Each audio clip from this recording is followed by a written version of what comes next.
Hello everyone, I'm Thomas, and I'm here to help you unwind and drift off tonight. I know many of you use this video to fall asleep, so before you get too cozy, don't forget to like the video and subscribe to my channel, Stories for Sleep. Also, let me know in the comments, where are you from, and what time is it as you're watching this. Now settle in, get comfortable, and let yourself relax. Something walks whistling past my house every night at 3:03. Every night, no matter the weather, something walks down our street whistling softly. You can only hear it if you're in the living room or the kitchen when they walk by, and it always starts at exactly 3:03. The sound starts faint, somewhere near the beginning of the lane near the Carson place. We're towards the middle of the street, so the whistling moves past us before fading away in the direction of the cul-de-sac. When I was younger, my sister and I would sneak into the kitchen some nights to listen. Mom and Dad didn't like that, and we'd catch hell if they found us out there, but they were never too hard on us since we always stuck to the one big rule. Don't try to look at whatever was whistling. My neighborhood is a funny place. I've lived here since I was 6 and I love it. The houses are small but well kept, good-sized yards, plenty of places to roam. There are a lot of other kids here my age. I turned 13 back in October. We grew up together and would always play foursquare in the cul-de-sac or roam around from back porch to back porch in the summer. This was a good place to grow up. I'm old enough to see it. And there's only the two strange things here, the night whistling and the good luck. The whistling never bothered me much. Like I said, I couldn't even hear it from my bedroom. But Mom and Dad don't like talking about it, so I've stopped asking questions. My dad is a strong guy, tall and calm. He has an accent since he moved to the U.S. as a kid. His family, my grandparents, they're from the islands. That's what they call it. My dad, the only time he isn't so calm is if the whistler comes up. He talks a little quicker then, eyes move faster, and he tells us not to think about it so much, and to always remember the one rule, the big rule. Don't try to look outside when the whistler goes past. Not that we could look even if we wanted. See, there are shutters on the inside of every window, thick pieces of heavy canvas that pull down from the top and latch to the bottom of the window frame. Each latch even has a small lock, about the size of what you'd find on a diary. My dad locks those shutters every night before we all go to bed and keeps the key in his room. My mom, I don't know what she thinks about the whistling. I've seen her out in the living room before at 3:03 when the sound starts. I could see her if I cracked my door open just an inch to peek. She's not out there often. At least I haven't caught her much. But once or twice a month, I think she sits out there on our big red couch, just listening. The whistler has the same tune every night. It's cheerful. Da-da-da-da-da-dum. Da-da-da-da-da-dum. Remember how I said there are two odd things about where I live? Well, besides our night whistler, everyone in my neighborhood is really lucky. It's hard to explain, and Dad doesn't like us talking about this part much either. But good things just seem to happen to people around here a lot. Usually, it's small things, winning a radio contest, or getting an unexpected promotion at work, or finding some arrowheads buried in the yard, you know, the authentic kind. The weather is pretty good, and there's no crime, and everybody's gardens bloom extra bright in the fall. A million little blessings, I've heard my mom say about living here. But the main reason we stay here, why we moved here in the first place, is my sister Nola. She was born very sick, something with her lungs. We couldn't even bring her home when she was born, only visit her in the hospital. She was so small, I remember. Small even compared to the other babies. A machine had to breathe for her. We moved into our house here to be closer to the hospital. As soon as we moved here, Nola started getting better. The doctors couldn't figure it out. They chalked it up to whatever they were doing, but we all could tell they were confused. But my parents knew, even I knew, Nola getting better was just another of the million little blessings we got for living in our neighborhood. So that's why we stayed even after we found out that for every small miracle that happens here every day now and then, some bad things happen. But they only happen if you look for the whistler. See, our neighborhood has a welcoming committee. They show up with macaroni casserole and a gift basket and a manila folder whenever someone new moves in. They're very friendly. 4 people showed up when we moved in 7 years ago. The committee made small talk, gave me a Snickers bar, and took turns holding Nola. It was her first week out of the hospital, so they were extra careful. Then the committee asked to speak to my parents in private, so I was sent to my room where I still managed to hear nearly every word. The welcoming committee told my parents about how nice the neighborhood was, really exceptionally, hard to explain, kind of nice. And then they told my parents about the even harder to explain whistling that happened every morning at 3:03 and ended at the tick of 3:05. The group, our new neighbors, warned my parents that the whistling was quiet, would never harm or hurt us, as long as we didn't look for what was making the sound. This part they stressed, and I pushed my ear into the door, straining to hear them. People who went looking for the whistler had their luck change, sometimes tragically. A black cloud would hang over anyone that looked. Anything that could go wrong would. The manila envelope the committee brought over contained newspaper clippings, stories about car crashes and ruined lives, public deaths and freak accidents. Not everyone dies, I heard the head of the committee tell my dad, but the life goes out of them. Even if they live, there's no light in them ever again. No presence. My mom, I could tell she wasn't taking it seriously. She kept asking if this was some prank they play on new neighbors. At one point, my mom got angry, accused the committee of trying to scare us out of our new home, asked them if they were racist on account of my dad being from the islands. My dad calmed her down, told her he could tell our new neighbors were sincere, and they were just trying to help us. He explained that he grew up hearing these kinds of stories from his mom, and that he knew there were strange things that walked among us. Some of those strange things were good, and some were bad, but most were just different. After the committee left, Dad went out to the hardware store, bought the canvas blinds, the latches and the locks, and installed them on every window in the house after dinner. That first night in our new house, I crept out of my room at 3 a.m., only to find my dad awake sitting on the living room couch, holding my baby sister. My dad held up his finger in a shh motion but patted the couch next to him. I sat, and we waited. At exactly 3:03, we heard the whistling. Da-da-da-da-da-dum. Da-da-da-da-da-dum. It came and it went, just like our neighbors said.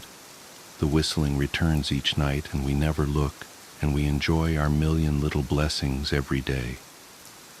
Nola breathes on her own, and she's grown into a strong, clever girl. My dad even joined the welcoming committee. We don't get new neighbors often. Why would anyone want to leave? But when a new family moves in, my dad and the committee bring them macaroni casserole, a gift basket, and the manila folder.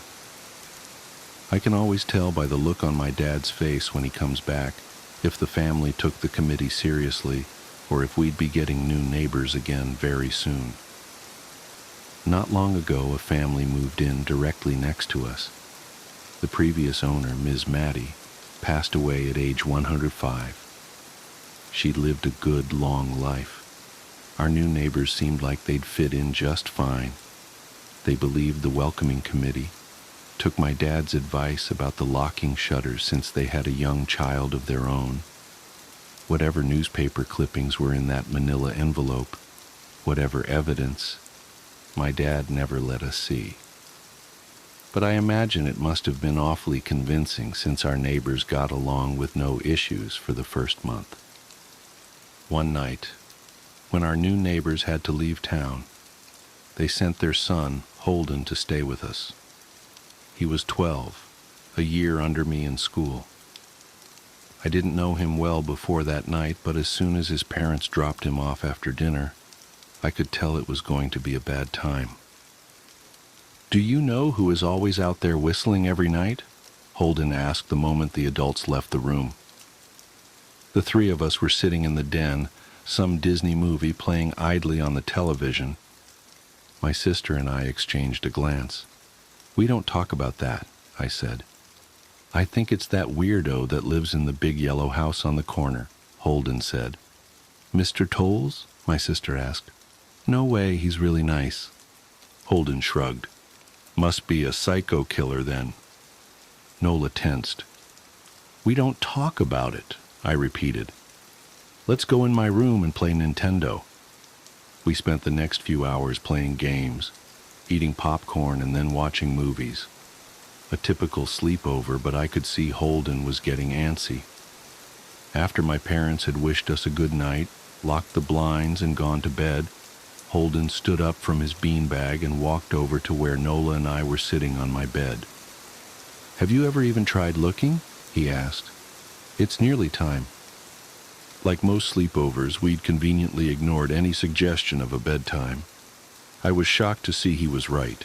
It was almost 3 a.m. I sighed. "We don't..." "See, I can't. I can't even try to look because my dad locks the blinds every night and hides the key," he continued, ignoring me. "So does our dad," said Nola. "No," replied Holden. "No, he doesn't." "You saw him do it," I said, a little sharper than I meant to sound. Holden grinned. "Your dad locks the blinds, yeah, but he doesn't hide the key. He keeps it right on his normal keychain." "So?"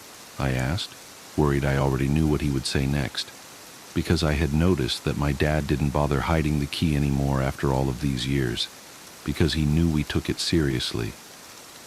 "So, after your dad locked up, but before your parents went to bed, I went to the bathroom, and on my way, I may have peeked into their room, and I may have seen your dad's keychain on his nightstand, and I maybe went and borrowed the key to blinds." Nola and I stared, and his grin only grew wider. "You're lying," I said. Holden shrugged. "You can check if you want.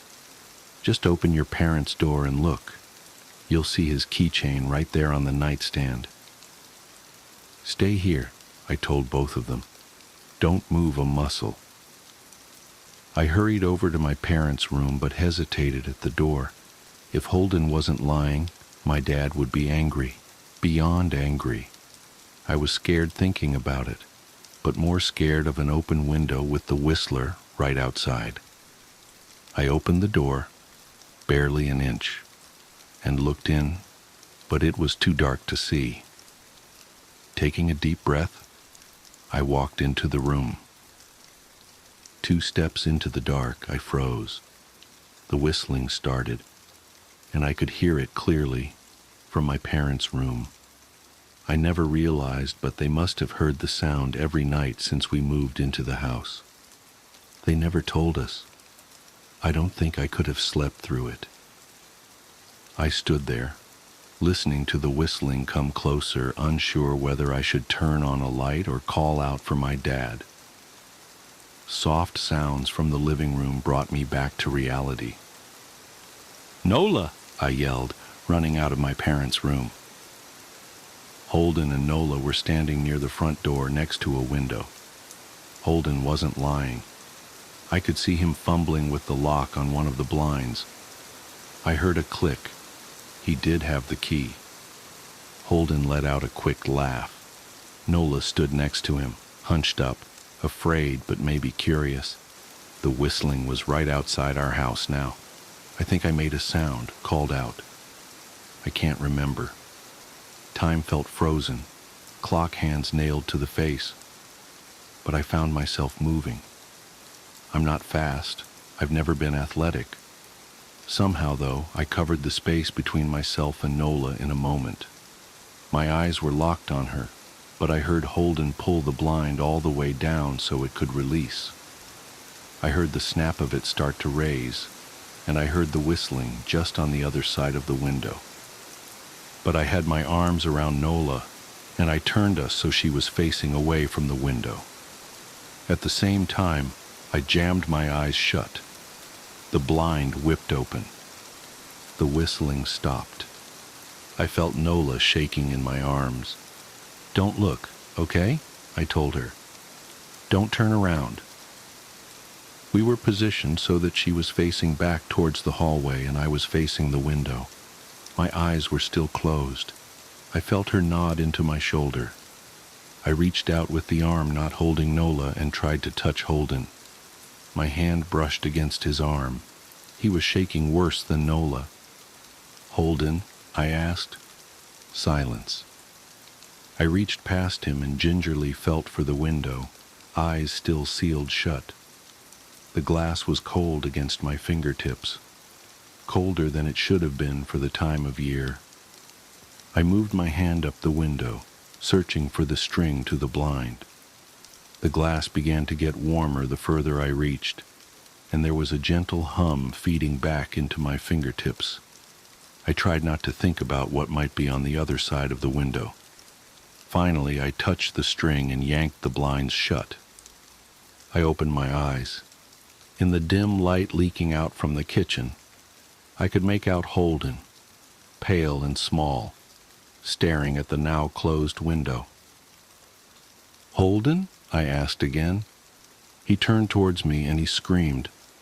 Everything became a flurry of motion. Lights sparked to life in the hall, then the living room. My parents' footsteps thudded across the hardwood floor. I didn't turn to look back at them. My eyes were glued to Holden. He was pale, had bit his lips so hard there was a thin red line of blood running down his chin, and he'd wet himself. "What happened?" my dad asked from behind me. I managed to swivel away from Holden and look back. He looked. I'd never seen my dad scared before, but I saw it that night, in that moment. An old, ugly terror stitched on his face. A parent's fear. "Just Holden?" he mouthed to me. I nodded yes. My dad let out a breath. He looked so relieved I nearly expected him to cheer. But then he turned to Holden and my dad's face changed. I wondered if he felt bad for feeling good that Holden was the only one that looked. There was a knock at the door. We all froze. Holden whimpered. "Don't answer it," my mom said. She stood at the threshold of the hall. I'd always thought she was a skeptic and just humored my dad about the windows and the whistler. But that night we were all believers. I noticed that both of my parents held baseball bats they must have taken from their bedroom.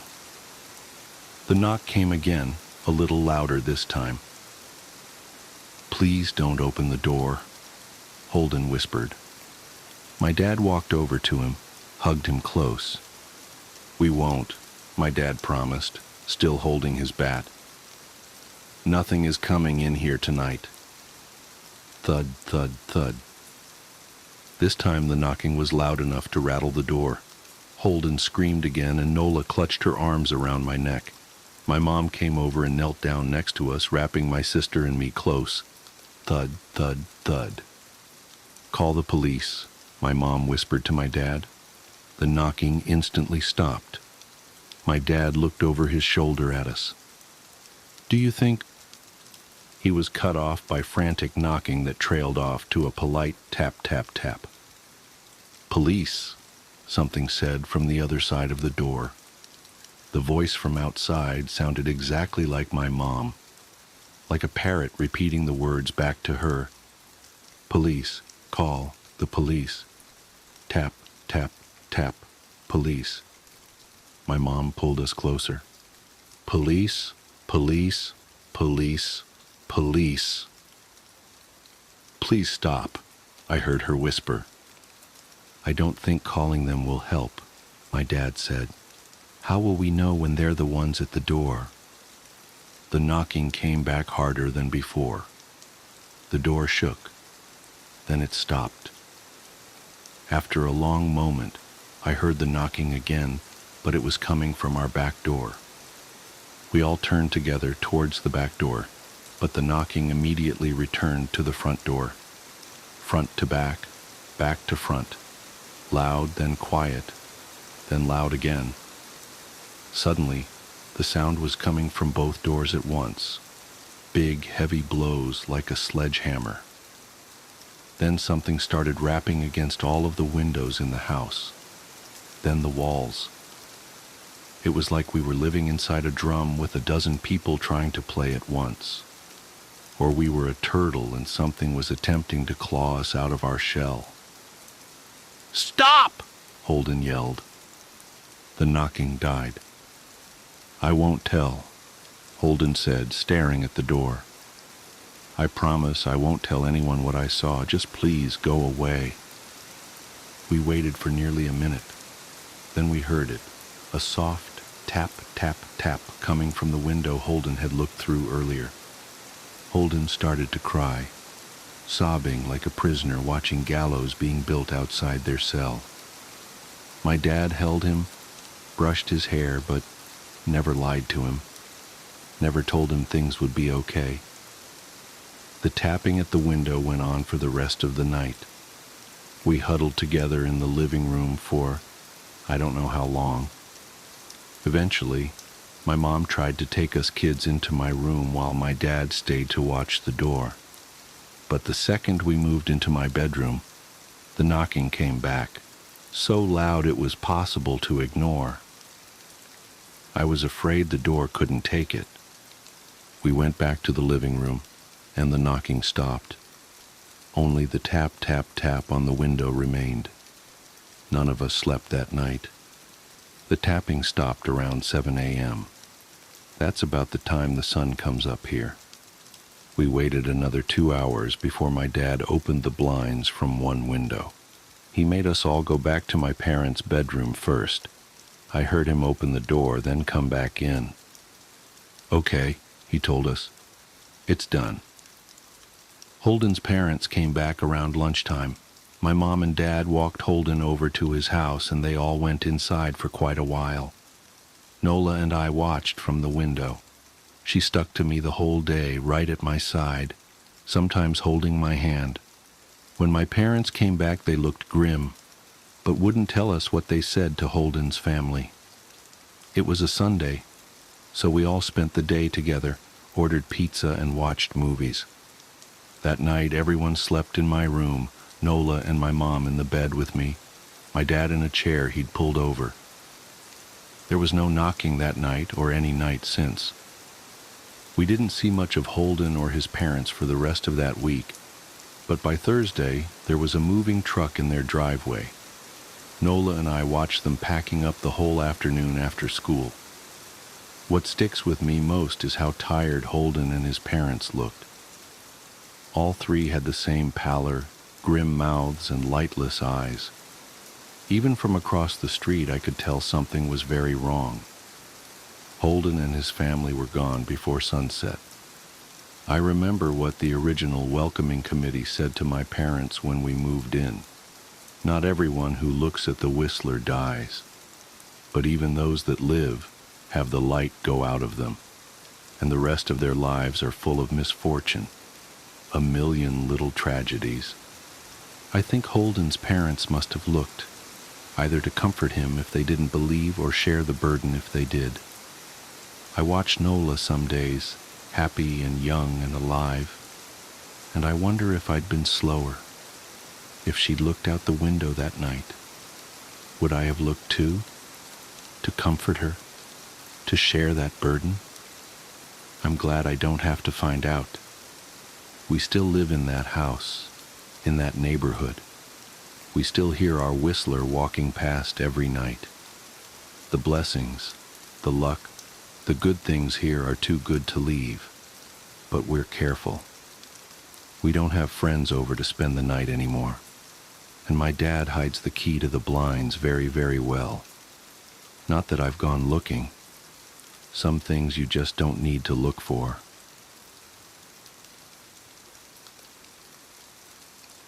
Boxes. I spent the summer before my first year of elementary school learning how to climb trees. There was one particular pine tree right outside my house that seemed almost designed for me. It had branches that were so low I could easily grab them without a boost, and for the first couple days after I first learned how to pull myself up, I would just sit on the lowest branch, dangling my feet. The tree was outside our back fence and was easily visible from the kitchen window, which was just above the sink. Before too long, my mother and I developed a routine where I would go play on the tree when she washed the dishes because she could easily see me while she did other things. As the summer passed, my abilities grew, and before too long I was climbing fairly high. As the tree got taller, its branches not only got thinner, but more widely spaced, and so I eventually reached a point where I couldn't actually climb any higher, and so the game had to change. I began to concentrate on speed, and in the end I could reach my highest branch in 25 seconds. I got too confident, and one afternoon I tried to step from a branch before I had firmly grasped the next one. I fell about 20 feet and broke my arm really badly in 2 places. My mom was running toward me yelling, and I remember her sounding like she was underwater. I don't remember what she said, but I do remember being surprised by just how white my bone was. I was going to start kindergarten with a cast and wouldn't even have any friends to sign it. My mom must have felt terrible, because the day before I started school, she brought home a kitten. He was just a baby and was striped with tan and white. As soon as she put him down, he crawled into an empty case of soda that was sitting on the floor. I named him Boxes. Boxes was only an outside cat when he escaped. My mom had him declawed so he wouldn't destroy the furniture. So as a result, we did our best to keep him inside. He'd get out every now and then, and we'd find him somewhere in the backyard chasing some kind of bug or lizard, though he could hardly ever catch one because he had no front claws. He was pretty evasive, but we'd always catch him and carry him back inside. He'd scramble to look back over my shoulder. I told my mom that it was because he was planning his strategy for next time. Once inside, we'd give him some tuna fish, and he came to learn what the sound of the can opener might signal. He'd come running whenever he heard it. This conditioning came in handy later because toward the end of our time in that house, Boxes would get out much more often and would run under the house into the crawl space where neither of us wanted to follow because it was cramped and probably crawling with bugs and rodents. Ingeniously, my mom thought to hook the can opener to an extension cord out back and run it right outside the hole that Boxes had gone through. Eventually he would emerge with his loud meows, looking excited by the sound, and then horrified at how we could run such a cruel ruse on him. A can opener with no tuna made no sense to Boxes. The last time he escaped to under the house was actually our last day in it.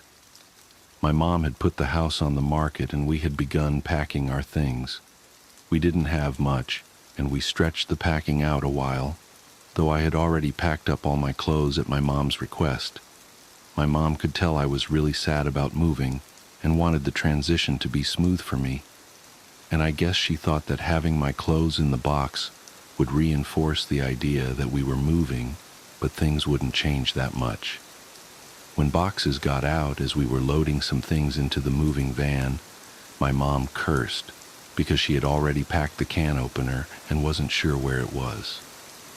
I pretended to go look for it so I wouldn't have to go under the house, and my mom, probably completely aware of my little scam, moved one of the panels and crawled in.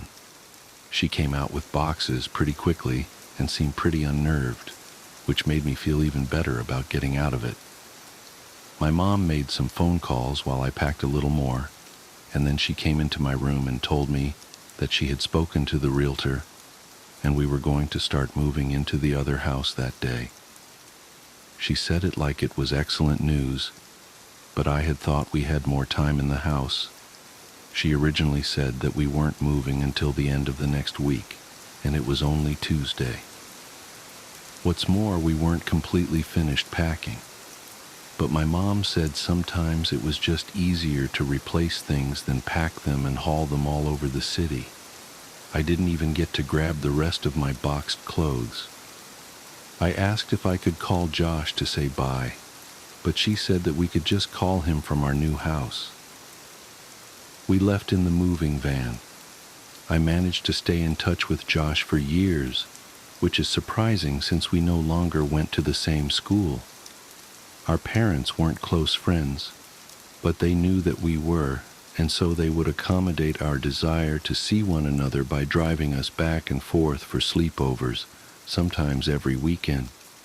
For Christmas one year, our parents even pooled their money and got us some really nice walkie-talkies that were advertised to work across a range that extended past the distance between our houses. They also had batteries that could last for days if the walkie-talkie was on, but not used. They would only occasionally work well enough that we could talk across the city, but when we stayed over, we'd use them around the house, talking in mock radio speak that we had taken from movies, and they worked great for that. Thanks to our parents, we were still friends when we were 10. One weekend, I was staying over at Josh's, and my mom called me to say goodnight.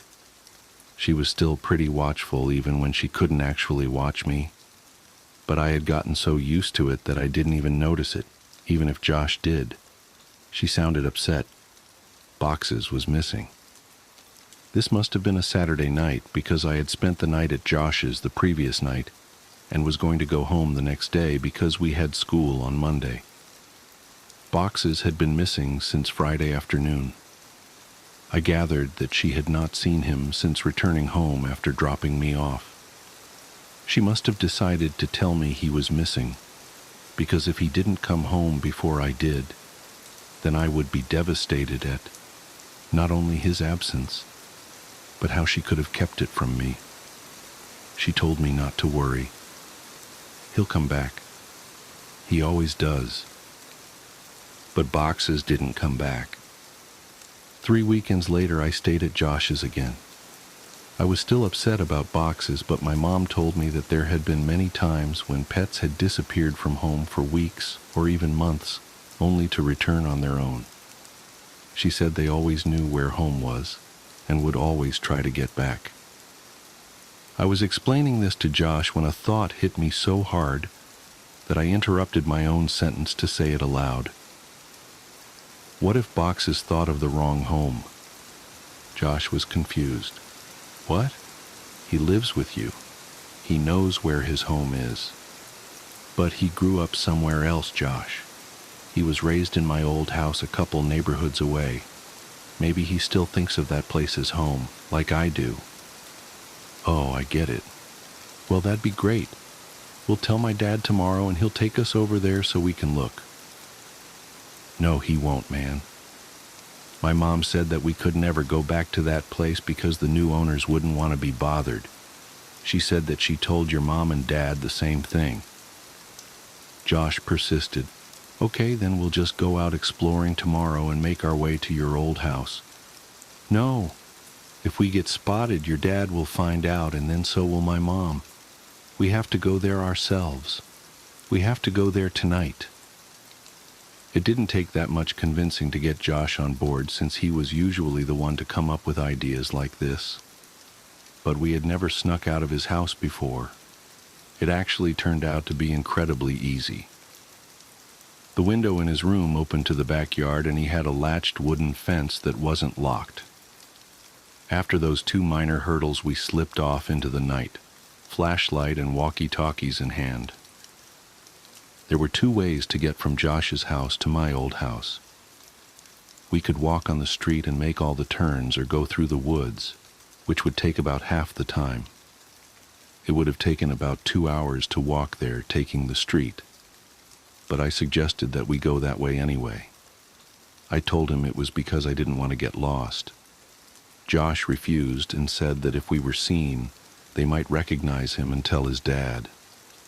He threatened to go home if we didn't just take the shortcut, and I accepted it because I didn't want to go by myself. Josh didn't know about the last time I walked through these woods at night. The woods were much less creepy with a friend and a flashlight, and we were making pretty good time.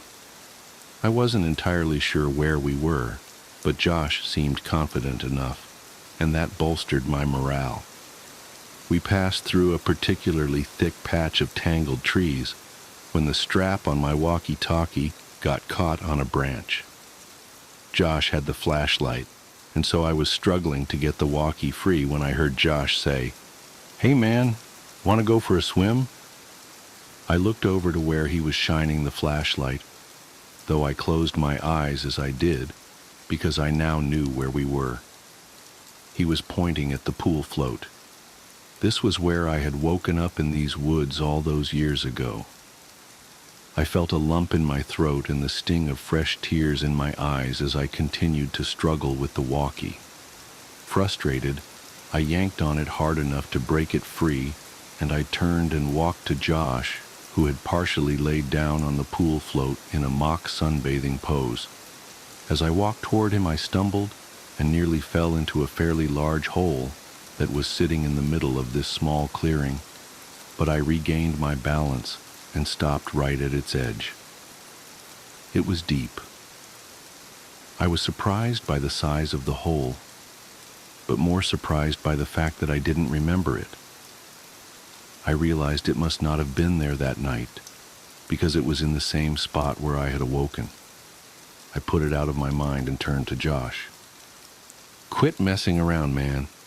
You saw I was stuck over there, and you were just laying here joking around on this float."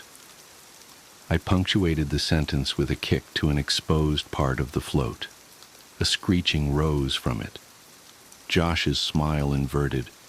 He suddenly looked terrified and was struggling to get off the float, but he couldn't in a quick manner due to the awkward way he had been laying on it. Each time he would fall back on the float, the screeching would intensify. I wanted to help Josh, but I couldn't move myself any closer. My legs wouldn't cooperate. I hated these woods. I picked up the flashlight that he had thrown in his thrashing and shined in on the float, not knowing what to expect. Finally, Josh got off the float and rushed next to me, looking at where I was shining the light. Suddenly, there it was. It was a rat. I started laughing nervously, and we both watched the rat run into the woods, taking the screeches with it. Josh lightly punched me in the arm, the smile slowly returning to his face, and we continued walking. We quickened our pace and made it out of the woods faster than we thought we would, and we found ourselves back in my old neighborhood. The last time I had rounded the bend ahead, I had seen my house fully illuminated, and all the memories of what transpired came flooding back. I felt a skipping in my heart as we were finally turning the corner and about to face the full view of my house, remembering last time how incandescent it was. But this time all the lights were off. From a distance I could see my old climbing tree, and as my mind traced the steps of causality backward, I realized that I wouldn't back here this night if that tree hadn't grown, and I was briefly in awe of how all events were like that. As we got closer, I could see that the lawn looked terrible. I couldn't even guess when it had last been mowed. One of the shutters had partially broken loose and was rocking back and forth in the breeze, and overall the house just looked dirty. I was sad to see my old home in such a state of disrepair. Why would my mom care if we bothered the new owners if they cared so little about where they lived? And then I realized there were no new owners. The house was abandoned, though it looked simply forsaken. Why would my mom lie to me about our house having new people in it? But I thought that this was actually a good thing. It would be easier to look around for boxes if we didn't have to worry about being spotted by the new family. This would make it much quicker. Josh interrupted my thoughts as we walked through the gate and up to the house itself. "Your old house sucks, dude," Josh yelled as quietly as he could. "Shut up, Josh.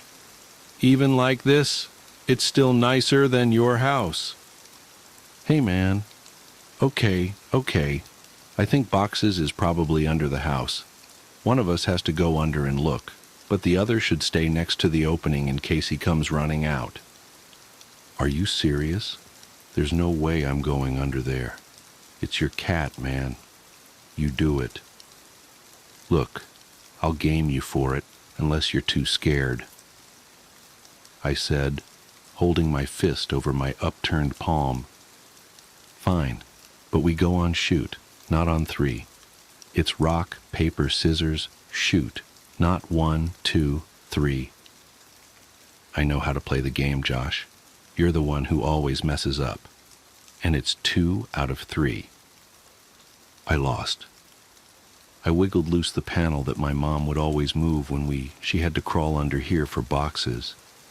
She only had to do it a couple of times since the can opener trick usually worked, but when she had to do it, she hated it, especially that last time.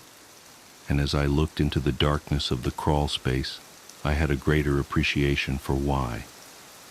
Before we moved, she said that it was actually better that boxes ran under here, despite how hard it could be to get him out. It was less dangerous than him jumping over the fence and running around the neighborhood. All that was true, but I was still dreading doing this. I grabbed the flashlight and the walkie and began to crawl in. A powerful smell overtook me. It smelled like death. I turned on my walkie. "Josh, are you there? This is Macho Man, come back." "Josh, cut it out. There's something wrong down here." "What do you mean?" "It stinks. It smells like something died." "Is it boxes?" "I really hope not." I set down the walkie and moved the flashlight around as I crawled forward. Looking through the hole from the outside, you could see all the way back with the right lighting, but you had to be inside to see around the support blocks that held the house up. I'd say that there was about 40% of the area that you couldn't see unless you were actually in the crawl space. But even inside, I discovered that I could only see directly where the flashlight was pointing. I realized that this would make scouting around the place much more difficult. As I moved forward, the smell intensified. The fear was growing in me that boxes had come here and something had happened to him. I shined the flashlight around but couldn't see much of anything. I wrapped my fingers around a support block to pull myself forward, and as I did that, I felt something that made my hand recoil.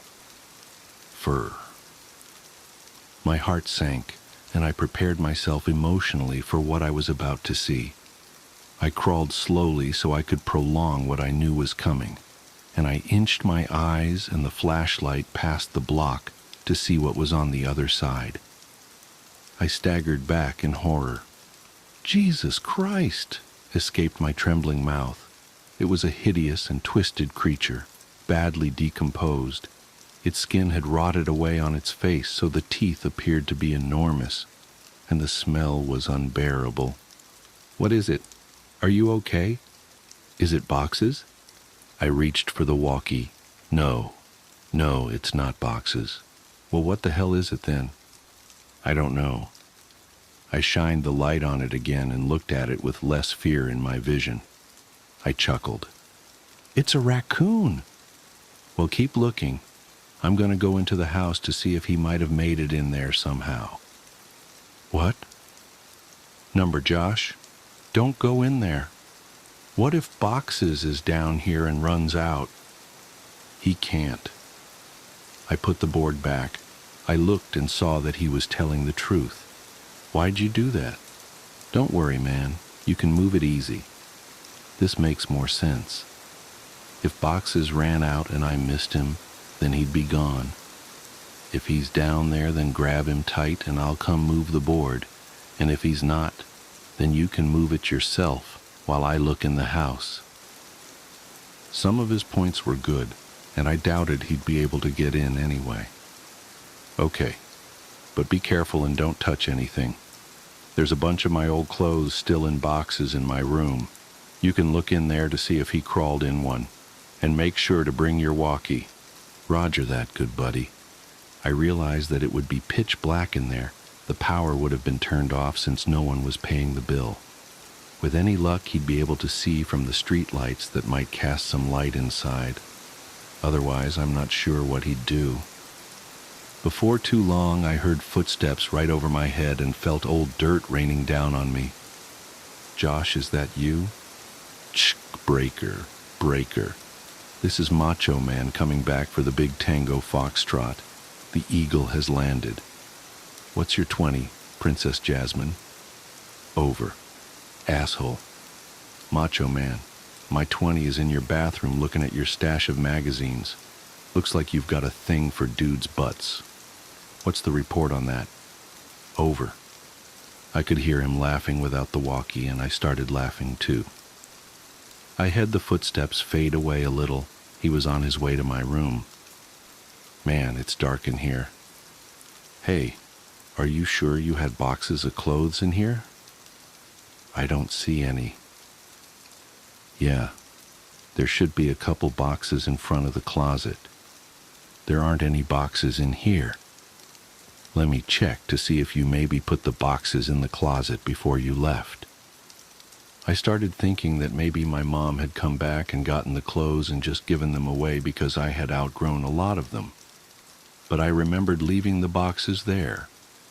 I didn't even have time to close the last one up before we left. While I was waiting for Josh to tell me what he found, I kicked out my leg, which had started falling asleep because of the position I was in, and it hit something. I looked back and saw something really strange. It was a blanket, and all around it there were bowls. I crawled a little closer to it. The blanket smelled moldy, and most of the bowls were empty, but one had something that I recognized still in it. Cat food. It was a different kind than we gave to boxes, but I suddenly understood. My mom had set up a little place for boxes to encourage him to come here instead of running around the neighborhood. That made a lot of sense, and it seemed even more likely that boxes would have come back to this place. That's so cool, Mom, I thought. I found your clothes. Oh, cool. Where were the boxes? Like I said, there are no boxes. Your clothes are in your closet. They're hanging up. I felt a chill. This was impossible. I had packed all my clothes. Even though we weren't supposed to move for another 2 weeks when we left, I remember packing them and thinking that it was stupid for me to have to get clothes out of the box and put them back in. I had packed them, but someone had hung them back up. Why, though? Josh needed to get out of there. That can't be right, Josh. They're supposed to be in boxes. Stop messing around and just come back outside. No joke, man. I'm looking at them. Maybe you just thought that you left them. Haha. Wow. You sure like to look at yourself, don't you? What? What do you mean? Your walls, man. Haha. Your walls are covered in Polaroids of yourself. There are hundreds of them. What did you hire someone to? Silence. I checked my walkie to see if I had switched it off somehow. It was fine. I could hear footsteps but couldn't tell exactly where Josh was going. I waited for Josh to finish his sentence, thinking that his finger had just slipped off the button, but he didn't continue. He seemed to be stomping around the house now. I was just about to radio him when he came back. There's someone in the house. His voice was hushed and broken. I could hear he was on the verge of tears. I wanted to respond, but how loud was his walkie turned up? What if the other person heard it? I said nothing and just waited and listened. What I heard were footsteps, heavy, dragging footsteps, and then a loud thud. Oh, God! Josh! He had been found, I was sure of it. This person had found him and was hurting him. I broke out in tears. He was my only friend next to boxes. And then I realized, what if Josh told him I was under here? What could I possibly do? As I struggled to compose myself, I thankfully heard Josh's voice through the walkie. He's got something, man. It's a big bag. He just threw it on the floor. And, oh God, man. The bag, I think it just moved. I was paralyzed. I wanted to run home. I wanted to save Josh. I wanted to go for help. I wanted so many things, but I just lay there, frozen. As I lay unable to move, my eyes focused on the corner of the house that was right under my room. I moved my flashlight. My breath hitched at what I saw. Animals, dozens of them, all of them dead. They lay in piles all around the perimeter of the crawl space. Could boxes be among these corpses? Was this what the cat food was for? Seeing this broke my shock, as I knew I had to get out of there, and I scrambled to the board. I pushed on it, but it wouldn't budge. I couldn't move it because it was wedged in there, and I couldn't get my fingers around it since the edges were outside. I was trapped. God damn you, Josh, I whispered to myself. I could feel thunderous footsteps above me. The house was shaking. I heard Josh scream, and it was matched by another scream that wasn't full of fear. As I continued pushing, I felt the board move, but I knew it wasn't me who was moving it. I could hear footsteps above me and in front of me, and shouting and screaming, filling the brief silences between the footsteps. I moved back and held my walkie ready to try to defend myself, and the board was thrown to the side and an arm shot in and grabbed for me. Let's go, man. Now. It was Josh. Thank God. I scrambled out of the opening holding the flashlight and the walkie. When we got to the fence, we both jumped it, but Josh's walkie fell. He reached for it, and I told him to forget it. We had to move. Behind us, I could hear yelling, though they weren't words, only sounds. And we, perhaps foolishly, ran for the woods to get back to Josh's quicker and be somewhat harder to follow. The whole way through the woods, Josh kept yelling, "My picture! He took my picture!" But I knew the man already had Josh's picture from all those years ago at the ditch. I suppose Josh still thought those mechanical sounds were from a robot. We made it back to Josh's house and back into his room before his parents woke up. I asked him about the big bag and if it really moved, and he said he couldn't be sure. He kept apologizing about dropping the walkie at the house, but obviously that wasn't a big deal. We didn't go to sleep and sat peering out the window waiting for him. I went home later that day, as it was about 3 a.m. already. I told my mom the basics of this story a couple days ago. She broke down and was furious about the danger I put myself in. I asked her why she made all those things up about bothering the new owners to stop me from going. Why did she think the house was so dangerous? She became irate and hysterical, but she answered my question. She grabbed my hand and squeezed it harder than I thought her capable of, and locked her eyes to mine, whispering as if she was afraid of being overheard. Because I never put any fucking blankets or bowls under the house for boxes, you weren't the only one to find them. I felt dizzy. I understood so much now. I understood why she had looked so uneasy after she brought boxes out from under the house on our last day there. She found more than spiders or a rat's nest that day. I understood why we left almost 2 weeks early. I understood why she tried to stop me from going back. She knew. She knew he made his home under ours, and she kept it from me. I left without saying another word and didn't finish the story for her, but I want to finish it here. For you. I got home from Josh's that day. I threw my stuff on the floor and it scattered everywhere. I didn't care, I just wanted to sleep. I woke up around 9 p.m. to the sound of boxes meowing. My heart leapt. He had finally come home. I was a little sick about the fact that if I had just waited a day, none of the previous night's events would have happened, and I'd have boxes anyway, but that didn't matter. He was back. I got off my bed and called for him, looking around to catch a glint of light off his eyes. The crying continued and I followed it. It was coming from under the bed.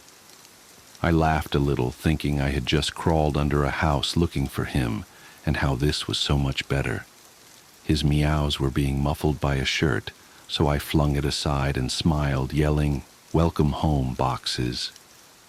His cries were coming from my walkie-talkie. Boxes never came home.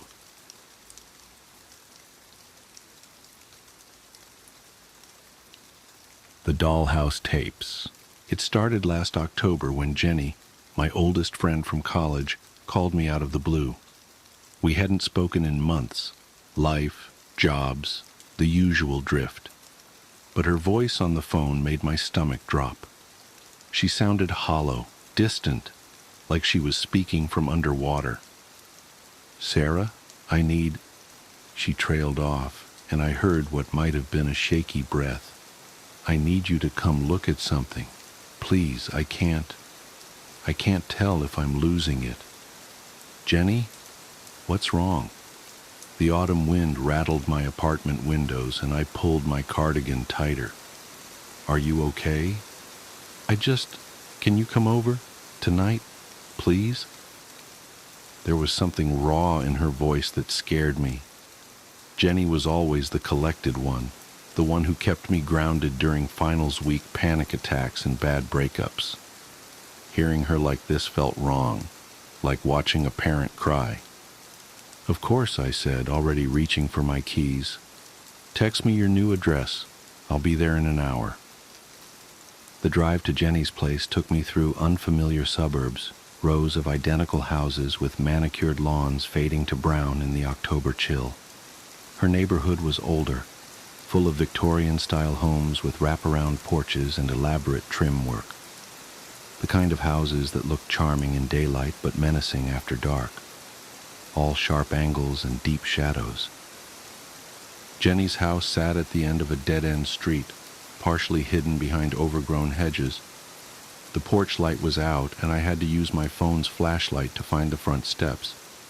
The wood creaked under my feet, that distinct elderly house sound that always makes you wonder about structural integrity. She opened the door before I could knock. Jenny looked wrong. Her normally sleek, dark hair was unwashed and tangled, her eyes ringed with shadows that spoke of sleepless nights. She wore what looked like the same Northwestern sweatshirt from our college days, now threadbare and stained. "Thank God you're here," she whispered, pulling me inside. The house was freezing, and I could see her breath in the dim entryway. "I need you to tell me I'm not crazy. I need someone else to see it." "See what?" I asked, following her up a narrow staircase. Family photos lined the walls. Jenny and her husband Mark's wedding, vacation snapshots, her parents. Normal things that somehow felt off, like props arranged to create the illusion of a happy home. "Jenny, you're scaring me. Where's Mark?" "Conference in Seattle. He's been gone 2 weeks." She laughed, a sharp sound with no humor in it. "He thinks I'm having some kind of breakdown. Keeps talking about postpartum depression, about seeing someone. But this isn't. This is real. You'll see." The mention of postpartum made my chest tight. Jenny had lost the baby 6 months ago, late in the second trimester. I should have been there more, should have called more often. Some friend I was. We reached the second floor, and Jenny led me to what must have been meant as a nursery. The walls were a soft yellow, but the room was empty except for a large dollhouse in the center of the floor. It was beautiful in an antique way, Victorian style, matching Jenny's actual house, with intricate gingerbread trim and tiny, perfect shutters. Mark's mother gave it to us when we told her I was pregnant, Jenny said, kneeling beside it. Family heirloom, supposedly, been passed down for generations. She reached out with trembling fingers but stopped just short of touching it. Watch. I knelt beside her, knees cracking against the hardwood floor. Up close, the dollhouse was even more impressive. Every detail was perfect, from the miniature door knocker to the tiny books visible through the windows. But something felt off. The proportions were slightly wrong, the windows a bit too tall, the doors at slightly odd angles. Looking at it too long made my eyes hurt. Jenny, what am... Shh, she hissed, eyes fixed on the dollhouse. Listen.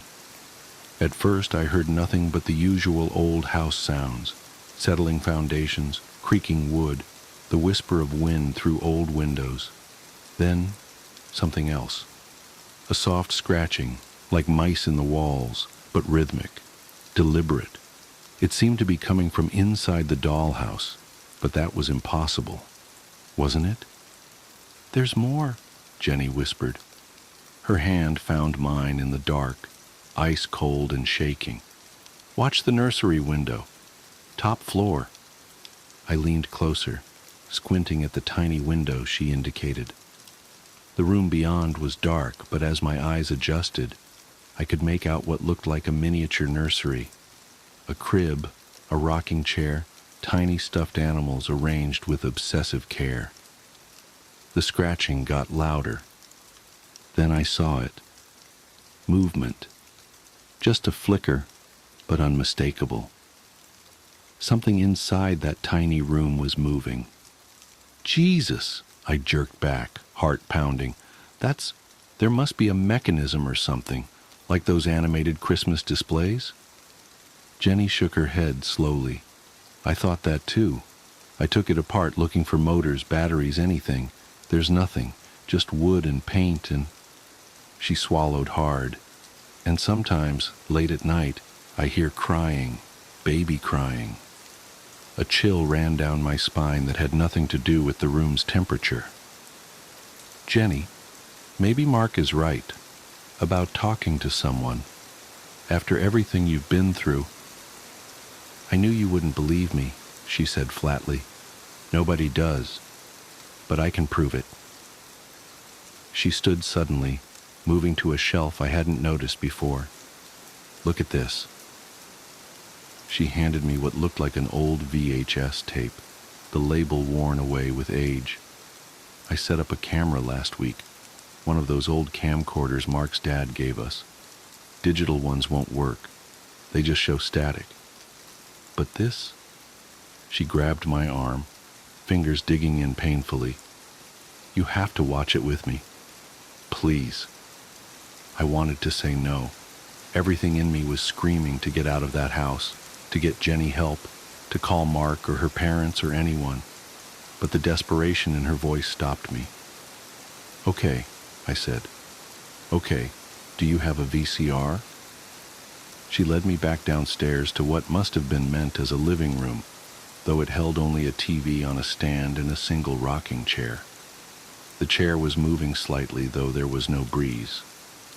Must be the uneven floorboards, I told myself firmly. Jenny hooked up an ancient VCR with shaking hands and inserted the tape.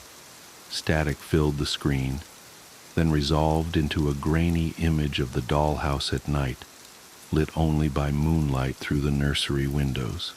For several minutes nothing happened. Then, there, Jenny pointed. On screen, a shadow moved past the tiny windows, too large to be a doll, too small to be human.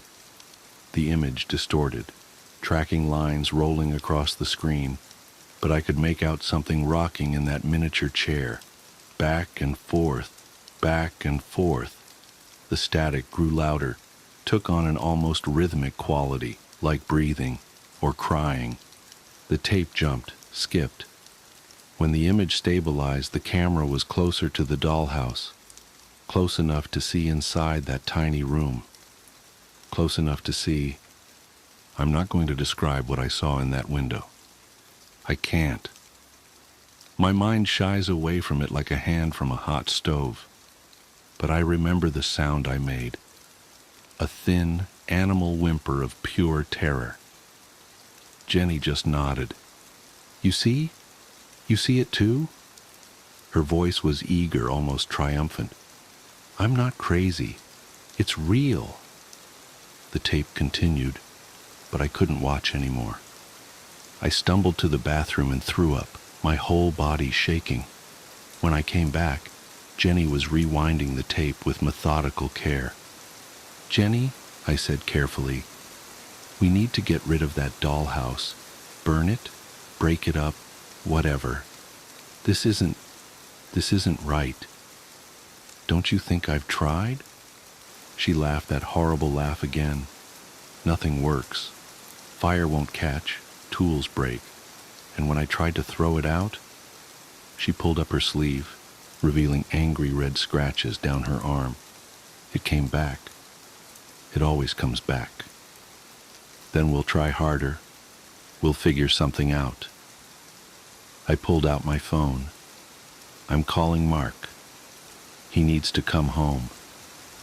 No, Jenny knocked the phone from my hand with surprising strength. He'll just try to have me committed again, like after the baby. She wrapped her arms around herself, rocking slightly. I have to figure this out. There has to be a reason. A connection.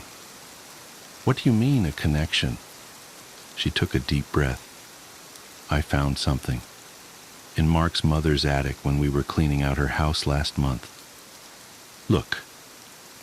She retrieved a manila envelope from a drawer and spread its contents on the floor. Newspaper clippings mostly, yellowed with age. They told fragments of a story, missing children, spanning decades.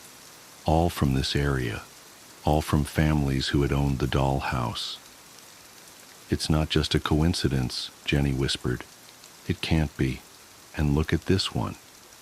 She pointed to the oldest clipping from 1947. The photo showed a young woman being led away by police, her face twisted in anguish. Behind her, barely visible, was the dollhouse. The woman could have been Jenny's twin. I dream about her sometimes, Jenny said softly. She lost a baby too, late term. But she found a way to get it back, through the dollhouse somehow. Only it wasn't really her baby that came back. Jenny, stop! My voice was shaking. We need to get you help. Real help.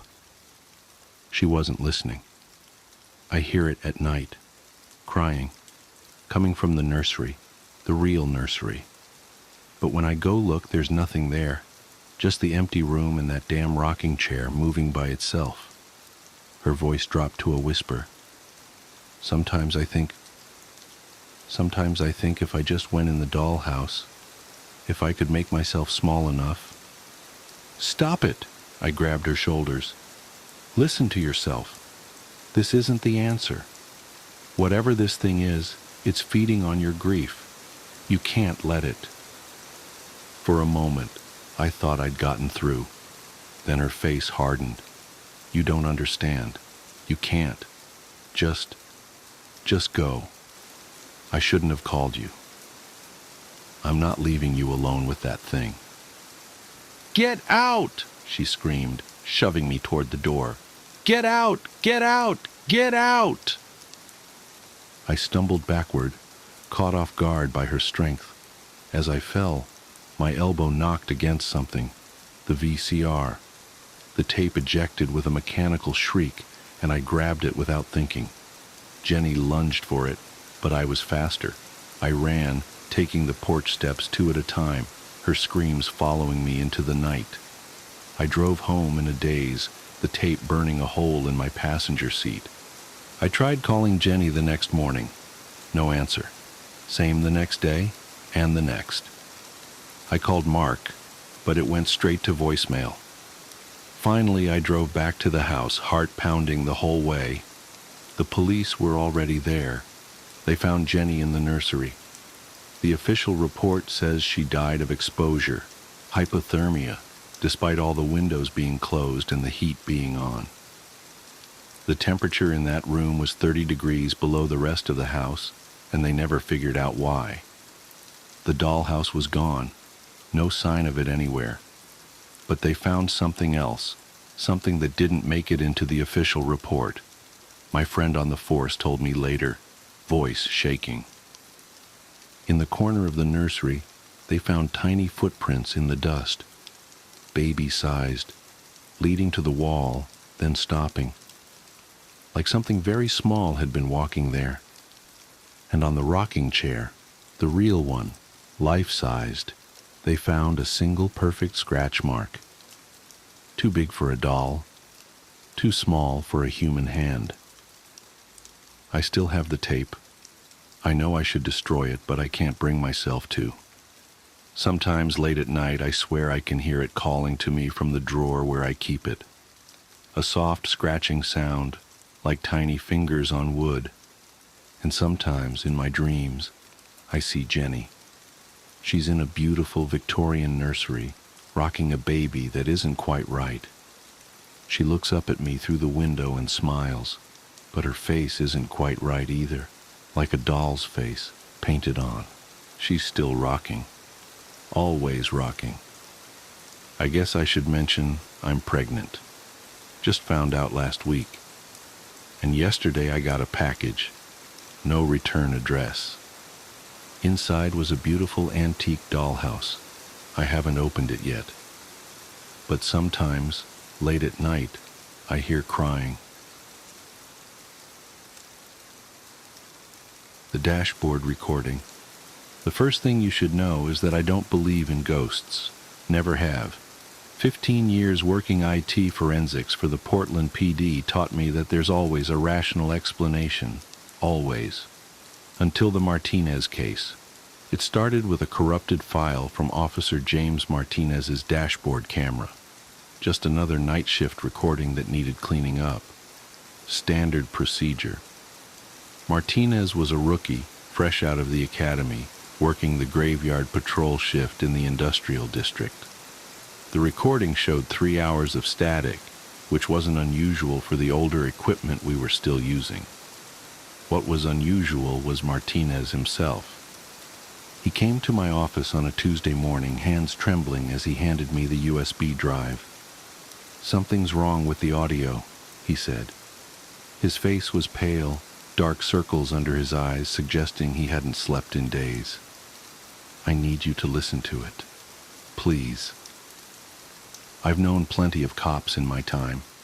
The good ones, the bad ones, the ones who've seen too much. Martinez was different. There was raw fear in his eyes, the kind I'd only seen in victims of violent crimes, not the kind of look you'd expect from equipment malfunction. "Take a seat," I told him, gesturing to the spare chair in my cramped office. The walls were lined with servers, their fans providing a constant white noise that usually helped me focus. That day, it felt oppressive. Martinez sat rigid, his uniform crisp, but his posture betraying exhaustion. "I was alone that night," he said quietly, "the whole shift. But when I reviewed the footage," he trailed off, running a hand through his short black hair. "I plugged in the drive and pulled up our audio cleaning software. Walk me through what happened." It was a quiet night, nothing but empty streets and warehouse lots. I didn't talk to anyone, didn't even call in except for standard check-ins. He leaned forward, elbows on his knees. "But there's a conversation on that tape, a conversation that never happened." I started the initial scan, watching the waveforms dance across my screen. Could be radio interference. We get that sometimes with the older units. Martinez shook his head. "Just listen." The first pass through the noise reduction revealed nothing but static and the usual ambient sounds of a patrol car, engine hum, occasional turn signals, the soft squeak of the seat as Martinez shifted his weight. Standard stuff. But there was something else, buried deeper in the noise floor. A pattern that shouldn't have been there. I ran it through a second filter, then a third, isolating frequencies that might contain voice data. That's when I heard it. A conversation, clear as day, floating up through the static like a body rising from the depths. "Beautiful night," said a voice I didn't recognize. Female, middle-aged maybe, with an accent I couldn't quite place. "Jesus," Martinez's voice, startled. "Where did you come from?" "I've been here all along, Officer Martinez, just waiting for the right moment." The timestamp showed 2:47 a.m. The GPS log confirmed Martinez had been parked at the corner of Industrial Way and River Street, monitoring a warehouse lot known for drug activity. "Ma'am, I'm going to need you to identify yourself." Martinez's voice was professional but tense. "Names aren't important. What's important is what happens next. 3 months from now, to be precise." I glanced at Martinez. He was staring at the floor, hands clenched into fists. "I'm going to have to ask you to step out of the vehicle." "No need for that, James." "May I call you James? We have so much to discuss and so little time. Tell me, do you know the intersection of Palmer Road and 43rd? How do you know my name?" "I know many things. I know that 3 months from today at 9:17 p.m. you'll be responding to a domestic disturbance call.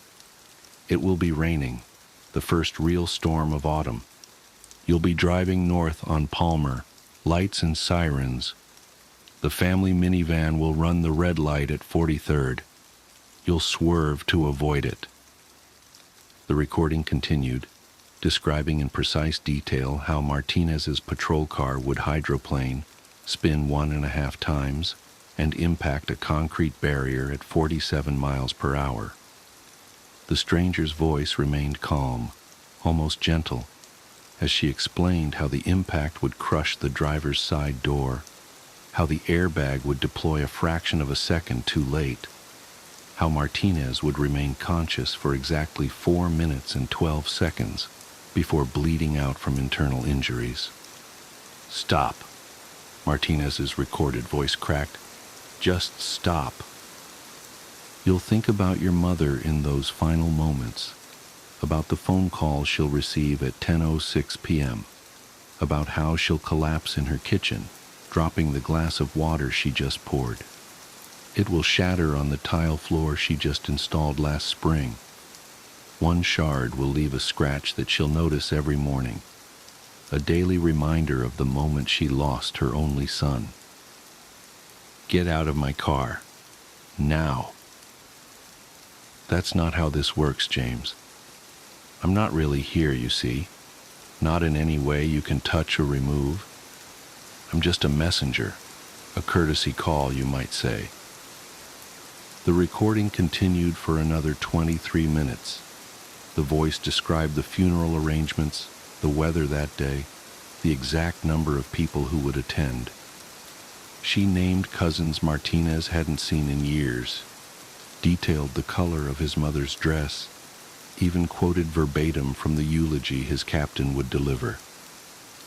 When the voice finally fell silent, the only sound was Martinez's ragged breathing and the soft patter of rain on the patrol car's roof. "Why?"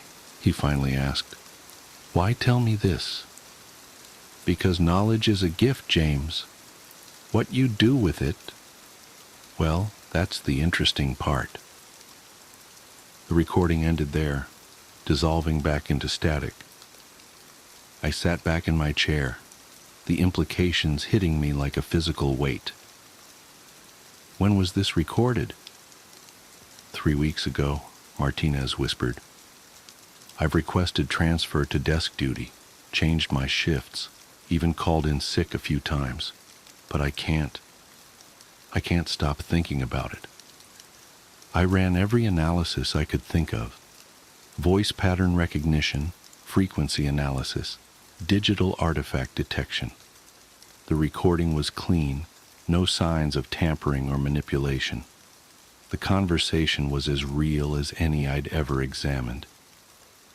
"Have you told anyone else about this?" Martinez shook his head. "Who would believe me? A rookie cop having a conversation with a ghost about his own death? I'd be pulled off duty for psych evaluation." He had a point. I'd worked hundreds of cases, cleaned up thousands of hours of recordings. This was different. This was impossible. "Look," I said, choosing my words carefully, "maybe we should talk to someone. There are experts in unusual phenomena, people who study this kind of thing." "You mean paranormal researchers?" He laughed bitterly. "I didn't believe in any of that before this. Still don't want to. But what other explanation is there?" I didn't have an answer for him. Instead, I made him a copy of the cleaned-up audio and promised to keep digging. Maybe there was something we'd missed, some rational explanation that would make sense of it all. For the next 2 months, I became obsessed with the case. I researched similar incidents, consulted with audio experts, even reached out to a professor of parapsychology under the guise of a theoretical question. Nothing helped make sense of what we'd heard. Martinez stopped by my office regularly, looking more haggard each time.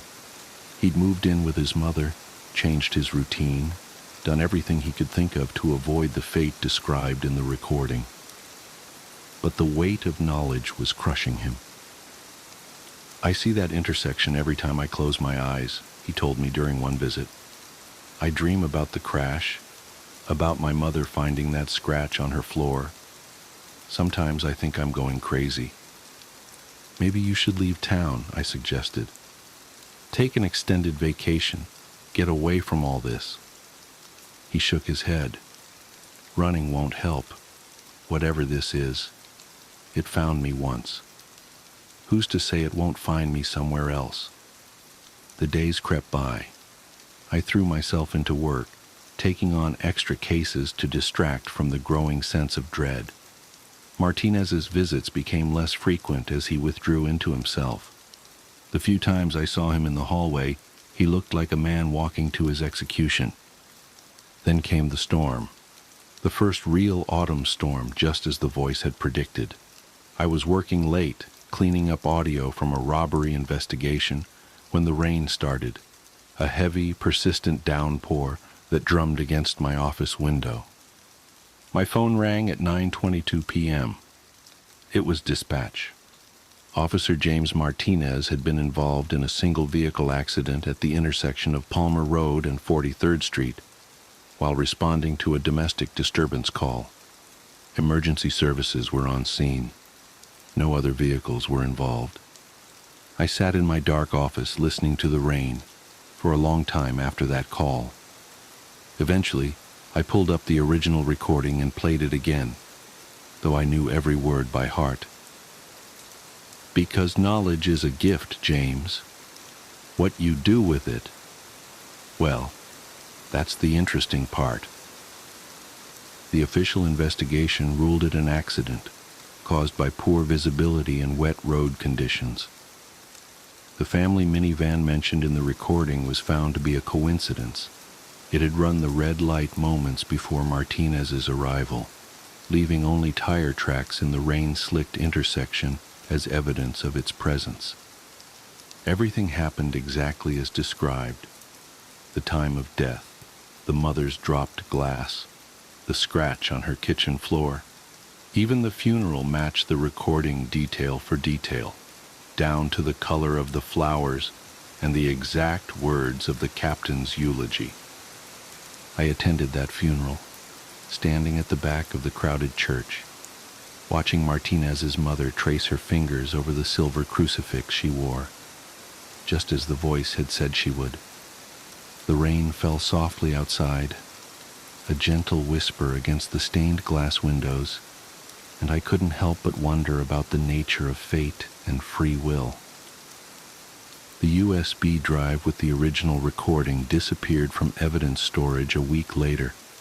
The backup copy I'd made became corrupted, filling my computer screen with static when I tried to play it. Soon, all that remained were my notes and the memory of that impossible conversation.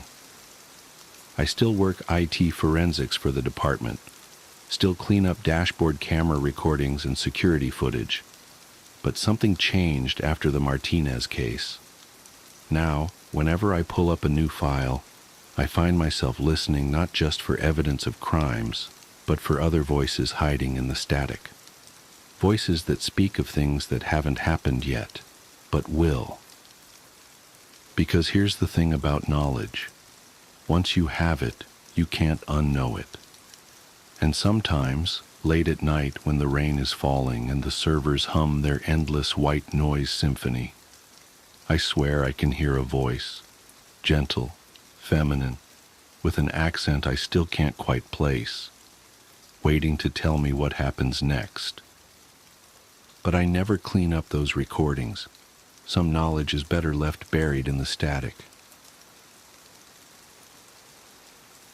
On the Russian ice road, you always help your fellow travelers.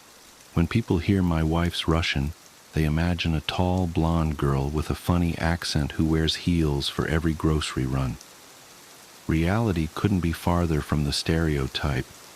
Lana is dark-haired, speaks better English than I do, and is completely obsessed with sneakers. She does meet one stereotype, though. She never gets cold, seeing how she lived in Russia until she was 18. Not in Moscow, of course. Did you know that Moscow's actually pretty warm? There are entire states in America where winters are far colder than anything Muscovites ever have to deal with. No, my wife comes from a tiny town far up Russian north, on the tundra. A dark, gloomy, and a very cold place inside the Arctic Circle, with extremely harsh winters and even harsher people. A place that meets the stereotypes. I've met my in-laws all of 2 times, including our wedding, both times as they traveled to the States. Frankly, I never had any intention of visiting my Lana's hometown until she got that fateful call 9 days ago. My mother-in-law had had a stroke. While her condition was stable for the time being, the local doctor expected the worst could happen at any minute. Transporting her to a better hospital was out of question, as she was in no state for the kind of a journey that you'll see described below. My wife made travel arrangements immediately. I had a valid Russian visa from a business trip to Moscow a few weeks prior, so I decided to go with her. Now, getting to my wife's hometown isn't easy. You're in for a flight to Moscow, then a connecting flight to Norilsk, one of the biggest cities in the Russian tundra. From there, it's an hour-long trip down the Yenisei River, by barge in summer and on cars over ice in the winter. Urgently getting to Moscow wasn't that hard. There, however, we faced additional difficulties. First of all, apparently I couldn't actually fly to Norilsk with Lana, as the city was closed to foreigners. Before we could even process that, we were told that Norilsk Airport was closed for all aircraft due to poor weather conditions, and the weather wasn't expected to improve that week. I tried to console Lana as best as I could, but news of her mom getting worse drove her crazy. Soon, Lana suggested an alternative.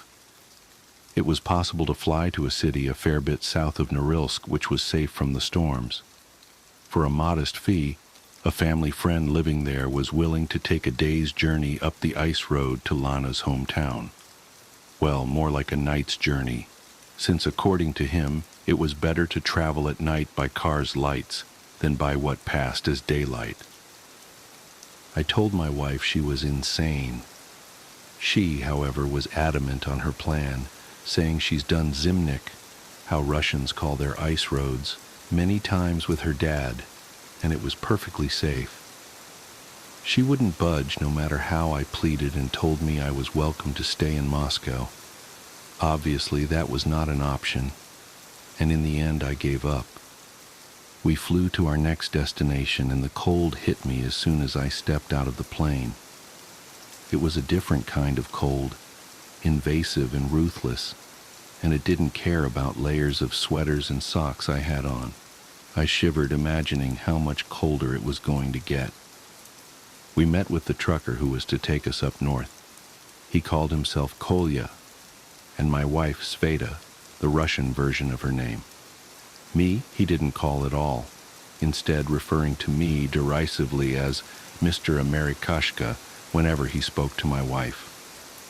Lana told me with a chuckle she didn't tell Kolya I could understand Russian, although I don't think he would have cared. Kolya was supposed to be a few years younger than my wife, but looked much older, his skin and posture worn down by the harsh conditions of his homeland. He laughed at our American shoes and coats and said he would pack extra jackets, woolen socks, and valenki for us, just in case.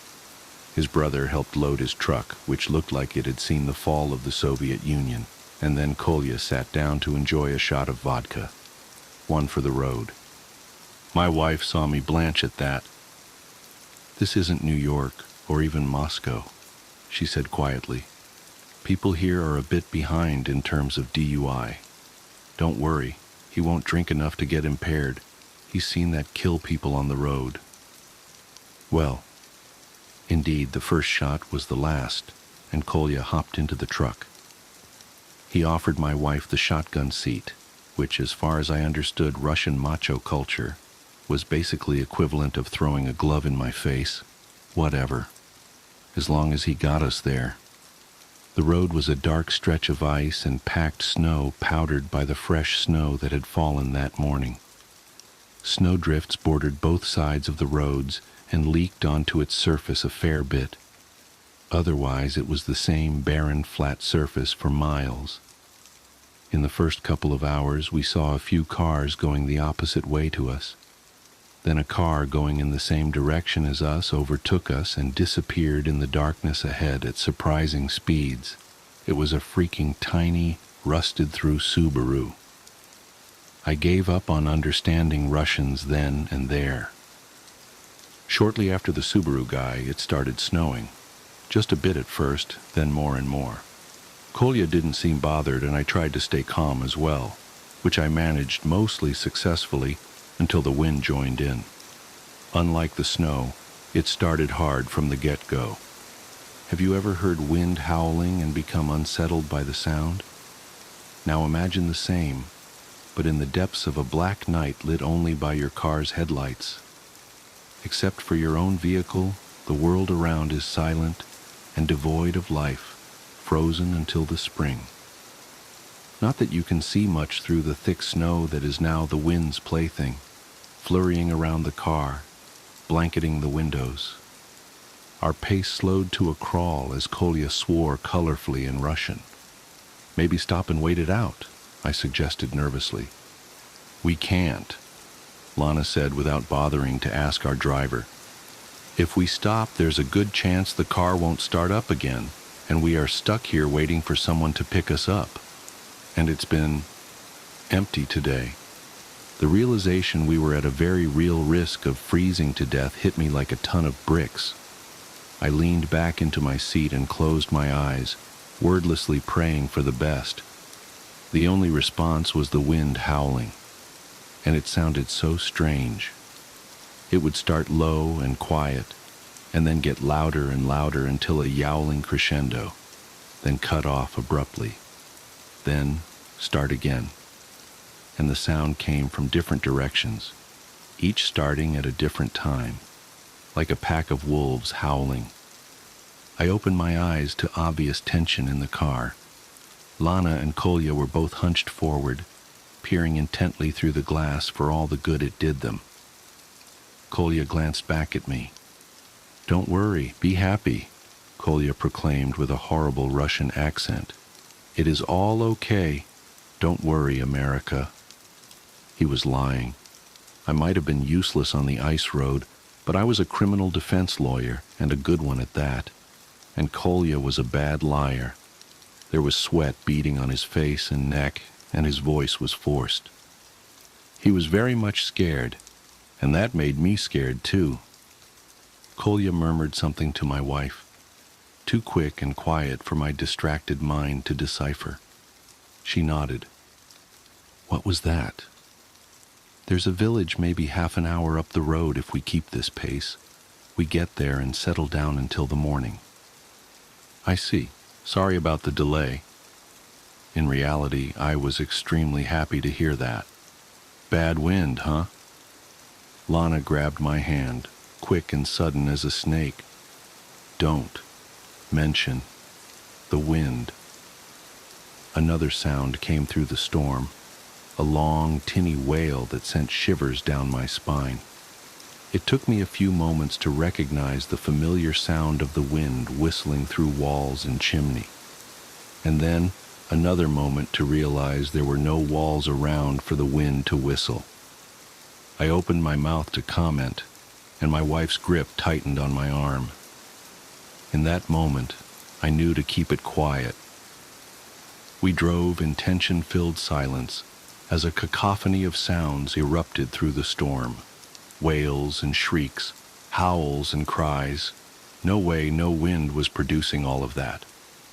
The sounds grew closer, grew louder. I grabbed my wife's hands as we both stared desperately ahead.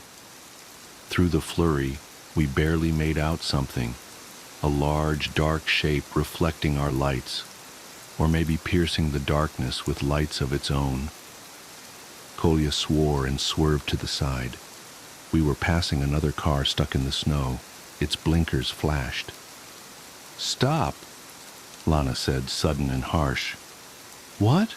Kolya asked in Russian. "You insane?" "Stop," my wife repeated. "On the ice road you help. That's the rule, remember?" Kolya gave her a long, hard look that I didn't like at all. "That's the rule on the road," he echoed, and hit the brakes, slowing the car without actually stopping. I opened the door and peered outside. The driver of the stuck vehicle was already running towards us. I recognized the car itself as the Subaru that passed us earlier. "Thank God you people were," the driver began. "Get in, idiot," Kolya shouted, and the guy shut up and jumped in. He was just a kid, no older than 20, with dark red hair and a patchy little beard. He looked cold and terrified. "Thank God," he repeated in a hushed whisper. "I was sure they'd get me." "They?" I asked, confused.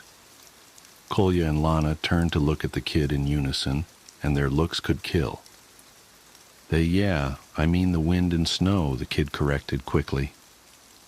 I had a sudden abrupt feeling that it was too late for that, even as I still had no clue what was going on. We drove on, and the interplay of howls and shrieks outside the car became unbearable in the silence. "What's your name, dude?" I asked him in my best Russian. He blinked. Sergei Molchanov. My parents are... Anyway, it doesn't matter. I shouldn't have been driving, but I wanted to make it to my girlfriend's birthday, and... "Both of you shut up," my wife barked, and we did. Immediately I noticed the change in surrounding sounds. They were much louder now.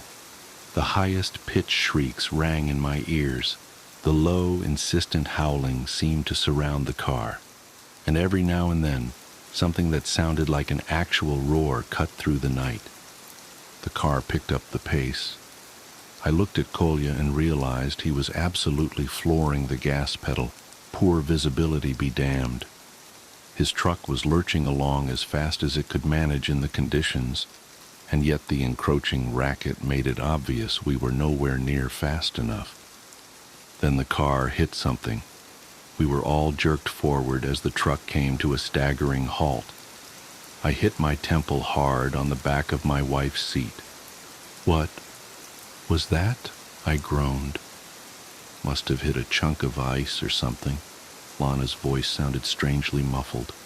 I remember focusing on her lips and how pale and thin they looked. The dull, resounding pain in my head exploded into something hot and overwhelming, and I collapsed into the back seat. "He's passed out!" Sergei called out. I wanted to correct him, but my voice wouldn't obey me. My lids seemed to weigh a ton each. I could barely open my eyes enough to see the trio of Russians huddled together, the car's flickering light illuminating their pale faces. "What now?" Sergei asked nervously. "Well, let's see. I don't think I would have been able to understand complex Russian in that state if it wasn't my Lana speaking, her voice so familiar down to every inflection. Why don't you go out and check what we hit, and if we can clear it out somehow?" "What? We helped you, didn't we?" In the car's light, Lana's green eyes seemed very blue. "So why don't you help us back? After all, on the ice road you help each other. That's the rule." Kolya grumbled in agreement. Then he reached over and pulled out a rifle and aimed it at the boy. Sergei whimpered, "You know they're out there." "Well," Lana's voice was impeccably calm, cold. "I guess you'd better not speak about them out loud then. Better not even think about them, really." My eyes closed against my will. I heard a door swing open and a rush of cold air.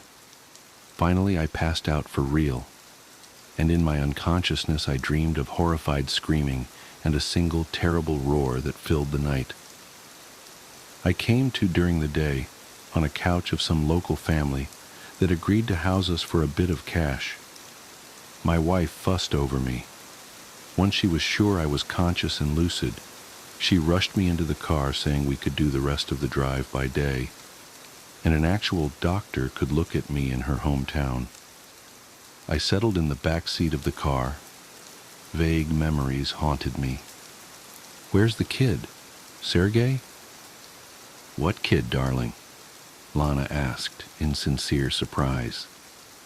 "There was no kid. We traveled alone," Kolya added in Russian. And I wondered how he knew what I was asking about, or that I'd understand his answer. But aloud I could only say, "This young red-headed guy." "Sweetie, I'm getting really worried. You must have hit your head harder than I thought. We got to get you checked out as soon as we get back to the States. Maybe even a good checkup in Moscow." I didn't really know what to say after that. We made it the rest of the way uneventfully. Unfortunately, my mother-in-law had slipped into unconsciousness before we even set out for our drive, and she passed away several hours after our arrival. Lana didn't even get to say a proper goodbye. She is absolutely devastated right now, so I'm trying my best to focus on comforting her. We're staying here until the funeral, and I can't stay. I'm looking forward to the ride back. My father-in-law graciously gifted me a proper Russian winter coat, so I went ahead and packed my American camel coat that proved terribly insufficient for the weather. As I was folding it, I noticed a few curly red hairs stuck to the light beige fabric, and I felt so cold. I'm a search and rescue officer for the U.S. Forest Service Part 1. I wasn't sure where else to post these stories, so I figured I'd share them here. I've been in SAR officer for a few years now, and along the way I've seen some things that I think you guys will be interested in. I have a pretty good track record for finding missing people. Most of the time they just wander off the path or slip down a small cliff, and they can't find their way back. The majority of them have heard the old stay where you are thing, and they don't wander far. But I've had 2 cases where that didn't happen. Both bother me a lot, and I use them as motivation to search even harder on the missing persons cases I get called on. The first was a little boy who was out berry picking with his parents. He and his sister were together, and both of them went missing around the same time. Their parents lost sight of them for a few seconds, and in that time both the kids apparently wandered off. When their parents couldn't find them, they called us. and we came out to search the area. We found the daughter pretty quickly, and when we asked where her brother was, she told us that he'd been taken away by the bear man. She said he gave her berries and told her to stay quiet, that he wanted to play with her brother for a while. The last she saw of her brother, he was riding on the shoulders of the bear man and seemed calm. Of course, our first thought was abduction, but we never found a trace of another human being in that area. The little girl was also insistent that he wasn't a normal man, but that he was tall and covered in hair, like a bear, and that he had a weird face. We searched that area for weeks. It was one of the longest calls I've ever been on, but we never found a single trace of that kid. The other was a young woman who was out hiking with her mom and grandpa. According to the mother, her daughter had climbed up a tree to get a better view of the forest, and she'd never come back down. They waited at the base of the tree for hours, calling her name, before they called for help. Again, we searched everywhere, and we never found a trace of her. I have no idea where she could possibly have gone, because neither her mother or grandpa saw her come down. A few times, I've been out on my own searching with a canine, and they've tried to lead me straight up cliffs. Not hills, not even rock faces. Straight, sheer cliffs with no possible handholds. It's always baffling, and in those cases we usually find the person on the other side of the cliff or miles away from where the canine has led us. I'm sure there's an explanation, but it's sort of strange. One particularly sad case involved the recovery of a body. A 9-year-old girl fell down an embankment and got impaled on a dead tree at the base. It was a complete freak accident, but I'll never forget the sound her mother made when we told her what had happened. She saw the body bag being loaded into the ambulance, and she let out the most haunting, heartbroken wail I've ever heard. It was like her whole life was crashing down around her, and a part of her had died with her daughter. I heard from another SAR officer that she killed herself a few weeks after it happened. She couldn't live with the loss of her daughter. I was teamed up with another SAR officer because we'd received reports of bears in the area. We were looking for a guy who hadn't come home from a climbing trip when he was supposed to, and we ended up having to do some serious climbing to get to where we figured he'd be. We found him trapped in a small crevasse with a broken leg. It was not pleasant. He'd been there for almost 2 days, and his leg was very obviously infected. We were able to get him into a chopper, and I heard from one of the EMTs that the guy was absolutely inconsolable. He kept talking about how he'd been doing fine, and when he'd gotten to the top, a man had been there. He said the guy had no climbing equipment, and he was wearing a parka and ski pants. He walked up to the guy, and when the guy turned around, he said he had no face. It was just blank. He freaked out and ended up trying to get off the mountain too fast, which is why he'd fallen. He said he could hear the guy all night, climbing down the mountain and letting out these horrible muffled screams. That story bothered the hell out of me. I'm glad I wasn't there to hear it. One of the scariest things I've ever had happen to me involved the search for a young woman who'd gotten separated from her hiking group. We were out until late at night because the dogs had picked up her scent. When we found her, she was curled up under a large rotted log. She was missing her shoes and pack, and she was clearly in shock. She didn't have any injuries, and we were able to get her to walk with us back to base ops. Along the way, she kept looking behind us and asking us why that big man with black eyes was following us. We couldn't see anyone, so we just wrote it off as some weird symptom of shock. But the closer we got to base, the more agitated this woman got. She kept asking me to tell him to stop making faces at her. At one point, she stopped and turned around and started yelling into the forest, saying that she wanted him to leave her alone. She wasn't going to go with him, she said, and she wouldn't give us to him. We finally got her to keep moving, but we started hearing these weird noises coming from all around us. It was almost like coughing, but more rhythmic and deeper. It was almost insect-like. I don't really know how else to describe it. When we were within sight of base ops, the woman turns to me, and her eyes are about as wide as I can imagine a human could open them. She touches my shoulder and says, "He says to tell you to speed up. He doesn't like looking at the scar on your neck." I have a very small scar on the base of my neck, but it's mostly hidden under my collar, and I have no idea how this woman saw it. Right after she says it, I hear that weird coughing right in my ear, and I just about jumped out of my skin. I hustled her to ops, trying not to show how freaked out I was, but I have to say I was really happy when we left the area that night. This is the last one I'll tell, and it's probably the weirdest story I have. Now, I don't know if this is true in every SAR unit, but in mine it's sort of an unspoken, regular thing we run into. You can try asking about it with other SAR officers, but even if they know what you're talking about, they probably won't say anything about it. We've been told not to talk about it by our superiors, and at this point we've all gotten so used to it that it doesn't even seem weird anymore. On just about every case where we're really far into the wilderness, I'm talking 30 or 40 miles, at some point we'll find a staircase in the middle of the woods. It's almost like if you took the stairs in your house, cut them out and put them in the forest. I asked about it the first time I saw some, and the other officer just told me not to worry about it, that it was normal. Everyone I asked said the same thing. I wanted to go check them out, but I was told, very emphatically, that I should never go near any of them. I just sort of ignore them now when I run into them because it happens so frequently. As far as missing persons go, I'd say about half the calls I get are related to that. The others are rescue calls, people who fall down cliffs and hurt themselves, get injured by fire.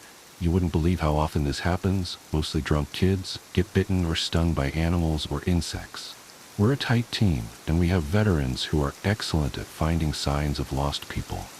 That's what makes these cases where we never find any trace of them so frustrating. One in particular was upsetting for all of us, because we did find a trace of them, but it just led to more questions than answers. An older man had been hiking alone on a well-established trail, but his wife called to say that he hadn't come home when he should have. Apparently he had a history of seizures, and she was worried that he hadn't taken his medication and had suffered one out on the trail.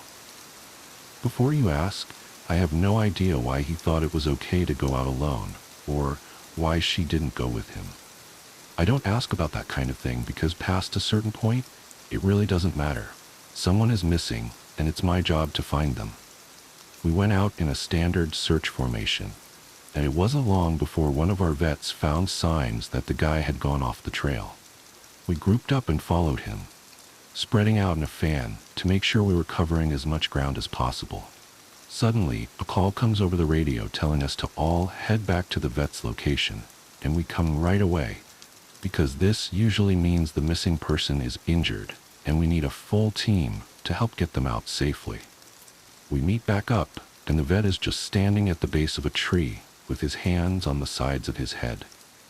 I ask my buddy what's going on, and he points up into the branches of this tree. I almost couldn't believe what I was seeing, but there's a walking stick dangling from a branch at least 30 feet off the ground. The little strapped thing on the handle has been looped around the branch and it's just hanging there. There's no way the guy could have tossed it up that far, and we don't see any other signs that he's still in the area. We call up into the tree, but it's obvious no one's in it. We're all just sort of left scratching our heads. We keep searching for the guy, but we never find him. We even bring our canines out, but they lose his scent long before this tree. Eventually, the search is called off because there are other calls we have to attend to, and past a certain point, there's not much we can do. The guy's wife called us every day for months, asking if we'd found her husband, and it was heartbreaking to hear her get more and more hopeless each time.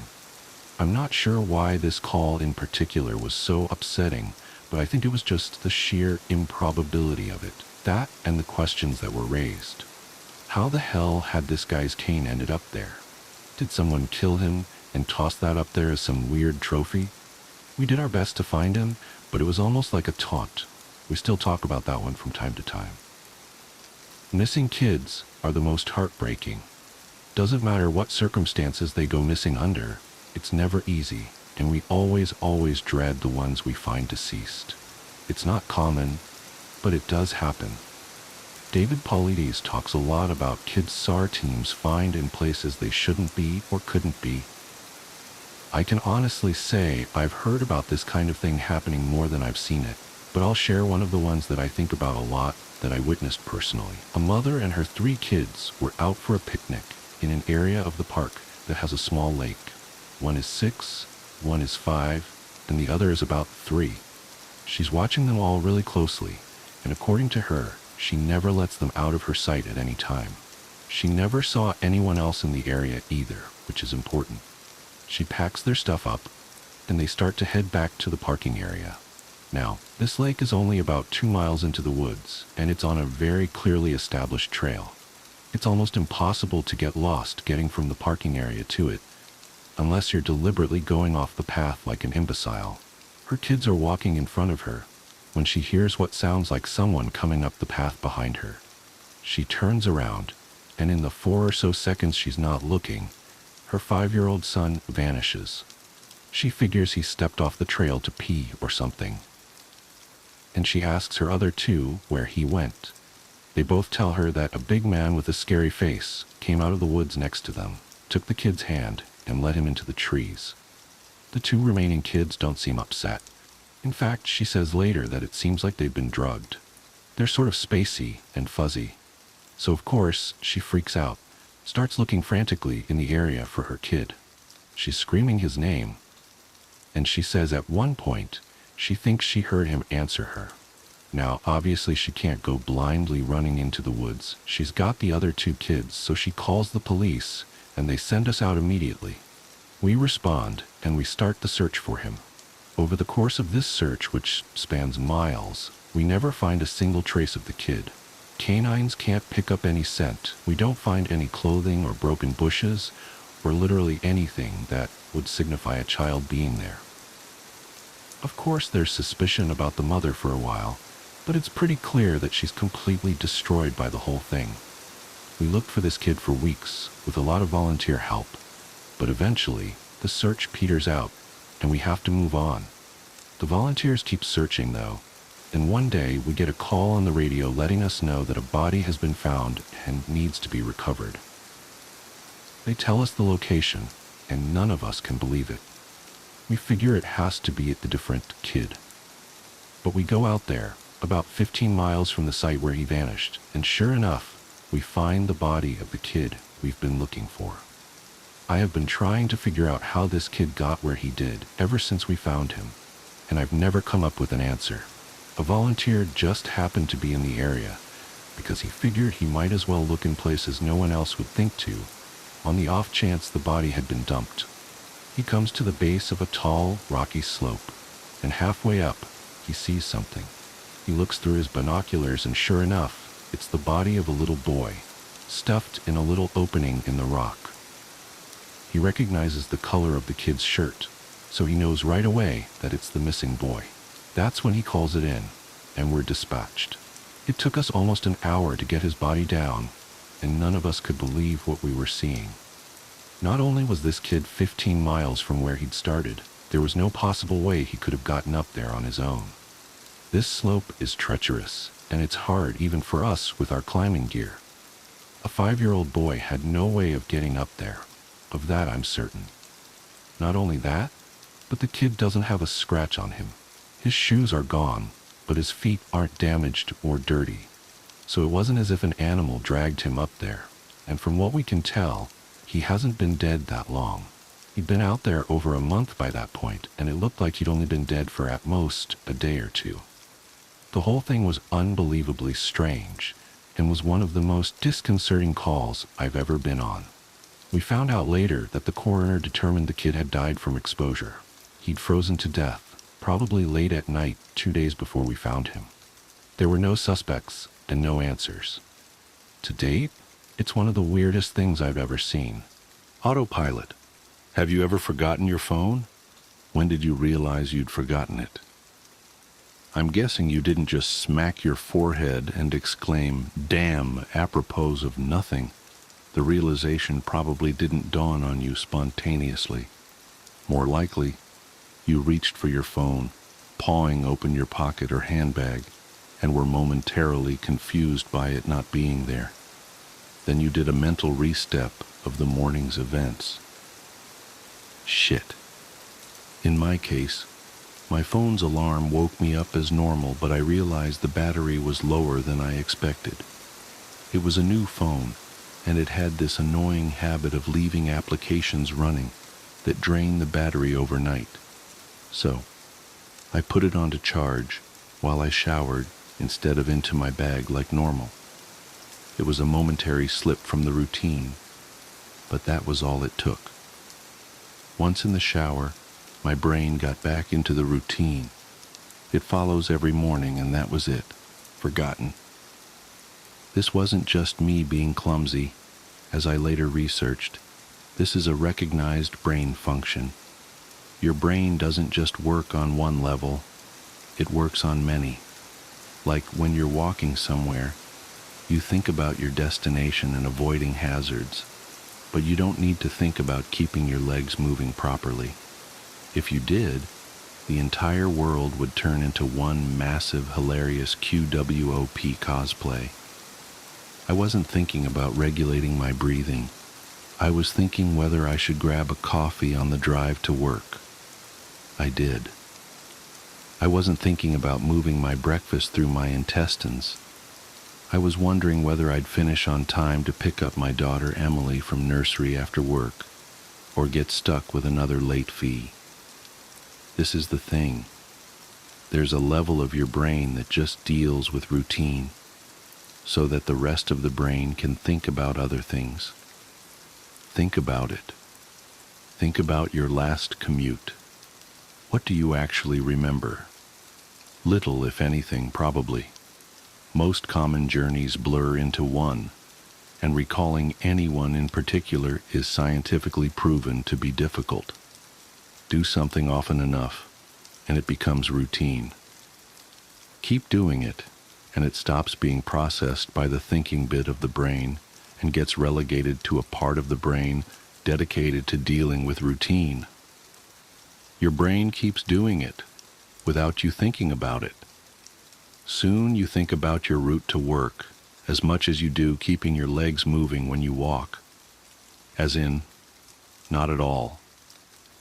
Most people call it autopilot, but there's danger there. If you have a break in your routine, your ability to remember and account for the break is only as good as your ability to stop your brain going into routine mode. My ability to remember my phone being on the counter is only as reliable as my ability to stop my brain entering morning routine mode, which would dictate that my phone is actually in my bag.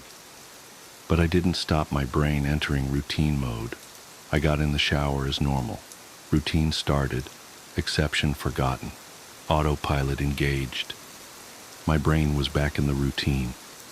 I showered, I shaved. The radio forecast amazing weather.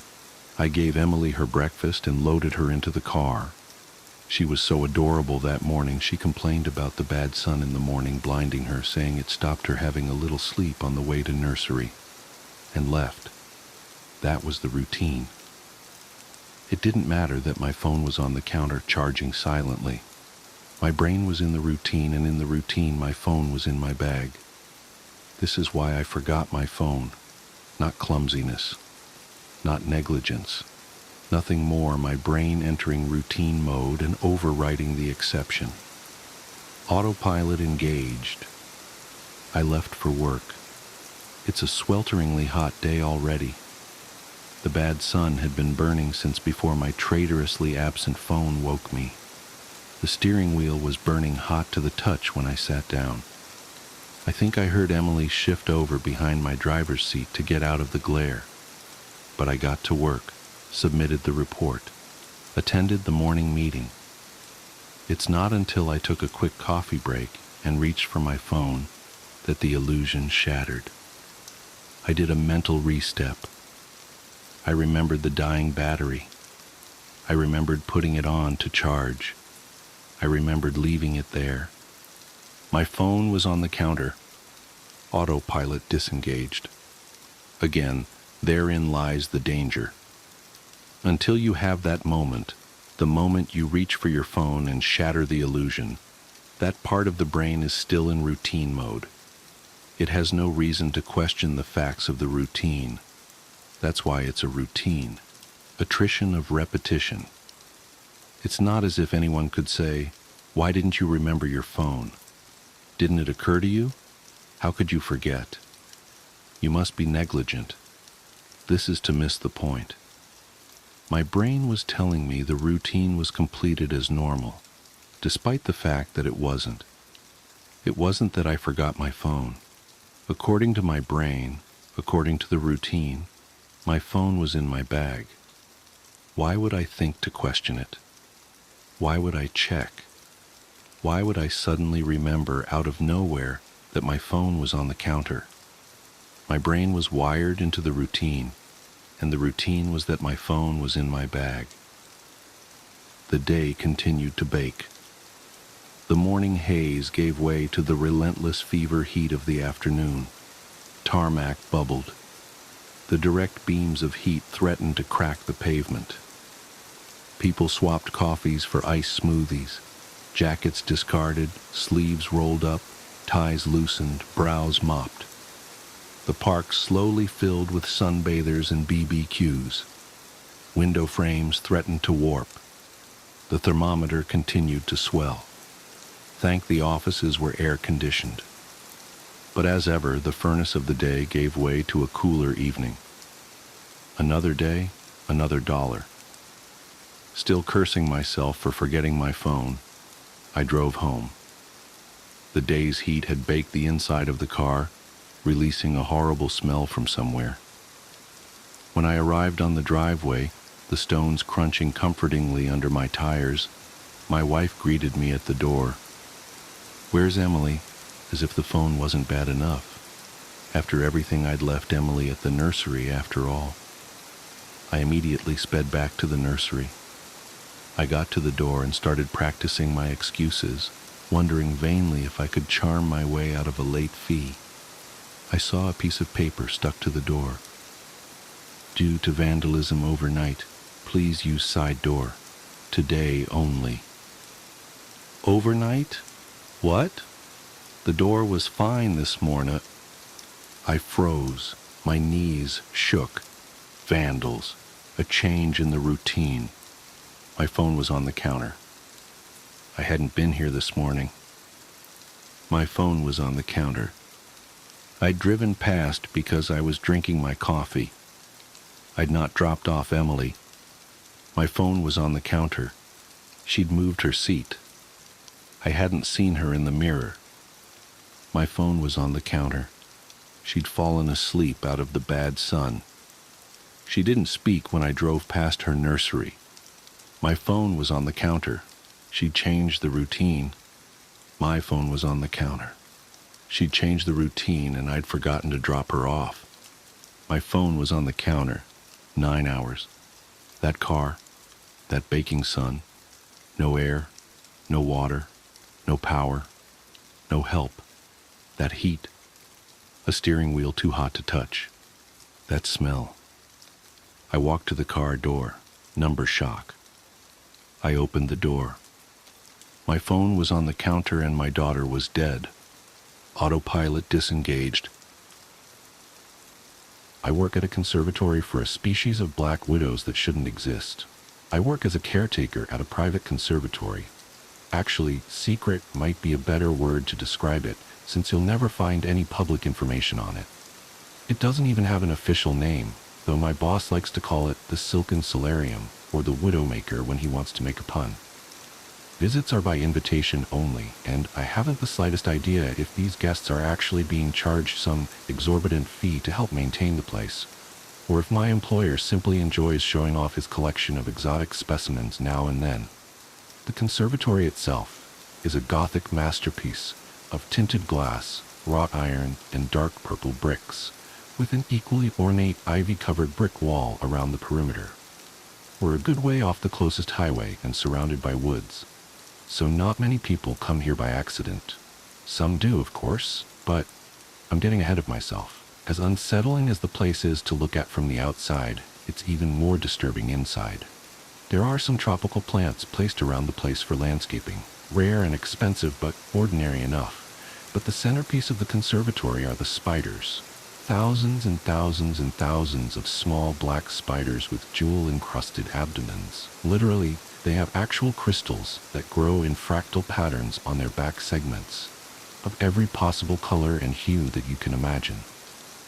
When my boss makes a speech to his guests about the spiders, he calls them Latrodectus callisti, or fairest widows.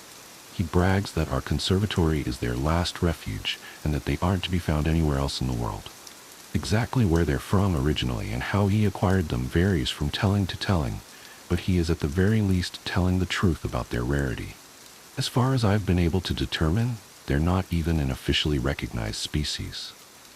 The widows aren't just notable for their beauty, however. They're an extremely social species, nearly as eusocial as an anthill or beehive.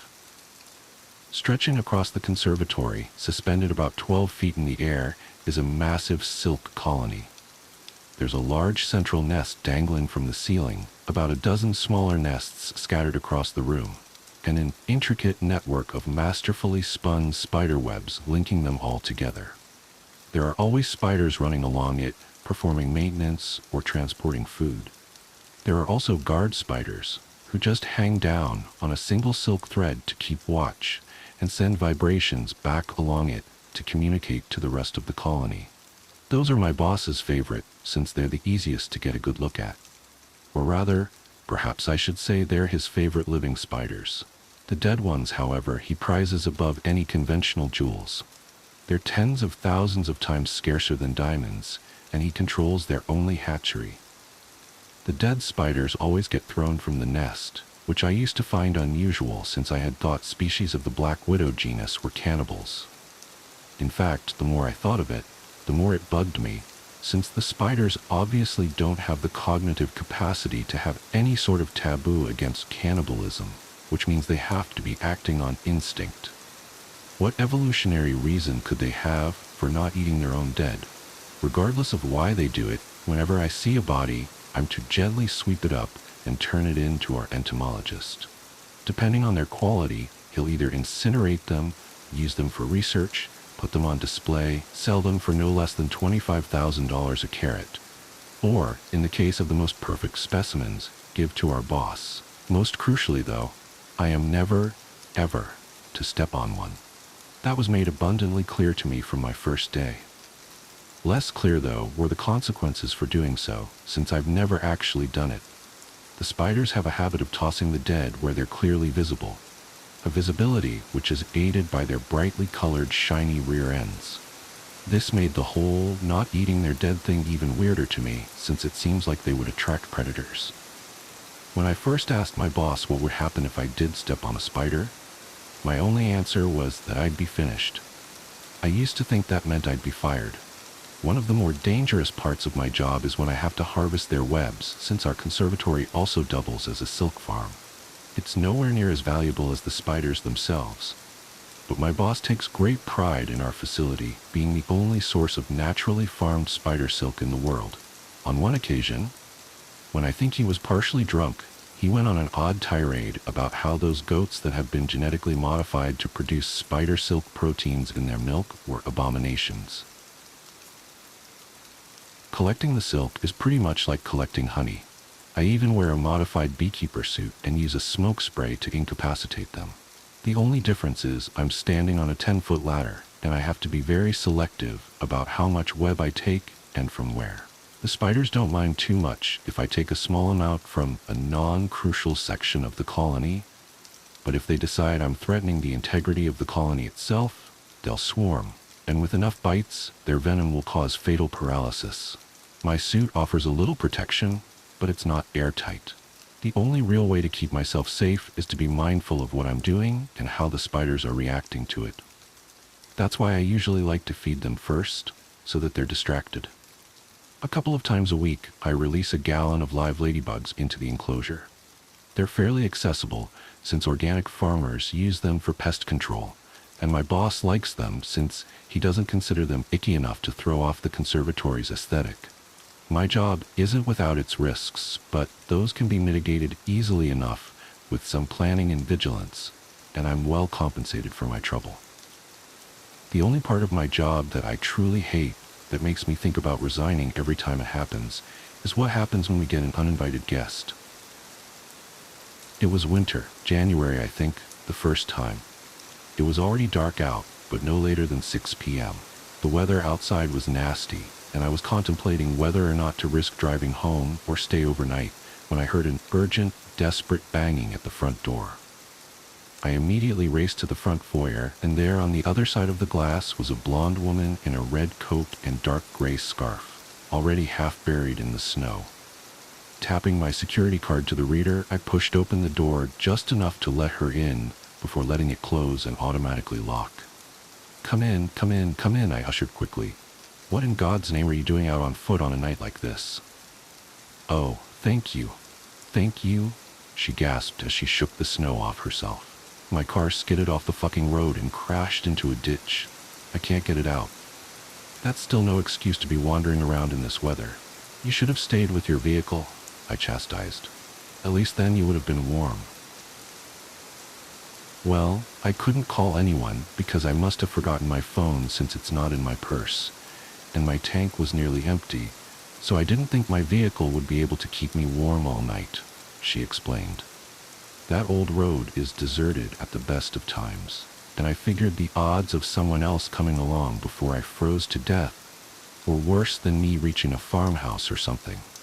She took off her gloves and began blowing air into her hands, then rapidly rubbing them together to warm them up. I diligently noted the wedding ring on her left hand, as I had been instructed to. I'm terribly sorry to have intruded like this, but may I use your phone, please? She asked me. I can make a call for you, but I can't let you use our phones directly, I said apologetically. Well, she asked, unable to contain the tinge of annoyance with me despite being at my mercy. We're a conservatory for a critically endangered species of spider, so we have rather stringent security procedures, I explained. Only staff are allowed to use the phone lines. I can call a tow truck and any friends or family if you have a number for me. The woman sighed in resignation and took out a pen and scrap of paper from her pocket and jotted down a number. That's my husband's cell, Alex Gifford. Tell him my car's stuck somewhere on Mordred Drive, and I'm safe here for now, she said as she handed me the note. I'm Carrie, by the way. Halden? I nodded. You can hang your coat up and get yourself warm. I'll make the phone calls and get you some coffee. Cream and sugar, please. Thank you. She smiled gratefully, which made my stomach roil, since I knew damn well I wasn't going to call her husband. I left her there and headed for the administrative office, making sure to leave the door to the main exhibit open for her.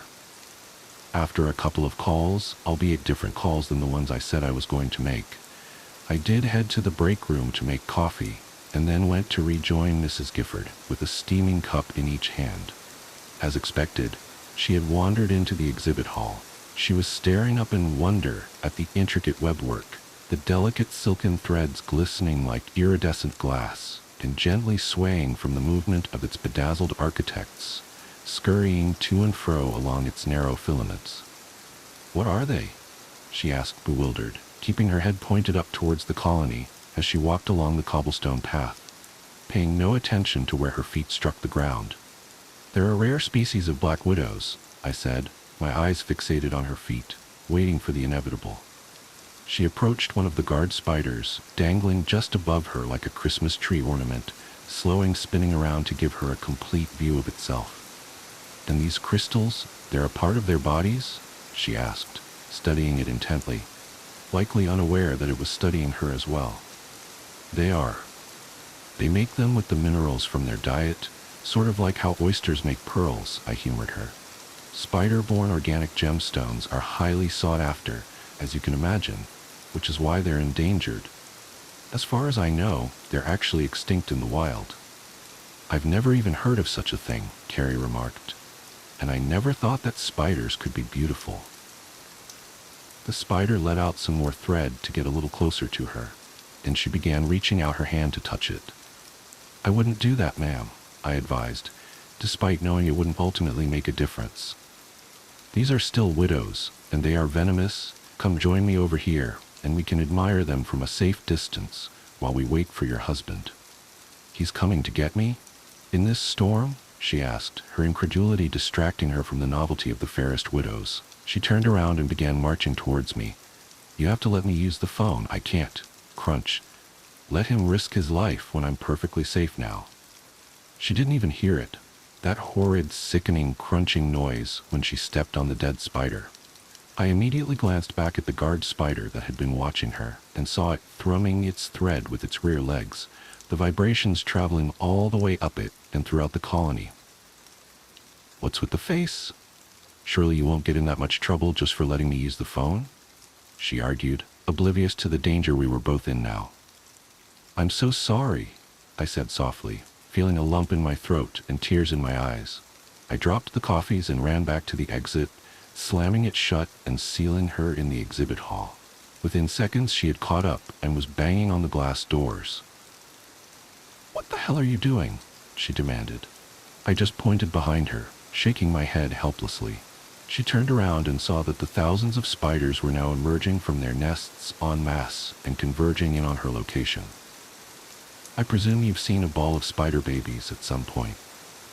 Picture that, only the size of a basketball court. Oh my God, let me in, let me in, let me in." I wish I could have, I really do, but they had seen her trample a dead widow, and that is a crime which they cannot forgive. I heard her muffled screams through the glass doors as dozens, then hundreds of the spiders dropped down upon her. She swatted desperately as they buried themselves into her hair and beneath her clothes, covering every possible segment of her body. Her screams of terror were suddenly interjected with torturous cries of pain, as hundreds of pairs of venomous fangs dug into her flesh nearly simultaneously. Those sharp cries turned to anguish wails and convulsed grimaces as the venom coursed through her veins, destroying muscle tissue and burning her up from the inside. She tried to run, but the surprisingly devious spiders had already strung a trip line behind her, felling her to the ground. She tried to force herself back up, but her muscles were already too badly damaged for that. Instead, all she could manage was to turn her head towards me, letting me see her final expression of shocked horror and betrayal before the spiders completely swarmed over her limp body. I watched as the entire colony worked together to cocoon her in silk, and then with over 1,000 tiny drag lines, reeled her up into the main nest. I was too petrified to move for at least a solid minute, but when I was able to move again, the first thing I did was drop to my knees and vomit. Bloody hell. The little blighters didn't waste any time on this one, did they? My boss callously asked as he stood atop the ladder and examined the cocooned carcass that was now safely inside the central nest. "So, my boss, I've mentioned him a few times, and by now you may be wondering what sort of man keeps a menagerie of man-eating arachnids as his personal terrarium. I don't have all the answers, but this is what I do know. First, his name's Seneca Chamberlain. He's earned a reputation as our local eccentric millionaire, but if you've never lived in Harrowett County, then you likely haven't heard of him. He's exceptionally, though indeterminately, wealthy, as you can imagine. He also has a very Victorian fashion sense. He likes to dress in frock coats and cravats and top hats, velvets and silks, and always in deep reds and golds.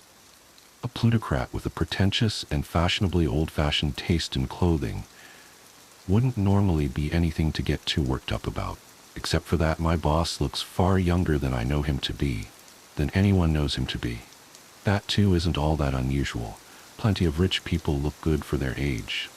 But no amount of Botox or stem cells or plastic surgery can explain this. I'm sure of it. He looks no more than 40, and I know he's looked like that for decades at least. The most unsettling thing is that the name Seneca Chamberlain goes back to the earliest surviving county records from nearly 200 years ago. My boss, of course, claims he's merely a descendant of the original Chamberlain, and that it was only poor record-keeping that failed to make that clear. But there are photos and portraits of his father and grandfather, and, look, if it wasn't for the fact I've seen him walking around in broad daylight, I'd swear he was a vampire. No, they didn't, I answered him softly as I sat slumped up against an information placard, my head tilted back towards the ceiling as I tried to process everything that had happened. "She stepped on a spider almost as soon as I called you." "Well, that would do it all right," he smirked, his eyes darting back and forth as he followed the countless widows going about their business. "And you said she was married, correct?" "She was," I croaked, the stinging of tears starting to fill my eyes once again. "To a man?" he asked nonchalantly as he started climbing down the ladder. "Yes. What does that matter?" I asked irritably. "It's just that it really tickles my fancy when this place becomes an actual widow-maker," he answered blithely, hopping to the ground. "Still, widowers are a subtype of widow, now aren't they?" "Small victories then, Halden." "Small victories. Come on now, stop moping. You did beautifully. And don't worry about any future problems with the law. That's all been taken care of." I turned my head to him then, wearing a poorly restrained glower of disgust and loathing. "Sir, with all due respect, is this just a game to you? We leave the front gates open, let curious or desperate passers-by wander on in, and then just let them do as they please until the widows snatch them up, just so that you can get your kicks and make a stupid pun?" I demanded. Chamberlain just tossed his head back and chuckled dryly. No. Heavens, no. I have far too much invested in this enterprise to risk bringing it to the authorities' attention over mere frivolities," he assured me. "No, Halden, I'm afraid that the occasional incident is quite essential to our operations. Why don't you climb up yourself and take a better look? That should make things a bit clearer." My stomach churned at the prospects at looking at Carrie's silk-encrusted, spider-covered corpse, but I had let her die. If there was actually a good reason for that, I wanted to know. I forced myself to my feet and trudged up the ladder to see what Chamberlain was going on about. I peered down into the nest and saw exactly what I had expected to see: a silk-encrusted, spider-covered corpse. But then, I noticed that the spiders were behaving somewhat unusually. Instead of their usual meticulous, coordinated activity, they were climbing all over each other seemingly at random, their limbs intertwined, unfamiliar globules of material being ejected from their abdomens in a mass orgy of fuck. It is an orgy, they're breeding, I realized. That's right, they only breed when they come across a windfall of food, such as this. Very responsible of them, Chamberlain commended. Sacrifices such as these are necessary to ensure the survival of the colony. But why human sacrifices? Why not a pig or a cow or stray dogs? Why do we have to feed them, people? I demanded. He scrunched his face as he considered his response. "Well, Halden, the widows are a result of coevolution with and selective breeding by people," he explained. "They evolved the gemstones to attract us, just as flowers evolved their blossoms to attract bees, and they offer us their dead in exchange for food and security. If someone or something steps on a dead spider, that's a threat to that arrangement. They kill them to ensure they don't destroy any more of their offerings and use their body to fuel the next generation of fairest widows to offset the damage." "That still doesn't..." "I'm getting to that," he assured me. "In addition to the gems and the silk, they produce a byproduct that's even more valuable. It's a sort of honeydew substance they use to nurse their young. It also happens to have unique biomedical properties that vary depending on the source of their meal. Feeding them cows and pigs and dogs would be all well and good if I was veterinarian. But as it stands, my clientele are of an exclusively human variety, and thus I need dew made from exclusively human stock." I climbed down from the ladder, my outrage subsiding somewhat as what he said to me began to sink in. "Unique biomedical properties?" I asked curiously, examining his ageless face as closely as I dared. "Precisely," he smirked knowingly, turning to take his leave. "Once they finish the poor woman off, they'll package the dew in silk satchels and hang some of them out as an offering. I can trust you with their collection, yes?" I hesitated briefly, trying to work up the courage to storm out on moral grounds and report him to the police. But I was already a willing accessory, and it wasn't like I didn't know this was going to happen when I took the job. And if I did try anything, there was no conceivable way that wouldn't end with me dead, and Chamberlain getting off scot-free. Accepting the futility of resistance, I sighed heavily and nodded. "Good man. Speak with the entomologist first. He'll walk you through the procedure," Chamberlain said as he headed for the exit. "And I realize this goes without saying, but drop or steal even a single satchel of dew and being devoured by the widows will be the least of your worries." The glass door snapped shut, as he left me alone with my thoughts. The corpse of the woman I had helped murder and the thousands of spiders turning it into eggs and immortal honeydew. I suppose my earlier suppositions about my boss hadn't been completely off. He was a vampire, just in a roundabout sort of way. The traffic stop. Officer David James had worked the graveyard shift along Route 43 for nearly 7 years. The stretch of highway cutting through dense pine forest was notorious for drunk drivers, especially after midnight. But in all his years of service, he'd never encountered anything quite like what happened on that moonless October night. The first peculiarity was the silence. Usually the night hummed with crickets and the occasional hoot of a barred owl. But as James's cruiser idled at the turnout near mile marker 217, an unnatural stillness pressed against his eardrums. Even the wind seemed to have abandoned the pines. His radar gun registered a black sedan doing 62 in a 55. As the car passed, James noticed the passenger side taillight was out. A routine stop, the kind he'd done thousands of times before. He flicked on his lights and pulled out behind the vehicle. The sedan took longer than usual to respond, continuing for almost half a mile before finally pulling onto the shoulder. James approached with his flashlight beam cutting through the darkness, noting how the black paint seemed to absorb the light rather than reflect it. The windows were tinted, but within legal limits. "License and registration," James said, keeping his voice steady despite an inexplicable urge to turn and run. The driver's window descended with painful slowness, releasing a blast of cold air that made James's eyes water. The interior smelled of wet earth and something else, something chemical and medicinal, that reminded him of his father's last days in the hospital. The driver was a middle-aged man in a charcoal suit. His skin had an odd, waxy quality under the flashlight beam, but his license photo was a perfect match.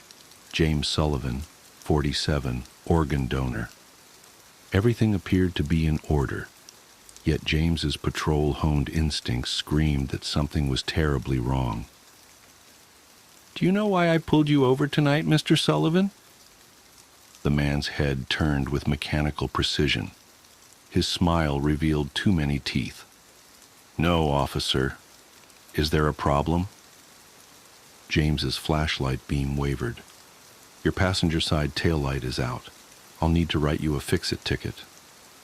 "That's impossible," Sullivan replied, his smile unchanging. "I just had them checked last week." The conversation continued with the same surreal quality, everything technically correct but fundamentally wrong, like a photo negative of reality. James wrote the ticket with trembling hands, his pen leaving dark grooves in the paper. As he handed over the citation, Sullivan's fingers brushed against his. They were ice cold and slightly tacky, like leather left out in the rain. "Have a good night, Officer James," Sullivan said, though James hadn't given his name. James hurried back to his cruiser, fighting the urge to wipe his hand on his uniform. As he watched the sedan pull away, its functioning taillights blazed an impossible crimson in the darkness. Wait. Both taillights were working perfectly. James's radio crackled to life, making him jump. Dispatch wanted him to run the plates. Standard procedure. He called them in, his mouth dry. The response came back garbled at first, forcing the dispatcher to repeat herself. "Unit 417, be advised. That vehicle was reported totaled in 2014, impounded and scrapped following a fatal accident. The registered owner, James Sullivan, was declared dead at the scene." James's blood turned to ice water in his veins. He immediately hit his lights and sirens, accelerating after the sedan. But the highway ahead was empty in both directions. The black car had vanished. Back at the station, James's supervisor called him into his office. "We need to talk about what happened tonight." "I know how it sounds," James began, but the sergeant held up a hand. We pulled your dash cam footage. The older man's face was grave. David, there was no car. James watched in horror as the video played on the sergeant's computer. It showed his cruiser pulling over on the empty highway. The camera captured him walking out into the darkness, standing still for 12 minutes while apparently speaking to thin air. His flashlight beam illuminated nothing but swirling mist and empty asphalt. That was 3 weeks ago. James hasn't returned to work since that night. He requested indefinite leave, citing personal reasons. But the truth is, he can't bring himself to drive that stretch of Route 43 again. Not after what he discovered during his obsessive research into the accident that claimed James Sullivan's life. The papers called it a tragic drunk driving incident. Sullivan had been heading home from a late meeting when his sedan veered off the road near mile marker 217. The car flipped several times before coming to rest against a stand of pines. Sullivan was partially ejected through the windshield. He remained conscious long enough to give a statement to the first officer on scene. The responding officer that night? A rookie named David James, working his very first graveyard shift. In his incident report, James wrote that Sullivan kept apologizing, saying he should have noticed his taillight was out. The report also noted that James had tried to comfort the dying man, promising to stay with him until the ambulance arrived. But James has no memory of that night. None at all. The first year of his service is a complete blank in his mind, as if something reached in and carefully excised those memories, leaving behind nothing but shadows and the lingering scent of wet earth. Last week, James finally worked up the courage to visit the accident site. The old skid marks have long since faded, and new saplings have begun to reclaim the small clearing where Sullivan's car came to rest.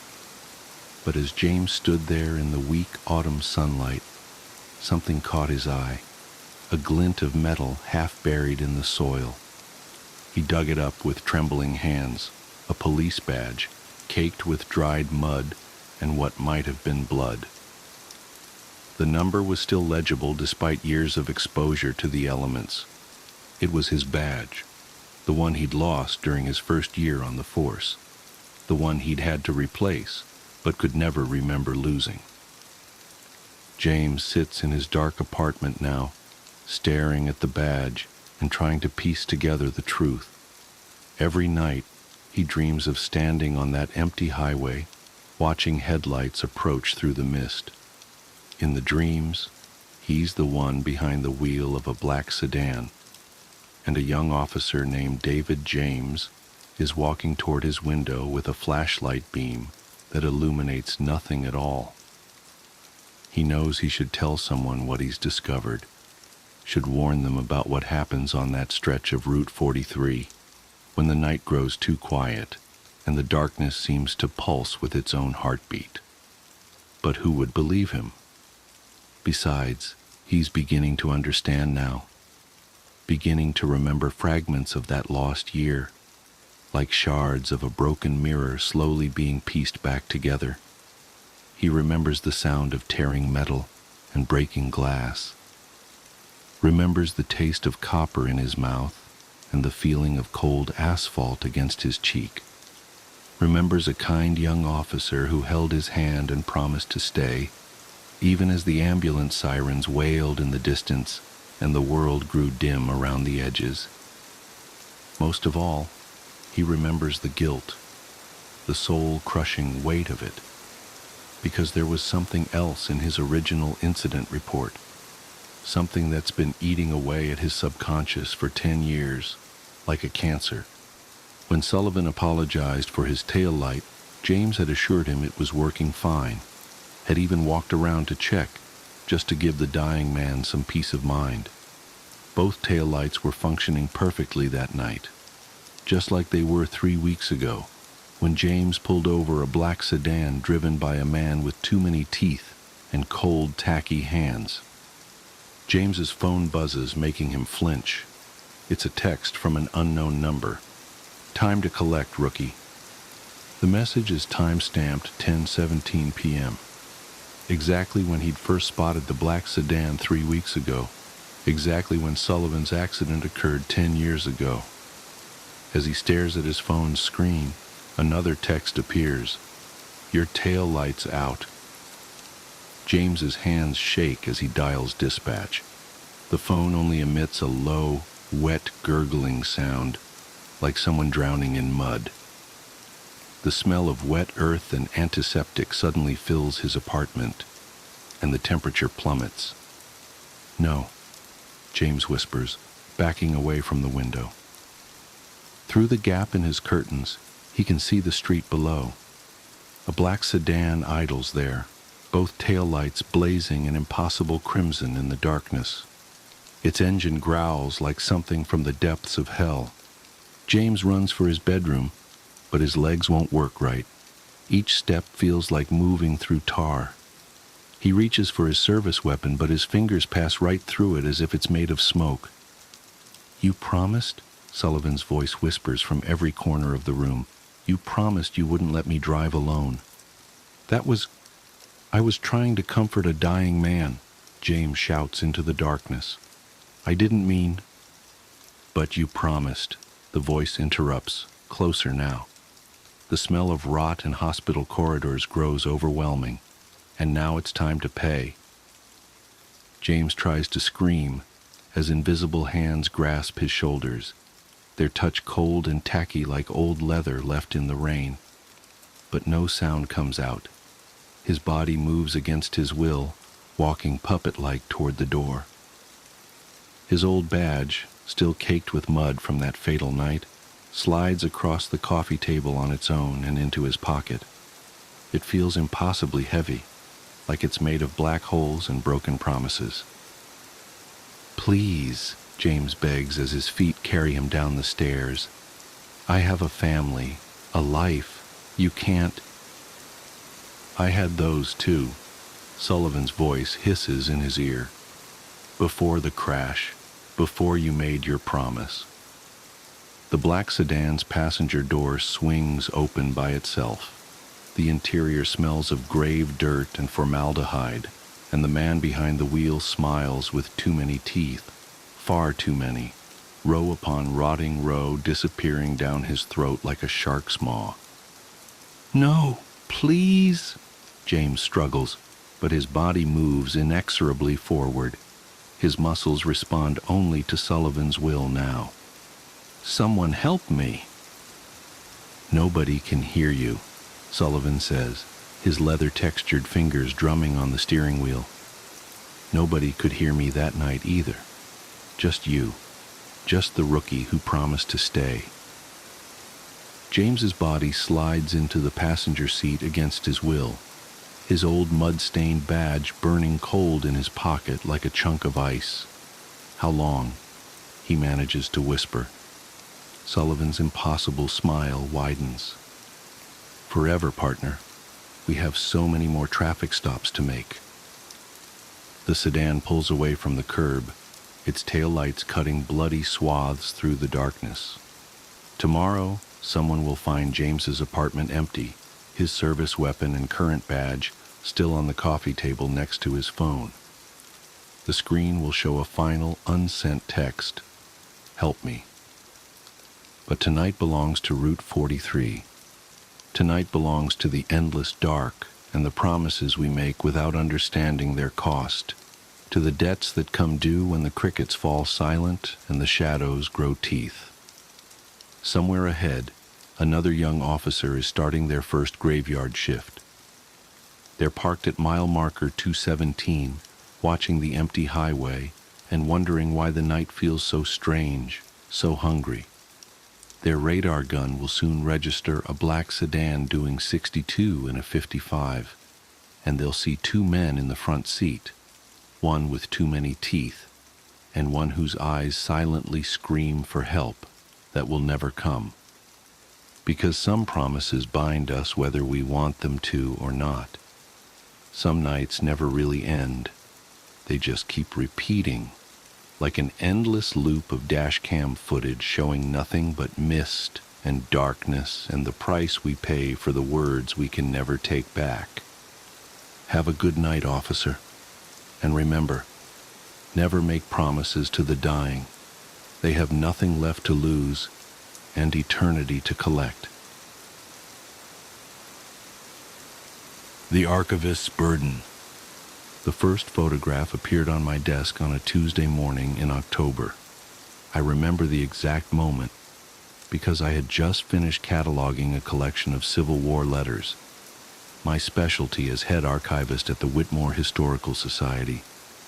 The photograph shouldn't have been remarkable. A black and white portrait of a young woman circa 1940s, her eyes downcast and hands folded primly in her lap. But something about it made my skin crawl. I've spent 20 years handling historical artifacts, learning to read the stories they tell beyond their physical presence. This photograph felt wrong. Not damaged or fraudulent. I've encountered plenty of those. But wrong in a way that defied professional explanation. The woman's pose was too still, her shadow too dark against the backdrop, and her hands. I could have sworn they were in a slightly different position each time I looked away and back. "Margaret?" I called out to my assistant but received no response. Right. She had taken a personal day. I was alone in the archive's basement office, surrounded by climate-controlled storage rooms and the gentle hum of dehumidifiers. I checked our acquisition records but found no entry for the photograph. This wasn't entirely unusual. We sometimes received anonymous donations through our mail slot. I created a new entry following standard cataloging procedure. My hands trembled slightly as I measured the photograph's dimensions. 8 x 10 inches, standard size. The paper was period appropriate, showing expected signs of age. When I looked up from my notes, there was a second photograph on my desk. I froze, pen hovering above paper. This one showed the same woman, but from a different angle. Her head was turned slightly to the right, and though her eyes were still downcast, a faint smile played at the corners of her mouth. The shadow behind her had grown larger, spreading across the backdrop like an ink stain. I am not a fanciful person. My profession demands rigorous attention to detail and skepticism toward unprovable claims. I've debunked countless stories of haunted artifacts and cursed heirlooms. But in that moment, I felt something I hadn't experienced since childhood, pure, irrational terror. I forced myself to remain calm and logical. Someone must have placed the second photograph there while I was distracted with cataloging. But I hadn't heard footsteps on the creaking floorboards, hadn't felt the characteristic draft when the basement door opened. The phone on my desk rang, making me jump. I answered with hands that were definitely shaking now. Whitmore Historical Society. This is Daniel speaking. Static crackled on the line. Through it I heard what sounded like an old recording of orchestral music, the kind played on a phonograph. A woman's voice, distant and distorted. "Have you seen them yet?" "I'm sorry. Who is this?" "The collection needs to be complete."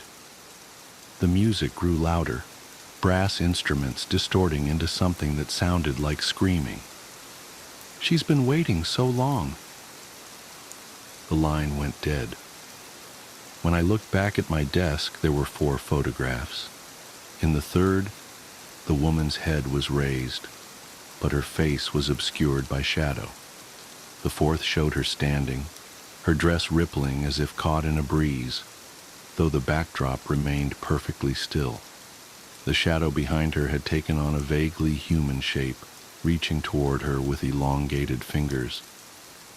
I should have left, should have walked out of that basement and never returned. But archivists have a duty to preserve history, to maintain order in the face of chaos. And beneath my fear was a familiar, scholarly curiosity. Who was this woman? What was the significance of these photographs? How were they appearing on my desk? I began to research. The woman's clothing and hairstyle suggested the photographs were taken between 1943 and 1945. The backdrop and lighting setup matched the style of Marcus Sullivan, a photographer who operated a studio in downtown Whitmore during that period. Sullivan was known for his innovative techniques and had a particular interest in capturing movement in still photographs. He also disappeared under mysterious circumstances in 1945, leaving behind a fully equipped studio but no traces of his work. The police investigation found all of his photographs and negatives had been destroyed, the ashes still warm in his fireplace when they arrived. As I read the newspaper archives account of Sullivan's disappearance, I noticed something that made my blood run cold. The article mentioned his last known client, Miss Eleanor Reed, age 23, who sat for a portrait session on the morning of Sullivan's disappearance. When questioned, Miss Reed claimed to have no memory of the session, though multiple witnesses saw her enter the studio. She was cleared of any involvement, but suffered a nervous breakdown and was institutionalized 2 weeks later. I looked up from the microfilm reader. 8 photographs now covered my desk. In each successive image, the woman, Eleanor, was closer to the camera. Her smile had widened into something that stretched too far across her face. The shadow behind her had resolved into a dark figure that exactly matched her pose, like a 3-dimensional silhouette trying to peel itself away. The air in the basement felt thick, heavy with the scent of photographic chemicals. The humming of the dehumidifiers had taken on a rhythmic quality that reminded me of the orchestral music from the phone call. I reached for the newest photograph with trembling fingers. The moment I touched it, every light in the basement flickered and died, leaving only the red glow of the emergency exit signs. In that crimson illumination, I saw that the photographs had changed. Eleanor was looking directly at the camera now, her eyes wide and pleading. The shadow figure had wrapped its arms around her waist, its head inclined toward her neck. And then, in the darkness between one emergency light and the next, I heard it, the whir and click of a camera shutter, again and again. Each sound brought a burst of phantom flashbulb light that burned after images into my vision. When my eyes adjusted, the photographs had multiplied. They covered my desk, spilled onto the floor, plastered themselves across the walls. Hundreds of Eleanors stared at me, their expressions progressing from fear to resignation to something else entirely. In each image, the shadow figure grew more substantial, more real, while Eleanor became increasingly transparent, like a double exposure slowly fading away. The temperature plummeted. My breath fogged in the air as I stumbled backward, knocking over a stack of archival boxes. The crash echoed through the basement, but beneath it, I heard something else. The scratch of a phonograph needle, followed by that distant orchestral music. The collection must be complete. The voice came from everywhere and nowhere, Eleanor's and not Eleanor's, a chorus of whispers that made my teeth ache. The emergency lights flickered faster now, strobe-like bursts that transformed the basement into a makeshift darkroom. In those fractional seconds of illumination, I saw them. Figures stepping out of the photographs, Eleanor and her shadow multiplied into a crowd of identical pairs. They moved with jerky, stop-motion precision, like subjects in an early motion study. With each step, the shadow figures grew more solid while the Eleanors became increasingly ghost-like. I ran for the stairs, but they were blocked by a wall of photographs that hadn't been there moments before. Each one showed the same scene, the basement, from every conceivable angle, with me at the center. And in every image, standing just behind me, was a shadow that didn't match my pose.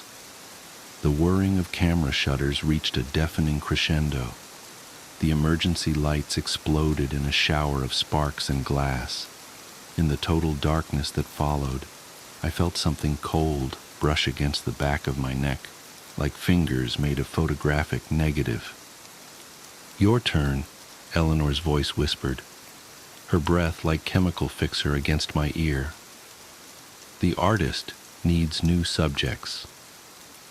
The last thing I saw before the flashbulb went off was my own shadow, standing 3 feet away, smiling back at me.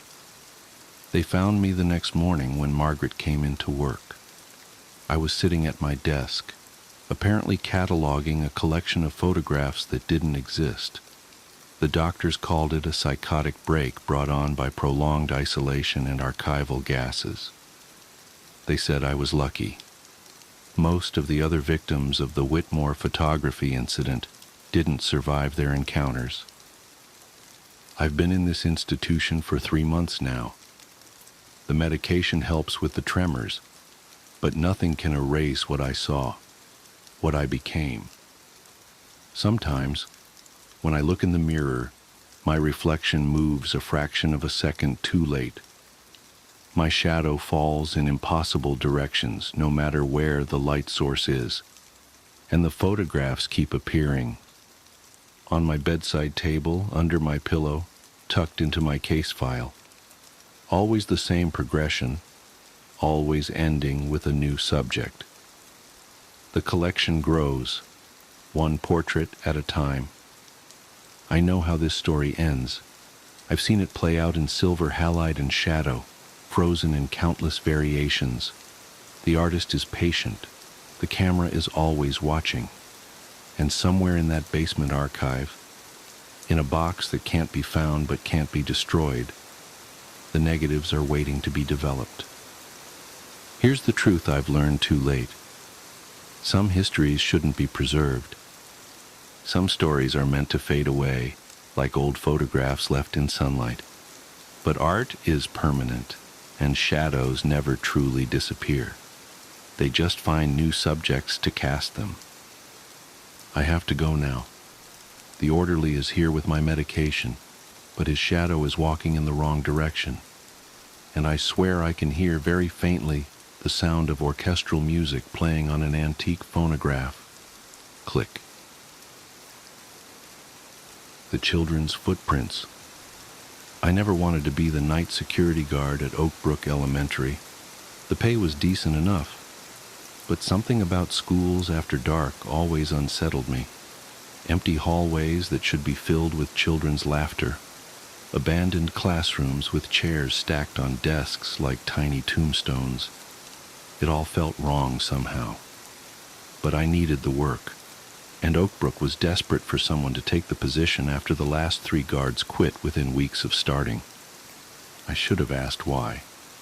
The school itself was brand new, all gleaming windows and fresh paint, built on the foundations of the old Oak Brook that had burned down in 1964.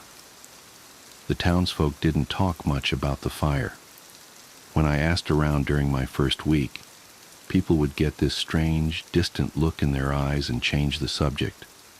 I eventually pieced together that it had happened during school hours, but beyond that, the details seemed deliberately buried. My first month on the job was uneventful. I'd make my rounds every couple of hours, checking doors and windows, occasionally shooing away teenagers trying to break in on a dare. The nights were long and quiet, filled only with the subtle creaks and groans of the building settling. Then the first snow fell. I remember that night clearly, December 12th, just past midnight. The weather forecast had predicted a heavy snowfall, and they weren't wrong.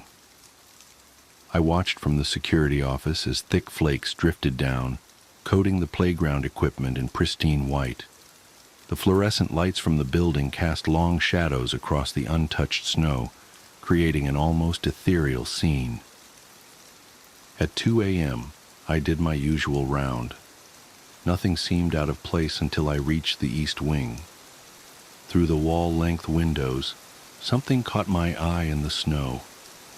Footprints, small ones, like those of young children, leading away from the building's wall. My first thought was that some kids had snuck onto the property, but that made no sense. The snow had only started falling an hour ago, and I'd been watching the security cameras the whole time. No one had approached the building. I radioed it in and went outside to investigate. The temperature had dropped well below freezing, and my breath came out in thick clouds as I followed the tracks with my flashlight. They led from the wall, not from any door or window, but straight from the solid brick wall, out to the playground. Then they just stopped, mid-stride, as if whoever had made them had simply vanished into thin air. I checked the security footage later that night. Nothing. The cameras showed the snow falling undisturbed, then suddenly, between one frame and the next, the footprints appeared. I convinced myself it was some kind of trick of the light, or maybe wind patterns in the snow.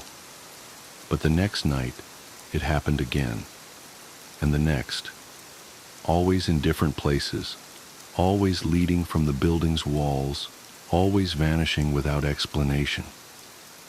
The maintenance staff started refusing to come in early to shovel the walks until after sunrise.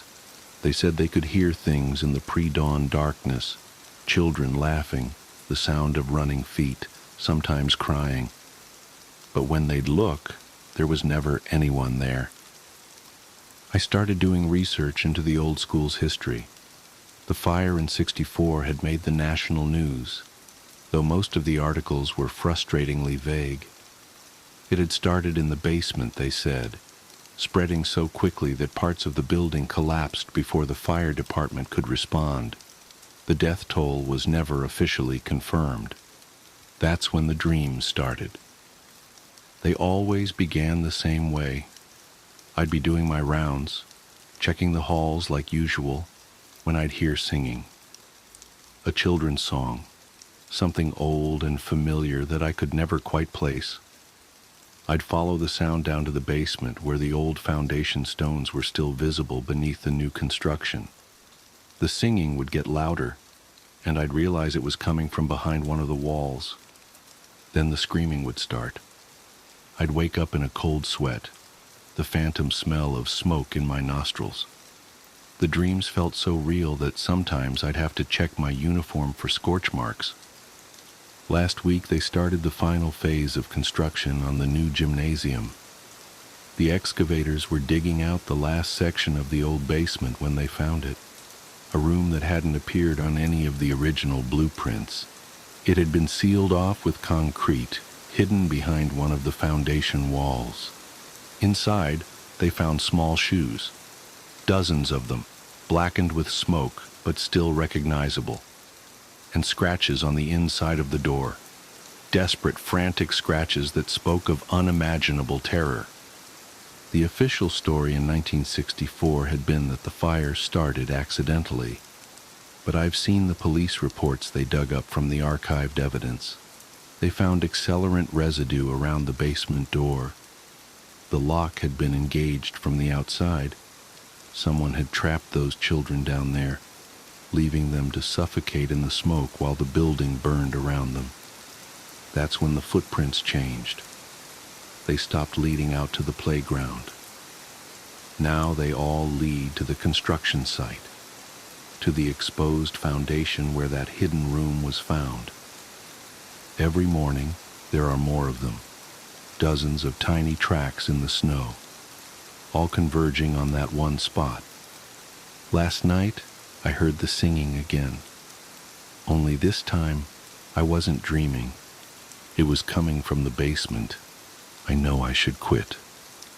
3 other guards already have, and I understand why now.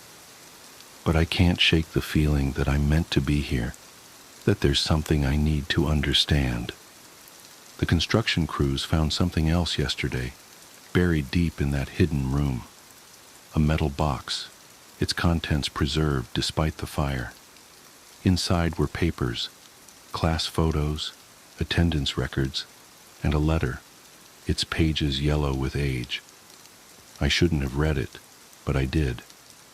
It was written by a teacher, dated the day before the fire. She wrote about her concerns, about the sounds she'd been hearing from the basement during school hours. Children crying, she said, when all her students were accounted for in class. She'd reported it to the principal, but he'd dismissed her fears, said she was imagining things. The principal's name was familiar. I'd seen it before, in my research about the town's history. He'd died just last year, in fact, a respected member of the community right up until the end. But here's the thing that keeps me up at night. They found something else in that metal box, a ring of keys, heavy and old-fashioned. One of them fits the ancient lock they discovered on that basement room's door. The principal had lived in town all his life. He'd never left, never moved away, even after the fire. For 60 years, he'd walked these streets, attended church, served on the town council, all while carrying the weight of what he'd done. Why did he do it? That's the question that haunts me. What could drive a man to lock children in a basement and set the building ablaze? The answer has to be in the record somewhere, hidden in the town's history like those small, scorched shoes behind the foundation wall. I've started bringing a recorder to work. Sometimes in the quietest hours of the night I can hear voices in the static, children's voices whispering names. Their names, I think. The ones that were never included in the official death toll. The footprints appeared again last night, but they were different. Larger this time, adult-sized, leading from the parking lot to the basement entrance. They looked fresh, but when I checked the cameras, there was nothing there, just empty frames of falling snow. I followed them to the door, and that's when I noticed something that made my blood run cold. Mixed in with the snow around the footprints were dark spots, like water droplets. But when I knelt down to look closer, I realized they weren't water. They were ash. The principal was buried last year in Oak Hill Cemetery, just across the street from where the school stands now. The groundskeeper there, an old man who's worked the grounds for decades, told me something interesting yesterday. He said that every morning for the past 60 years, he'd find footprints in the snow around the principal's house. Small footprints, like those of children, leading up to his windows, circling his doors, watching, waiting. The old man said that in all those years, the principal never once left his house when it snowed.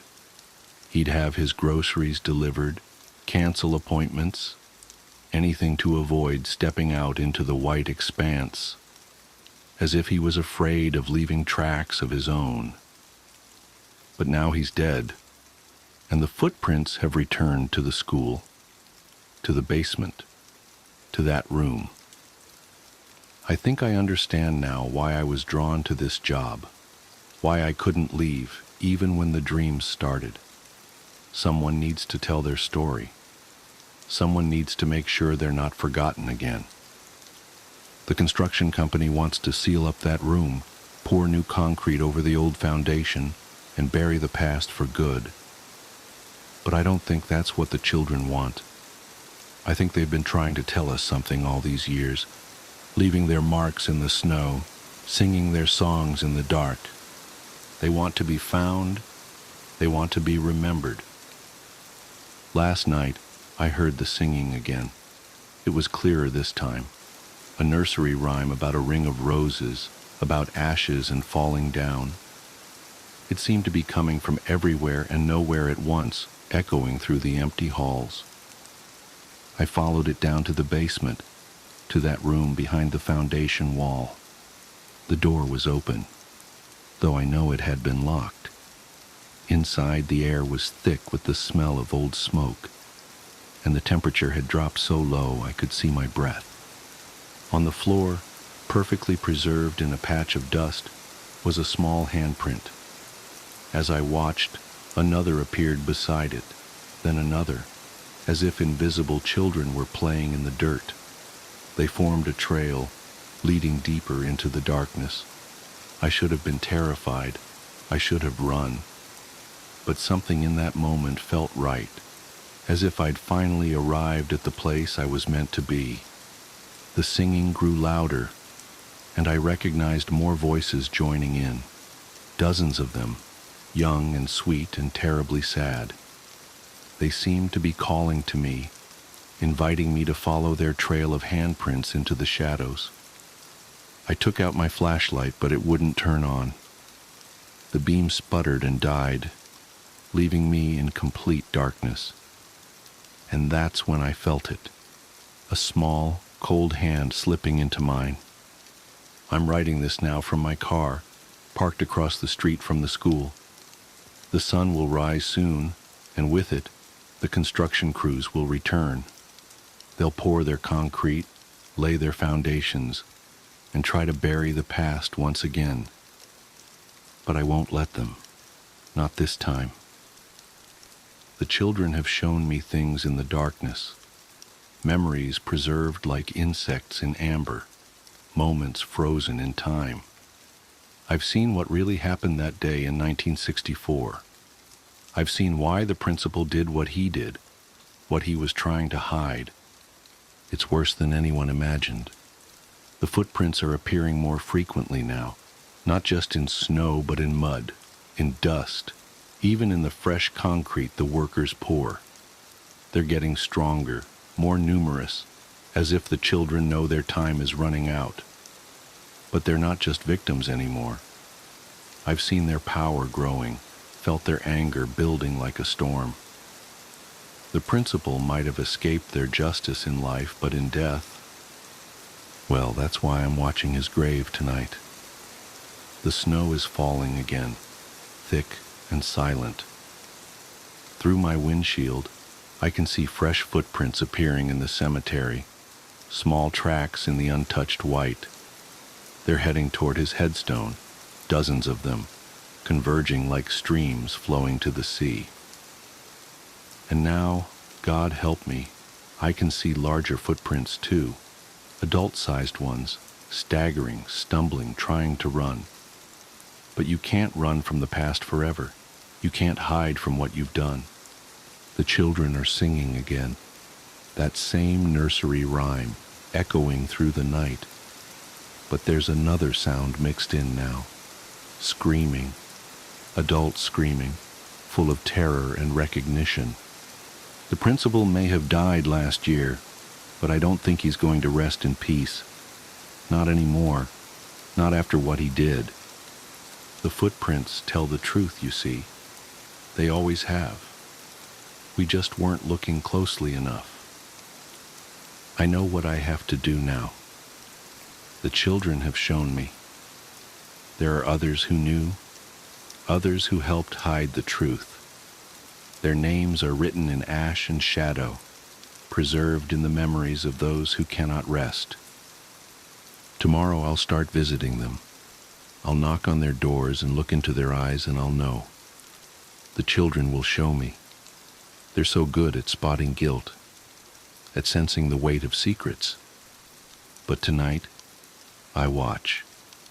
Tonight, I bear witness as justice arrives on small, silent feet, carrying 60 years of patience and pain. Listen. Can you hear it? The singing is growing louder. The footprints are appearing faster now, like raindrops hitting water. And there, in the darkness between the graves, I can almost see them. Small shapes moving through the snow, circling, closing in. Ring around the rosy, pockets full of posies.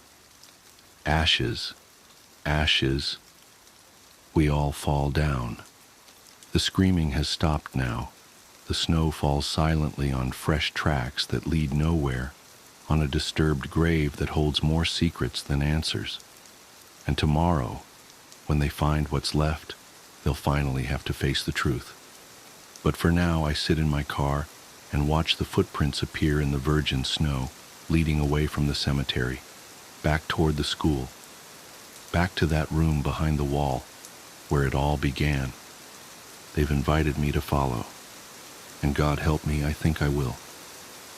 Because sometimes the only way to right an old wrong is to let the victims guide you through the darkness. Sometimes justice wears small shoes and sings nursery rhymes in the night. And sometimes, just sometimes, the footprints in the snow lead exactly where they're supposed to. The mirror game. I keep telling myself that writing this down will help, that somehow putting the experience into words will make it feel more contained, more manageable. My therapist suggested journaling, though I don't think this is what she had in mind. But I need to document what happened before the details start to fade, or worse, before I start doubting my own memory. It started 3 weeks ago, on a Tuesday. I remember it was Tuesday because I'd just picked up my daughter Emma's art supplies from Michael's. She had a school project due Thursday, and of course, she'd waited until the last minute to tell me she needed specific materials. I remember standing in the checkout line, juggling an armful of colored construction paper, glue sticks, and a fresh pack of Crayola crayons, while trying to respond to work emails on my phone. The woman behind me in line had been oddly insistent about letting me go ahead of her, even though she only had one item, a small round mirror in an ornate brass frame. "You look like you're in a hurry," she'd said, but something about her smile hadn't quite reached her eyes. I thanked her, and didn't think much of it at the time. I wish I had. That night, after Emma had finally gone to bed, leaving a rainbow of crayon shavings scattered across the dining room table, I was doing my usual lock-up routine. Front door, checked and chained. Back door, locked and deadbolted. Windows, all secured. I developed this habit after my divorce 2 years ago. Something about being the only adult in the house made me hyper-aware of home security. I was heading upstairs when I heard it. Footsteps, not the usual house-settling creaks or the neighbor's cat prowling across our deck, but distinct footsteps, like someone wearing hard-soled shoes walking across hardwood floors. The thing is, we have carpet upstairs. I froze mid-step, one hand gripping the banister. The sound had come from Emma's room. "Emma?" I called out, trying to keep my voice steady. "Are you up, sweetie?" No response, but the footsteps stopped.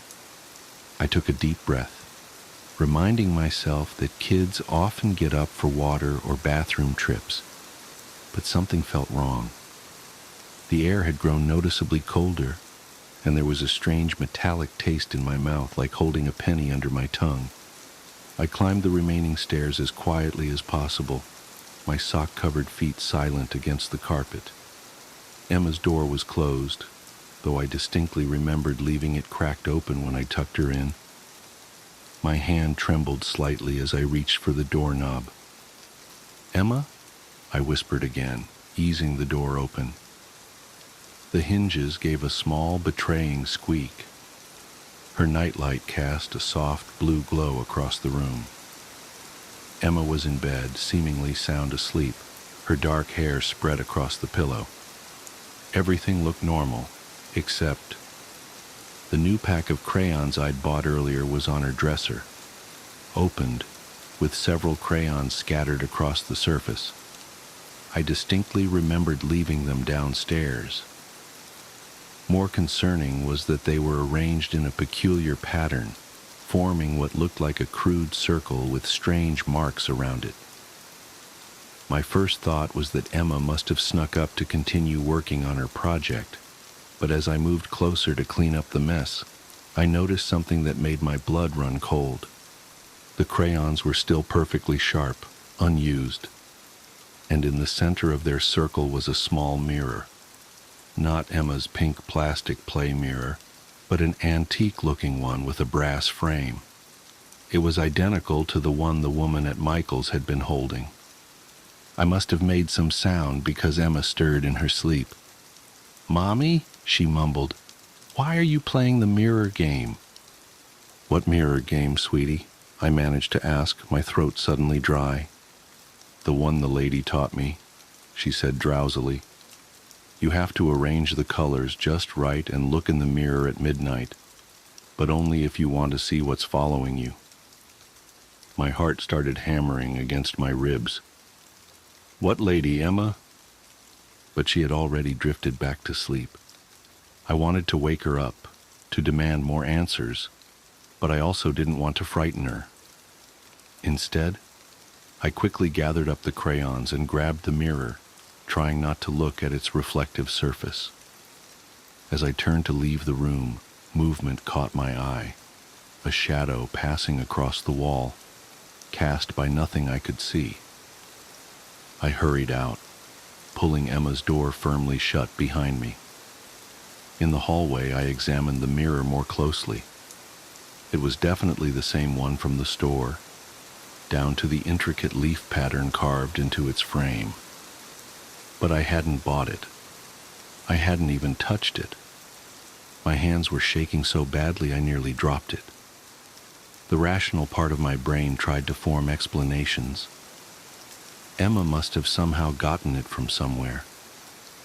Maybe it was an old one we'd had lying around that just looked similar. Maybe... The sound of footsteps interrupted my thoughts. This time, they were behind me. I spun around, but the hallway was empty. The temperature had dropped even further. I could see my breath forming small clouds in the air. The footsteps continued, slower now, deliberate. They seemed to be circling me. Without thinking, I glanced down at the mirror in my hands.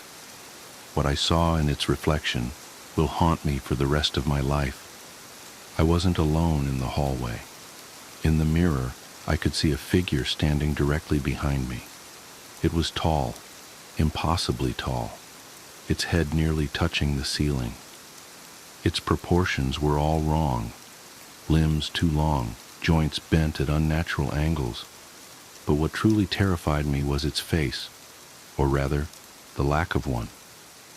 Where features should have been, there was only a smooth, blank surface, like untouched clay. I couldn't move, couldn't breathe. In the mirror, I watched as the figure slowly raised one elongated hand and placed a finger against where its lips should have been, in a shushing gesture. The mirror slipped from my numb fingers. I lunged to catch it, some instinct telling me that breaking it would be catastrophically bad.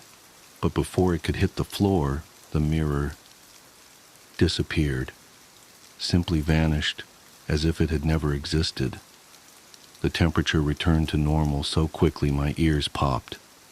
I stood there for several long minutes, heart racing, trying to process what had just happened. Finally, I forced myself to move, to check on Emma.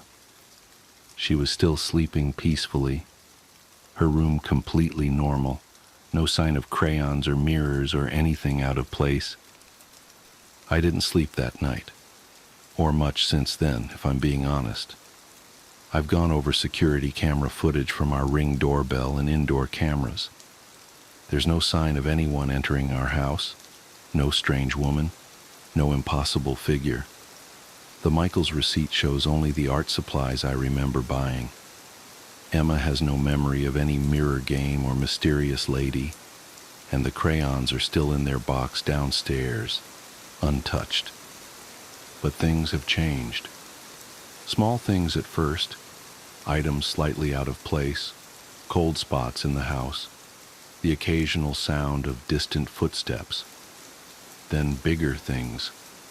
Every mirror in our house has had to be covered or removed because sometimes, just sometimes, the reflections don't quite match reality. They show things moving in empty rooms, shadows where there shouldn't be shadows, and occasionally in the corner of the frame, something tall and wrongly proportioned. Emma's been having nightmares, though she can't remember them when she wakes.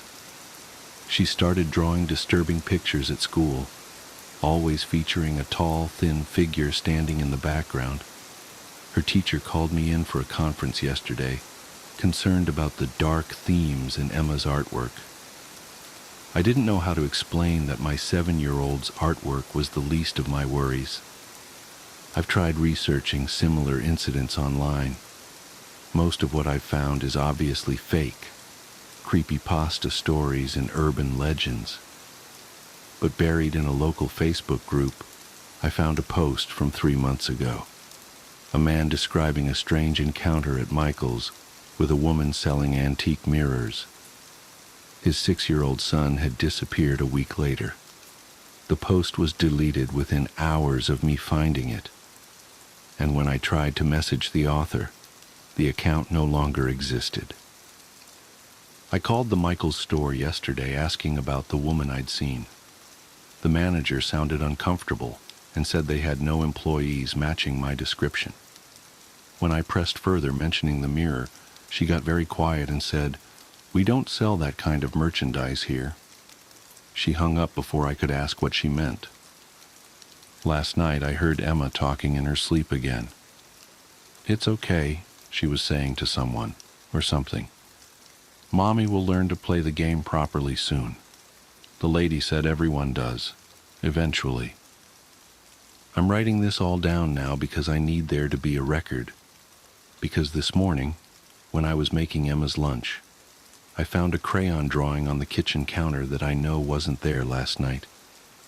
It shows 2 figures, one small, one impossibly tall, standing in front of what looks like our house.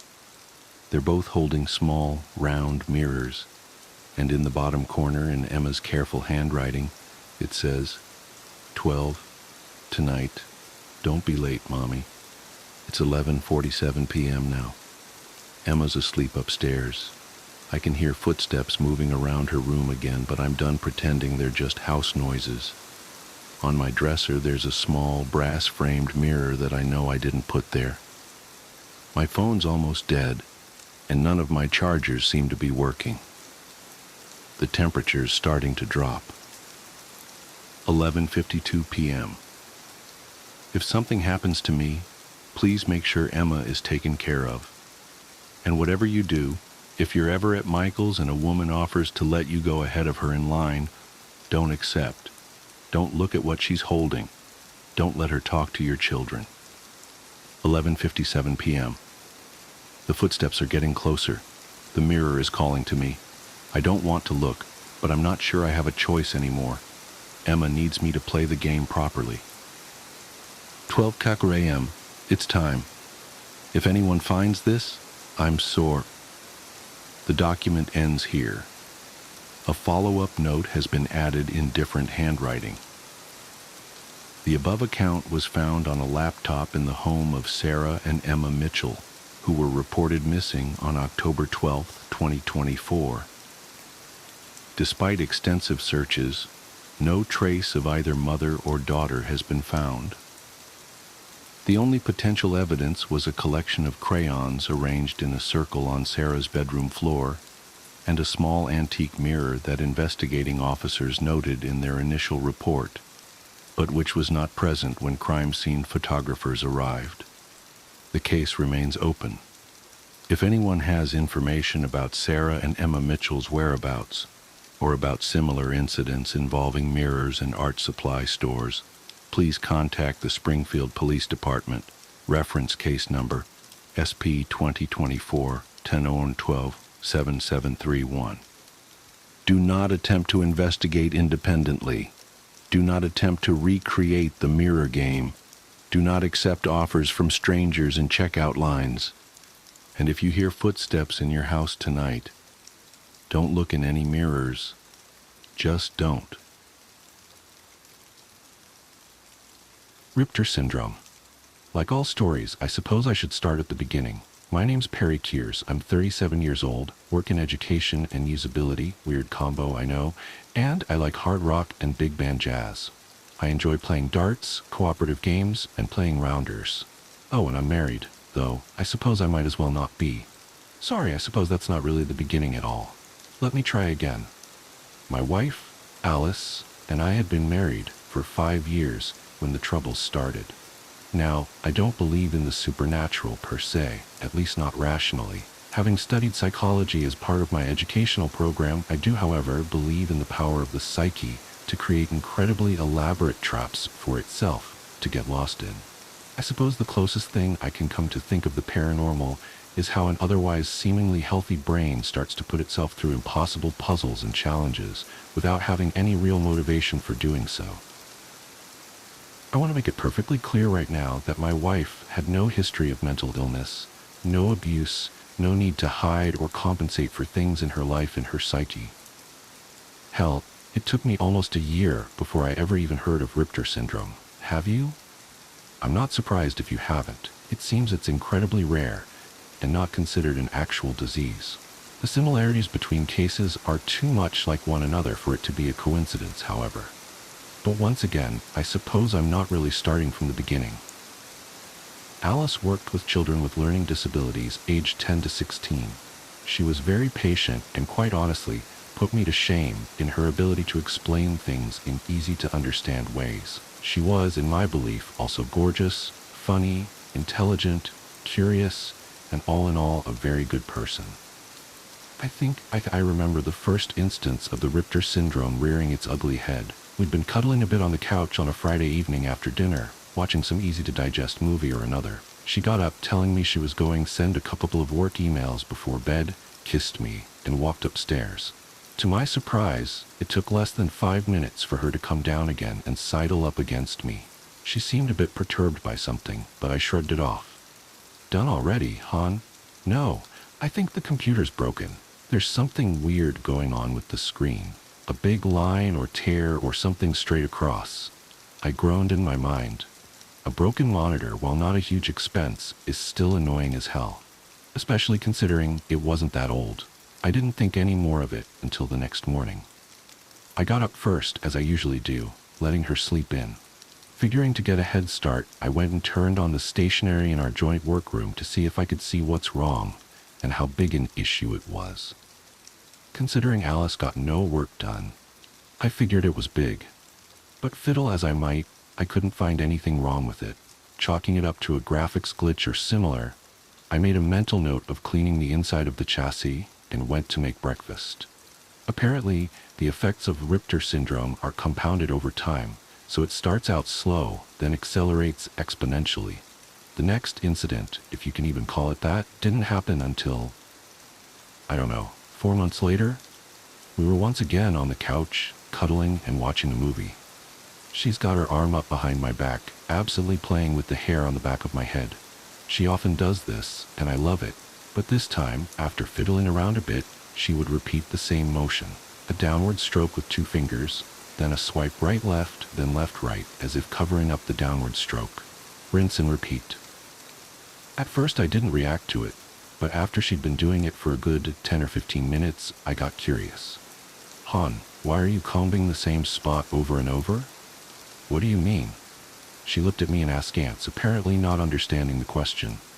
Well, you've been sort of combing over the same spot on the back of my head for about a quarter of an hour now. Do I have something in my hair?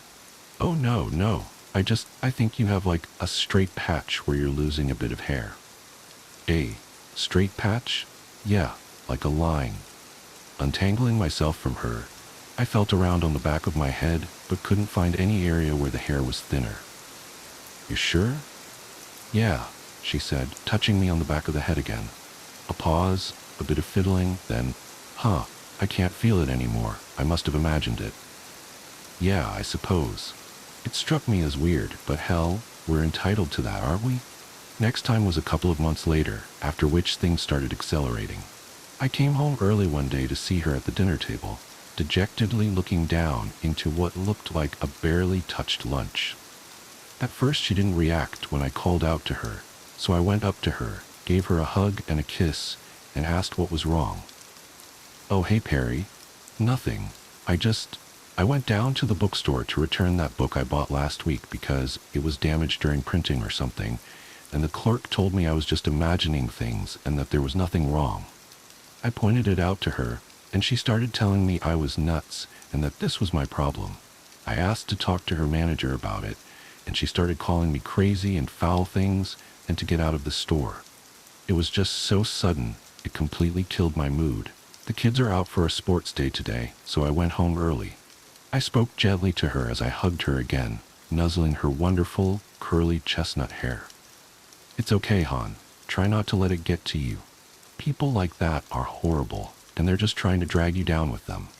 Tell you what, why don't we go to the movies tonight, eat out, and just forget about this, and I'll take it down to the store first thing Monday." She smiled then, that lovely, warm smile, and kissed me. I think that was the last time I saw that smile as it should be. Come Monday, I went down to the store, intending to, well, to be honest, I went there intending to start trouble. You don't yell at my wife and get away with it. Not my gentle, loving Alice. Turns out, the clerk at the store and her manager had a different story to tell. They told me Alice had come in complaining that there was a crease or tear in the book that must have happened during printing and demanded a new book. The clerk, per procedure, checked the book before intending to dispose of it, but was confused when she couldn't find anything wrong with it. Asking my wife about it, Alice had told the clerk that it's right there, page 32 to 84. So naturally I opened the book myself and, well, okay, I hadn't actually checked it before, but flipping through the pages, I couldn't find a single thing wrong with it. The clerk's manager continued the story, saying that when the clerk prompted Alice, my wife had gotten angry and raised her voice, causing the manager to come over.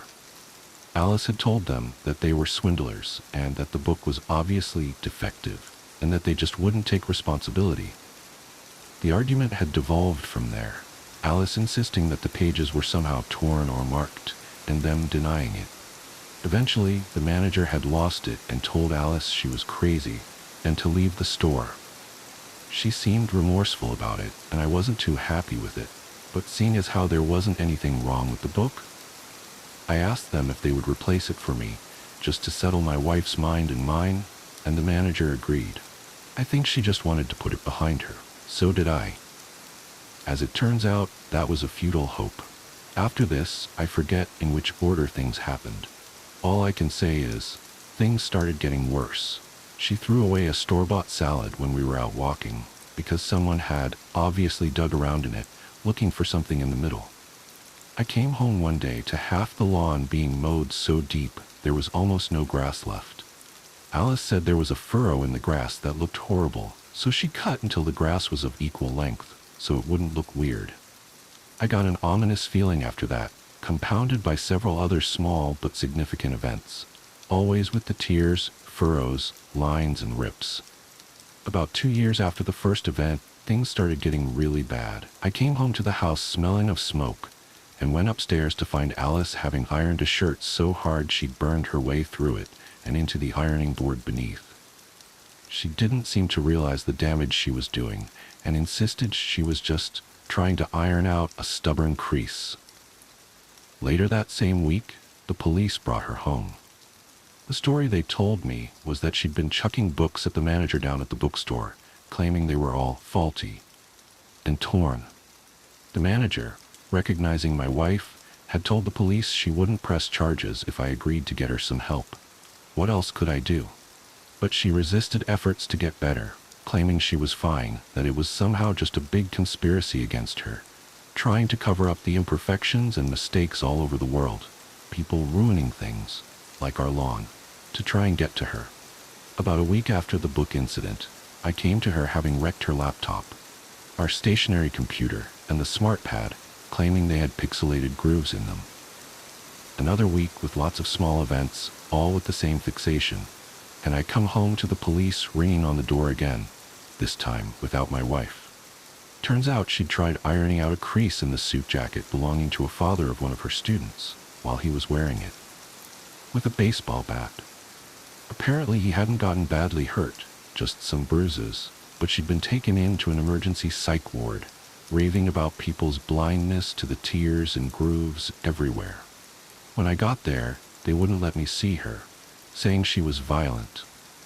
I stayed outside all night, but come morning, I forced myself to go home and get some rest. I don't think I slept for more than 2 or 3 hours, but when I woke up and called, they transferred her to a high-security psych ward for psychotic and violent behavior. I drove there, and they let me see her for a short while. At first, she was calm, expressing concern for the state of my clothes and hair and saying I should get some sleep. She quickly got herself worked up, talking about everyday things. However, and soon she was screaming at me, accusing me of abandoning her and refusing to see what she sees, that I was just a cog in the great conspiracy against her and those like her. In the end, they had to sedate her and drag her away. That was the last time I saw her. She wouldn't let me see her anymore after that. But the last thing she said got me thinking, others like her. So I started doing research on the symptoms, and after about a week, I came across something called the Richter syndrome. Apparently, people suffering from Richter are somehow trapped in a mind maze wherein they start seeing flaws in things. It's not really flaws per se, as some people see everything as broken or imperfect. People suffering from the Richter syndrome keep seeing jagged or straight tears, often beginning in books, texts, or artwork with repeating patterns. As if, hidden in the information of letters, there's a rip in what should be and what is. I can't exactly explain it, since I've never suffered from it myself, but that's supposedly what it is. Richter gets progressively worse until the people suffering from it start seeing these things everywhere. Always in something, though. It's not just overlaid over their entire environment. They fixate on small things, a supposed crease, a tear, a furrow, a groove, a shallow indentation, always in the form of an uneven-edged tear or line. Supposedly, it often happens to people with no history or predilection for mental health issues, and as I said before, it apparently starts small, then gets progressively worse over time, until they become violent and paranoid. Apparently, from what little I've been able to gather, there's been no cases of people getting better. They've had to be hospitalized for the rest of their lives. I haven't seen my wife since then, more than 2 years ago now. I never divorced her, and I haven't dated since. My life moves on, but I just can't forget that fixated mania, the preoccupation with rips in information. It just seems too bizarre. The weirdest thing about Richter syndrome is that there's no mention of it existing prior to the digital age, which is why saying that the people suffering from it are hospitalized for the rest of their lives may be a bit premature. It also seems that almost all of the cases have never heard of others suffering from the disease or read about it, but they still tend to refer to themselves as one of many. That may just be the paranoid psychosis talking, but it just makes me wonder, what the hell causes a healthy mind to develop such a weird fixation? Could you really tell yourself if it happened to you? I guess this isn't really very paranormal or supernatural in any way. I just wanted to share my story about how a loving, caring woman turned into a paranoid psychotic for seemingly no reason. I mourn her, though she's still alive, and I wish I could help, both her and others like her. But the mind is a devious thing, inventing ideas and seeing patterns where there are none. I wonder what a rip-in text, not a page text, would even look like. Notes to the girl whose house I live in. It took me a week to find where you keep your Wi-Fi password. A whole week. I was really worried you'd thrown it away, but lo and behold, there it was in the cutlery drawer of all places. Everything about the way you organize things confuses me. I guess because you live on your own now, you just put things any old place. I know there was someone else before. I heard you talking about him on the phone. Johnny, I think? Jimmy? Anyway, I know because you said it was tough being alone. But you're not alone, of course. You have me. There's a crack in your roof where I can see down onto the street below. Don't worry about the roof, by the way. Yes, it's pretty cramped, but I like my spaces small. I've actually stuffed a few things up there to make it smaller. Just bits and bobs from the recycling. I don't think you'll miss them. I can sit with my face against the wall and see down onto the street. That's where I saw you meeting up with all those people wearing black. It would have been weird anyway, because you never meet anyone. but they were all rubbing your back and holding your hand and stuff. I was scared you were going to bring them in, but you just went off together, so that was okay. I don't know what I would have done if the house had filled up with people. You know, it really explains a lot that there was someone else before me. Like the fact you have 2 sets of drawers in your bedroom, or how you're living in such a big house all by yourself and do weird things like leave the Wi-Fi in the cutlery drawer or watch the same TV show all day on a weekend. I'm not one to talk, mind. I'm addicted to my toys, like the big lump of blue tack I found a while back, which is great fun to fiddle with but doesn't taste too good, or the cigarette lighter that's fun to flick on and off, or the tube that has all the patterns in you can change. I could look down that thing for hours. I often have. That's what I normally do when you're home. Or I just sit back and listen to you do the washing or run a shower or something like that. I crawl up the walls and hang there with my ear to the pipes and listen to the water rushing by. That kind of thing makes me happy. Plus, you never have anyone around, so once I got your schedule memorized, I could move around pretty free. I know what we have. It's a symbiotic relationship. That means you help me by giving me a warm place to stay and Wi-Fi, and I help you by eating all the spiders. Of course, there's no need to thank me. I fell asleep under the towels in your airing cupboard once, before I found the roof, and I saw you trying to get rid of one that was living under your sink with a broom. I have never seen so much ridiculous fuss in my entire life. But it makes no difference to me how many legs something has, so I just eat them up whenever I find one, and any other thing that makes its way into the house without permission, aside from myself, of course. Since I only pay rent in spiders, I try to keep the things I take to a minimum, but I can't say I feel too bad about stealing your socks. You have so many socks. Why would one girl need so many? I get a lot more out of them than you do, anyway. I like to take them apart by the threads and then wrap all the threads around my fingers and pull them tight till the tips go purple. I can nibble my own fingertips and not feel a thing. It's pretty great. I try not to take too much food either. I've found I can usually survive off the things you leave out or throw away. Why don't you eat banana skins? Another habit of yours that confuses me a lot. I like to open my mouth all the way and drop them in whole, no chewing. I've never needed too much food to get by. I really like butter though. Not to eat so much as just to play with. You once left a block out by the window in the sun, and it went all melty while you were at work, so I sort of started playing with it. Once I'd stuck my finger in, once it was kind hard to stop. I had it looking like a puddle by the end, but then I realized it was 5 and you'd be home soon, so I had to press it back into a rectangle as best I could. But then I heard you opening the door. Boy, I was so startled. I went into the cupboard under the stairs. You know, the one you never go in as it's full of men's shoes and coats and things, and I watched you come in through the doorway. But then came the weird part. You didn't even notice the butter. All you did was make a cup of tea and then give up halfway through and start crying. Then you ordered a Chinese and barely ate any before throwing it away. You see what I mean about your habits? I'm sorry, but it's just weird. Sometimes if I'm having a bad night, I like to get under your bed while you're asleep. It's nice because I can hear you breathing, and then I can match my breath up with that. I lie there for ages, gasping in and out, and if you get up for the bathroom or anything, I have to go completely still and hold my breath. I don't know why I do it. I guess it's fun. You're the first person whose company I've ever enjoyed. You cooked dinner the other evening? I noticed because you played music, which you never do, and you made something with. Took almost an hour and a half with about 1 million ingredients. I crept down to the top of the staircase and I could see you bouncing around doing moves with the spoon. It was so funny I had to cover my mouth to keep from laughing. Then I saw something that got me really scared. You'd laid 2 places at the table. I thought there was someone else in the house, and climbed all the way up to the ceiling thinking they'd see me. As I was hanging there, I saw you serving 2 plates, and I couldn't move for the panic. Another person. I just knew I wouldn't like them as much as you.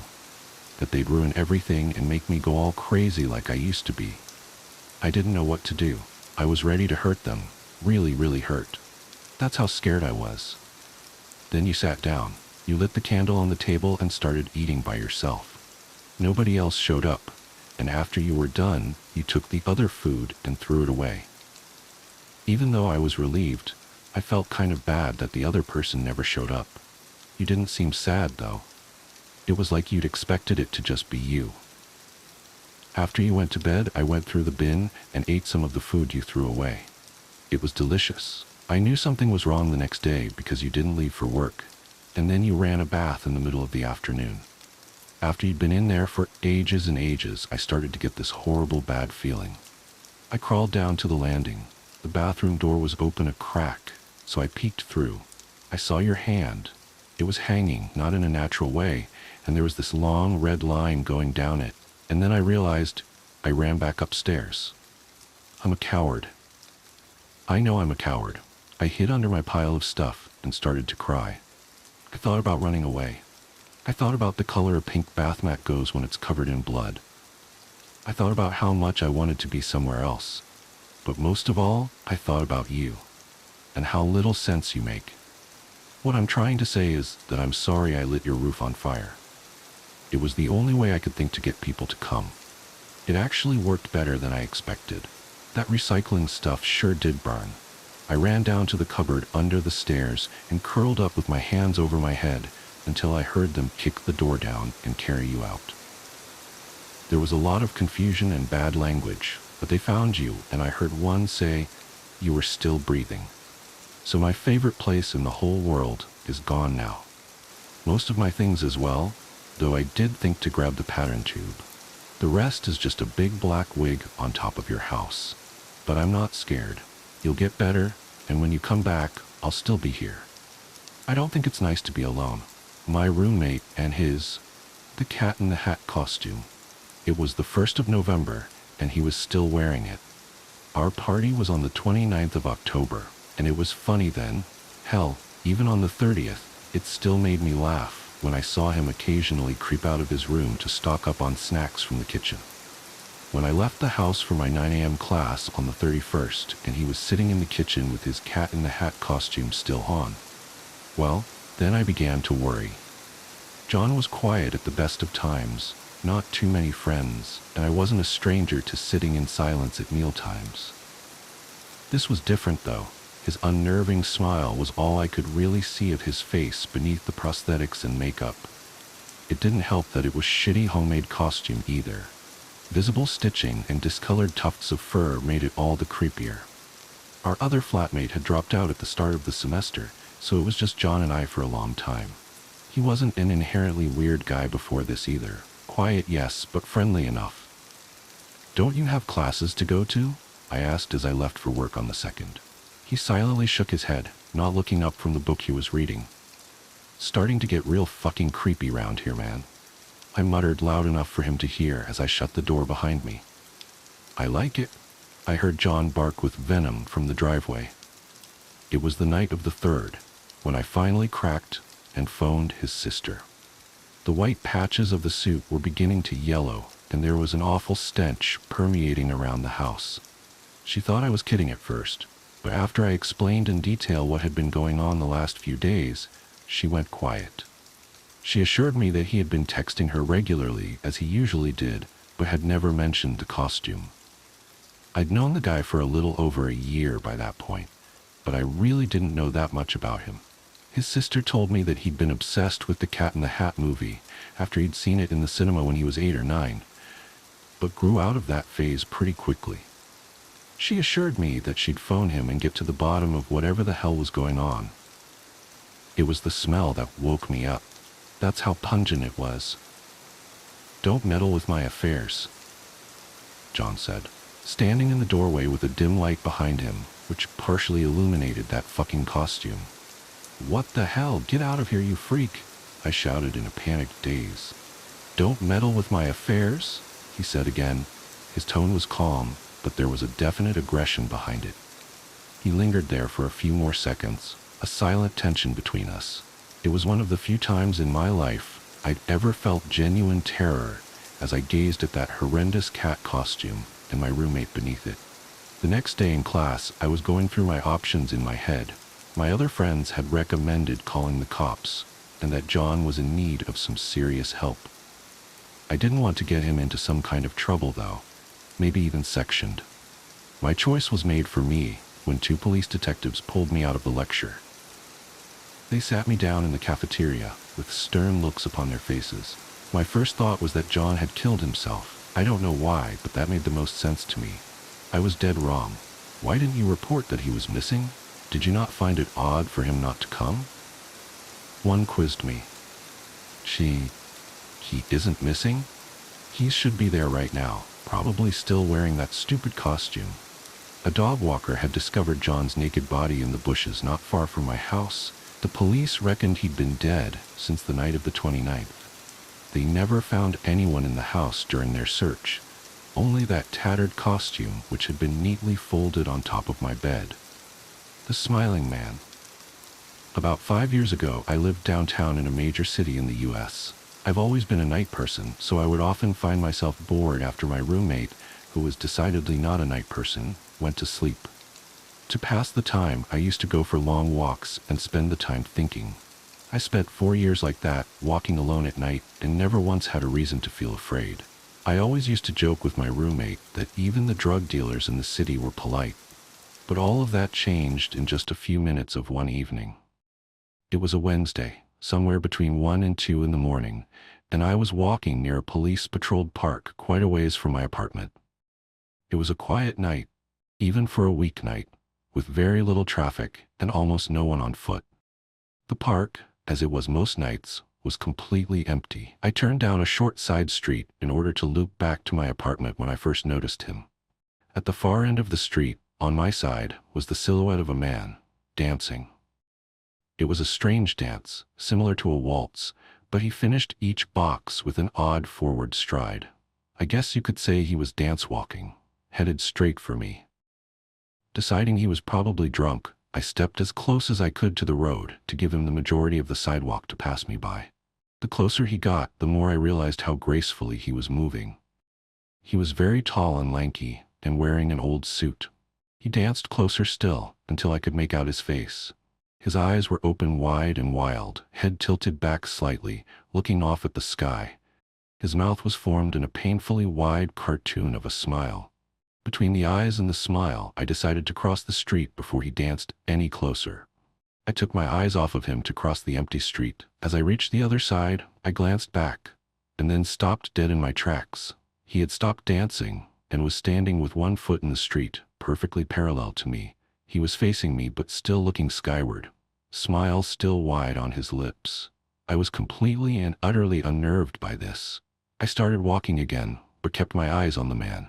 He didn't move.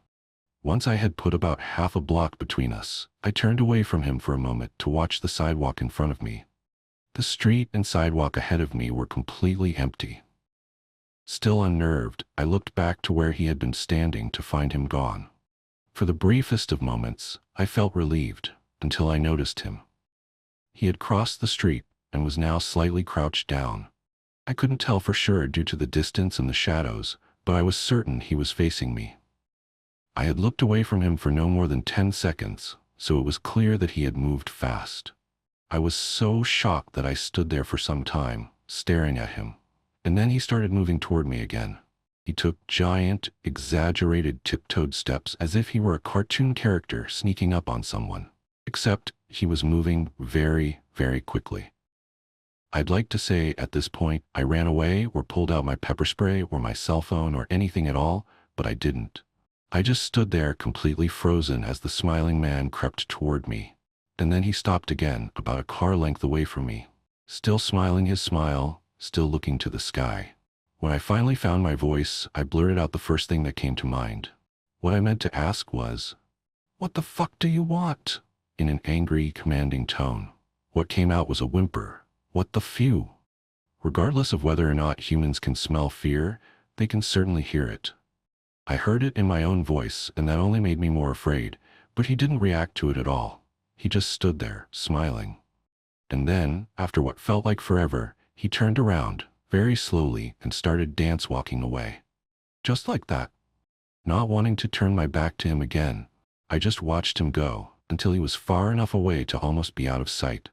And then I realized something. He wasn't moving away anymore, nor was he dancing. I watched in horror as the distant shape of him grew larger and larger. He was coming back my way, and this time he was running. I ran too. I ran until I was off of the side road and back onto a bedded road with sparse traffic. Looking behind me then, he was nowhere to be found. The rest of the way home, I kept glancing over my shoulder, always expecting to see his stupid smile, but he was never there. I lived in that city for 6 months after that night, and I never went out for another walk. There was something about his face that always haunted me. He didn't look drunk, he didn't look high, he looked completely and utterly insane. And that's a very, very scary thing to see. Have you seen this painting of a hallway?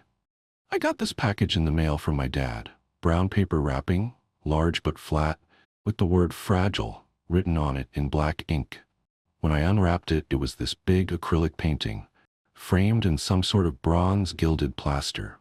The painting itself was of this long hallway full of doors, kind of like you'd see in a fancy hotel. The walls had edging about halfway up. The upper part was painted sort of an off-white, while the lower half was a crimson red that blended into the carpeting. Between each door was an upturned light, as well as on the far wall at the end, where the corridor seemed to connect to another hallway running perpendicular to it, disappearing around a corner. It was really amazing detail, though I wouldn't call it lifelike by any means. Just the sheer amount of intricate pieces to each aspect of the scene showed that the artist really paid attention to every little thing. Like somewhere in the world was this hallway, and you could stand in it and hold the painting up in front of you, and if it weren't for the border and the clearly stylized art, you wouldn't be able to tell where the canvas ended and the real world began. I called him up and thanked him immediately. But where'd you find this? I got it at an auction. I kind of figured as much. So I hung up the painting in my office just behind my desk, which I realized later wasn't the best place for it because in order to actually look at it, I had to swivel completely around, but there wasn't anywhere better really. And once I'd gotten it hung up, I felt less willing to take it back down, so I just left it there. It kind of hung out over my shoulder and watched me work. And every now and then I'd turn around and stare at it and get entranced by it, feeling like I could get up and put my hands in the frame and climb into the painting as if the frame were a window. Of course, I wouldn't be writing this if something weird didn't happen as a result of the painting. We had a couple friends over, Mark and Sabina, and Mark and I went into my office when the women folk started talking about knitting, which has become my wife's new favorite hobby. I went and sat down at my laptop to find a video I had been telling Mark about, and Mark wandered over and started admiring the painting. "Where'd you get that?" "My dad bought it at an auction and gave it to me." "It's creepy." "It's not that creepy. It's kind of, I don't know, hypnotic?" "Yeah." I turned around to look at it with him while the video loaded. He got up close and was running his finger over the canvas, feeling the raised acrylic, and I just let my gaze wander over all the details again. "Huh, I didn't notice that before." "What?" "At the end of the hall, there's some sort of light coming from around the corner, and it's casting a shadow on the floor."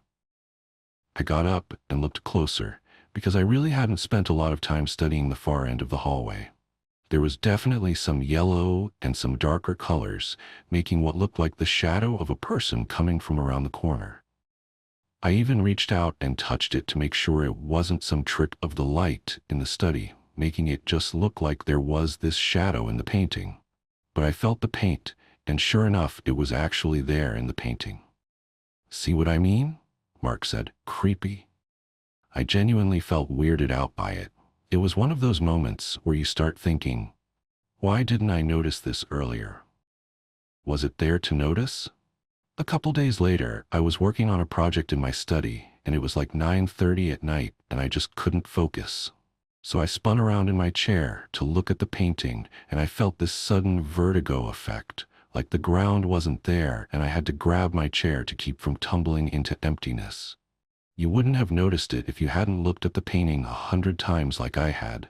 The hallway was long, with exactly 6 doors. I remember, because I counted them the first day.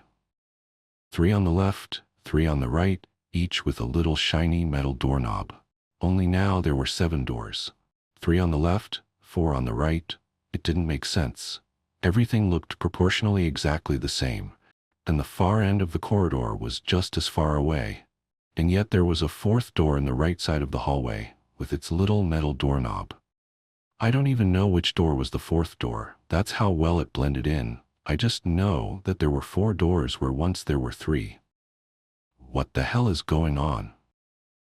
I turned away in my chair and back to check several times and make sure my eyes weren't playing tricks on me, but the number of doors remained constant. I called my dad again, and I asked him, "Is this a trick painting you sent me?"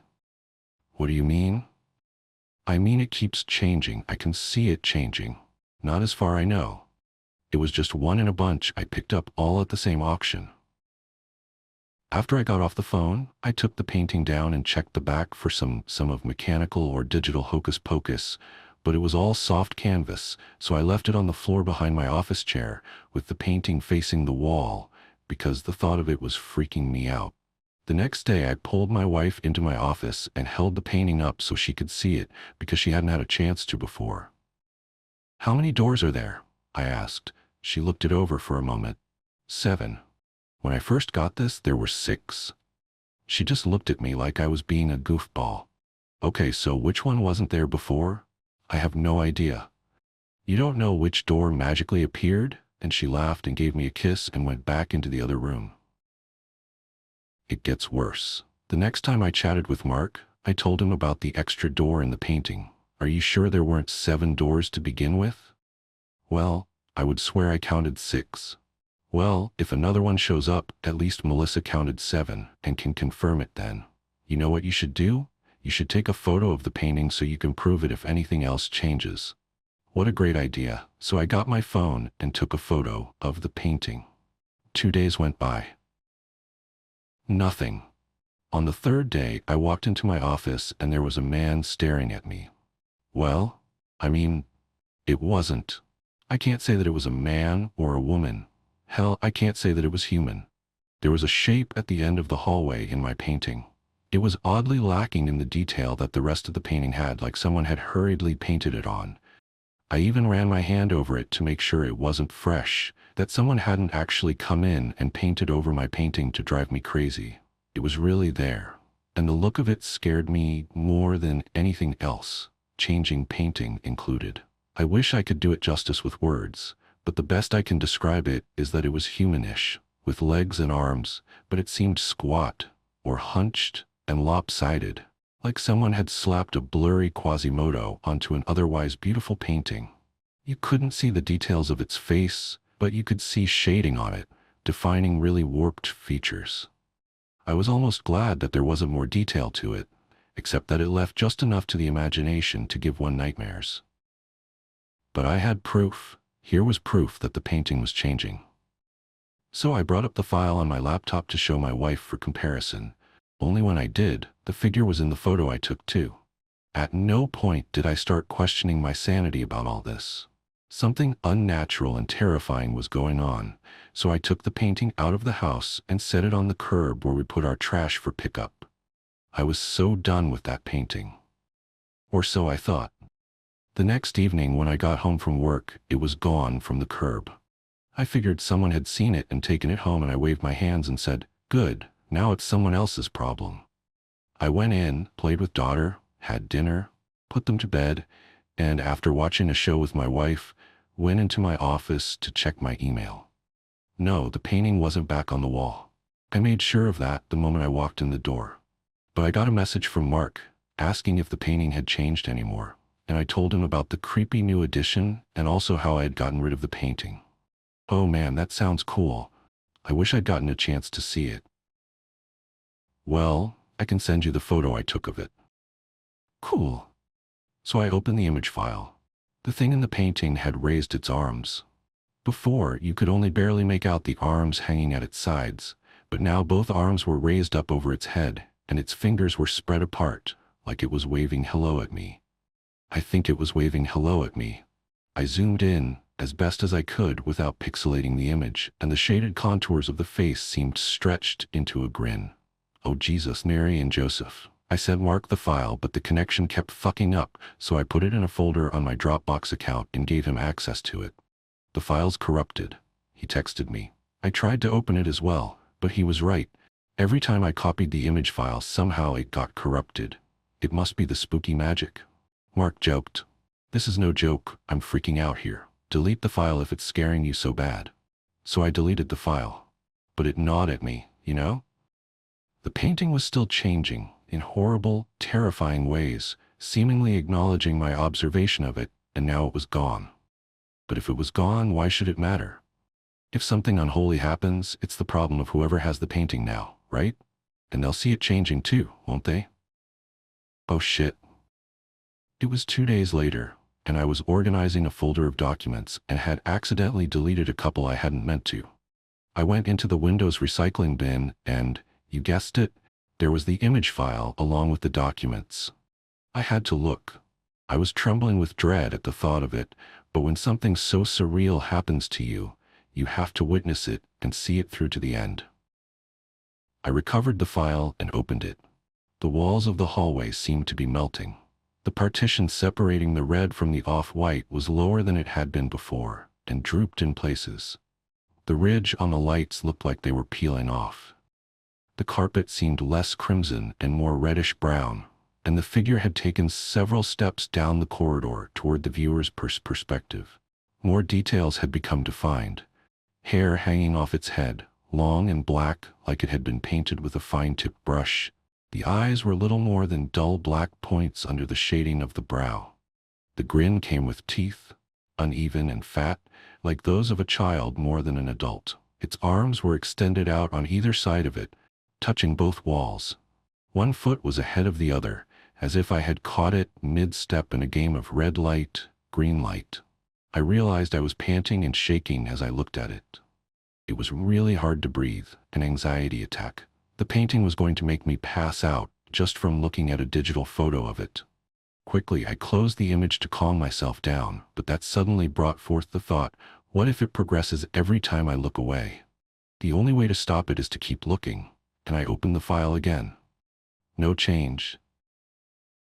Oh, no, wait, that wasn't a new change. I had noticed it before, but it hadn't dawned on me. One of the doors was open. There was a dim blue light coming from the room inside. Moonlight, I thought. And just outside the threshold of the door, there was an object lying on the floor.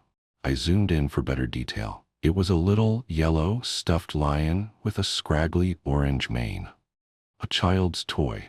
Of all the details, the melting hallway, the grinning fiend with arms wide open, the blue light from the open doorway, it was the innocent nature of that little toy lion that filled me with the most dread. My wife came into the office. "Come kiss Gabby goodnight." I went into her darkened room, where she was wrapped up in blankets in her bed, hugging a half-dozen stuffed animals and looking cute as could be, my little darling. I love her so much. I kissed my daughter goodnight. She kissed me back, and hugged her little pillow pet with the built-in nightlight. It glowed through a variety of colors. "I love you, baby," I told her. "Can you get my Simba?" I looked around. "Where'd you leave it?" "Over there." She pointed to the closet. The door was open, and her toy lay on the floor just inside. Simba, her little yellow stuffed lion with the scraggly orange mane. Seeing it lying there just past the threshold of the closet door, while the dim glow of my daughter's nightlight faded from red to purple to blue, I felt my heart rise up in my chest. The closet was just a closet. I could see it was just a closet. There were clothes on hangers and bags with toys and blocks in them. They were right there.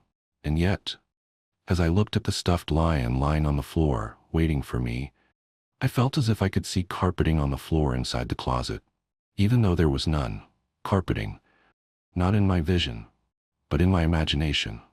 And maybe if I went in and shut the door, I'd find that the walls beyond those clothes had a wooden partition, red below, off-white above. And maybe there was something hunched and terrible shambling its way toward us even as I stood there staring at that toy. I walked, briskly, trying not to look half as frightened as I was, snatched up Simba and shut the closet door. My breathing was heavy, like I'd just run a mile, and I struggled to avoid gasping for breath as I tried to calm myself down. "Hey, did that poster fall down?" I asked nobody in particular, then pretended I was trying to adjust a cat poster that had been on the floor by her dresser for months, and shoved the heavy dresser over so that it partially blocked the closet door. "Here's Simba, sweetie." I handed the lion to Gabby, gave her a quick hug and kiss, and wished her good night before rushing back to my office. The painting had changed, as I knew it would.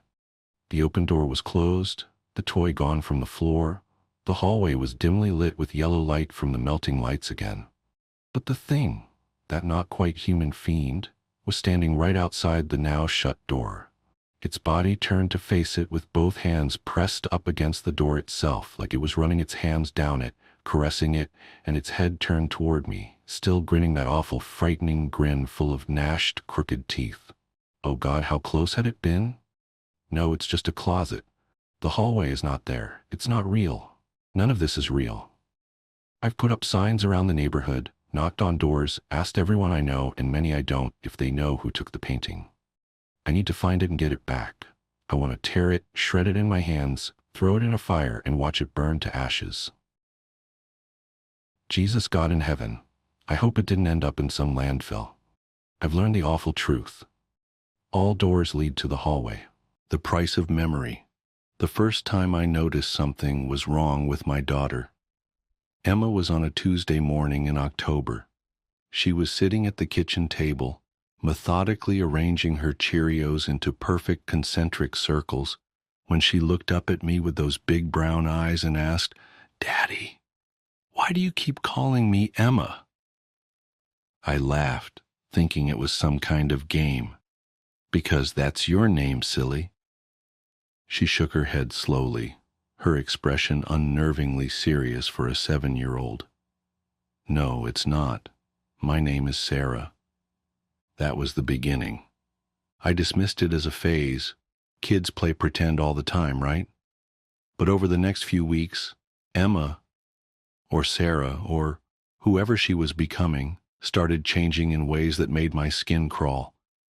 It started small. She refused to wear any of her clothes, claiming they weren't hers.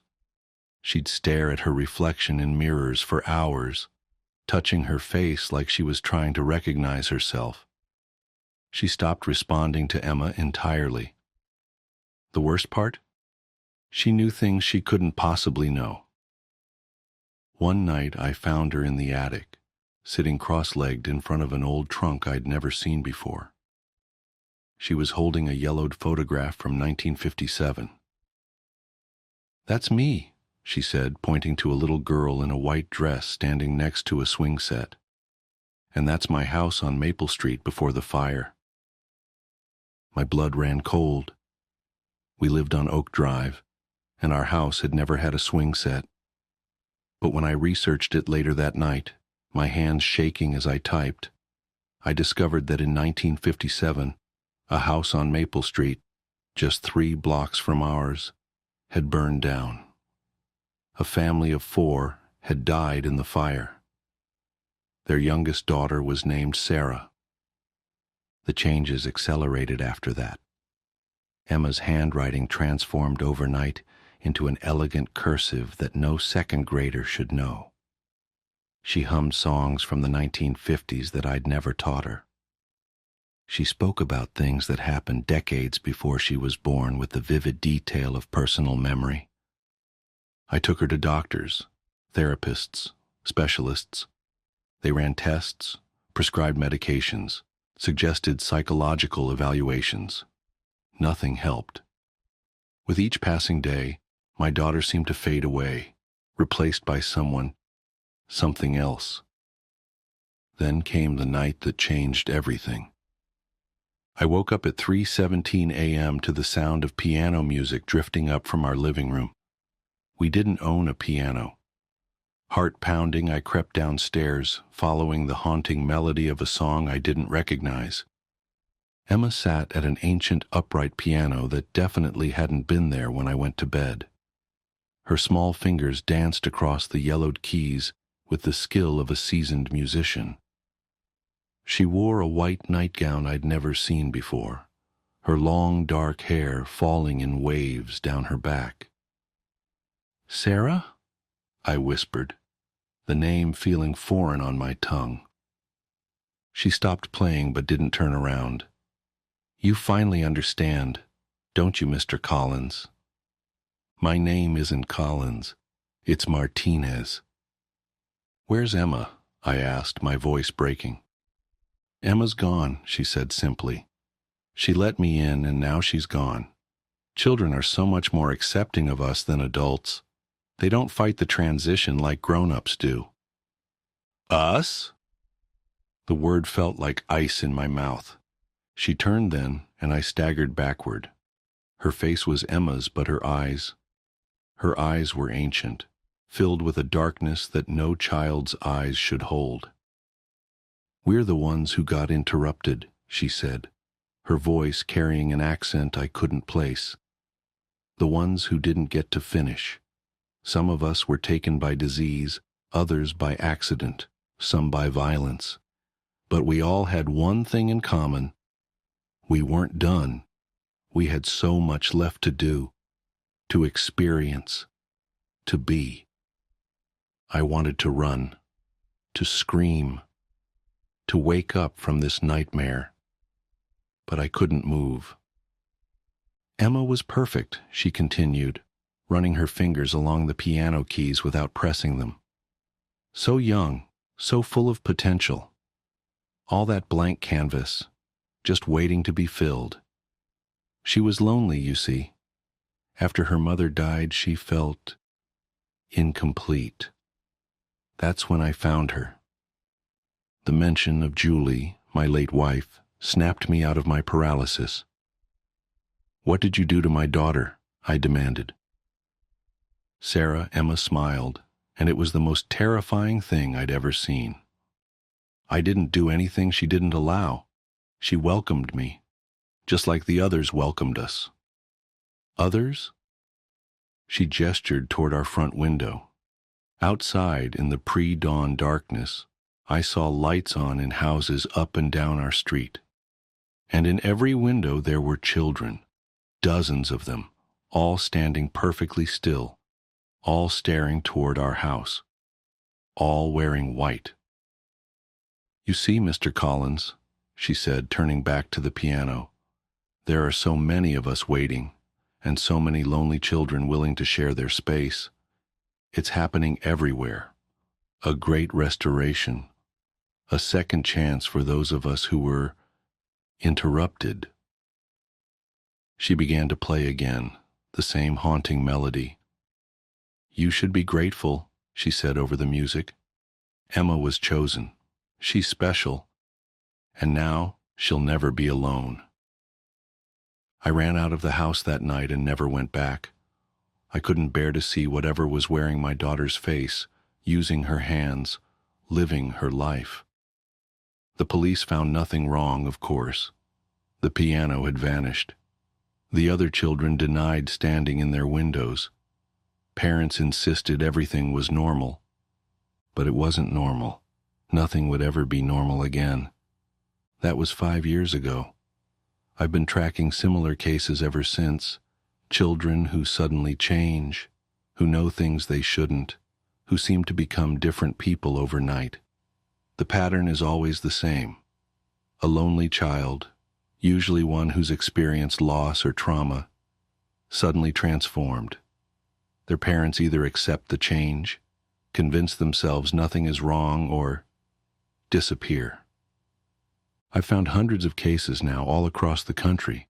Some of the children speak languages they never learned. Others demonstrate skills they couldn't possibly have acquired.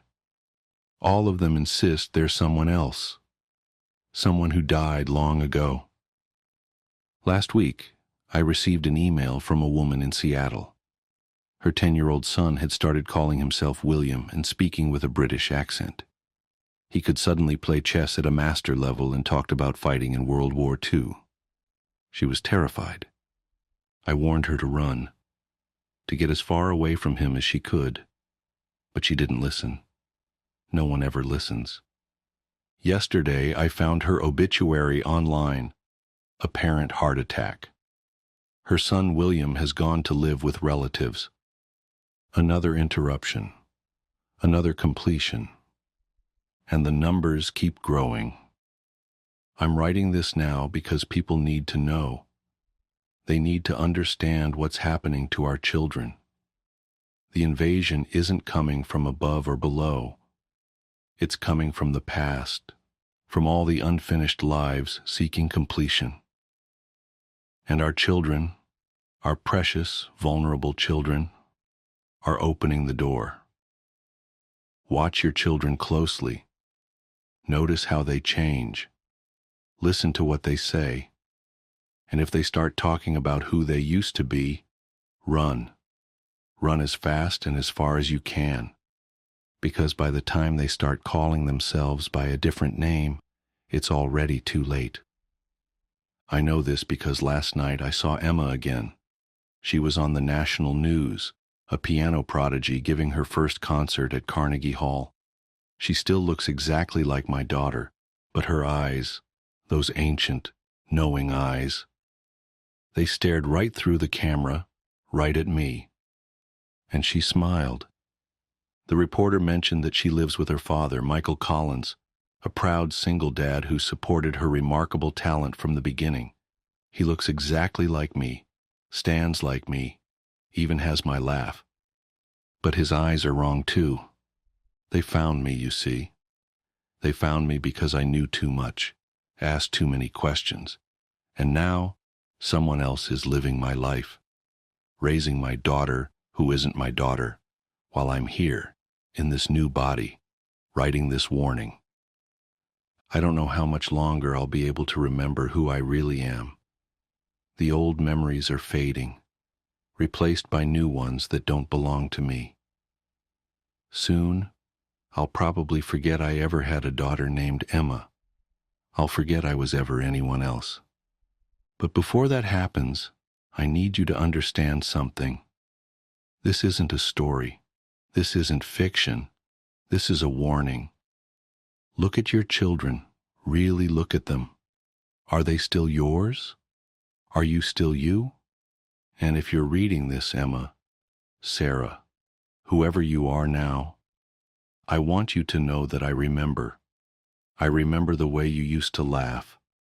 I remember how you loved strawberry ice cream and hated green peppers. I remember how you used to crawl into my bed during thunderstorms. I remember you, Emma, the real you. I remember. Who am I again? The following was found scrawled on the back of the last page. Hello, Mr. Martinez. Or should I say, Mr. Thompson? Don't worry about Emma. She's happy now. We're all happy now. And soon everyone will be exactly who they were meant to be. Won't that be wonderful? Note from the editor. This manuscript was found in a rented room in Boston, Massachusetts. The tenant, who identified himself as James Thompson, had paid for 6 months in advance, but disappeared after just 3 weeks.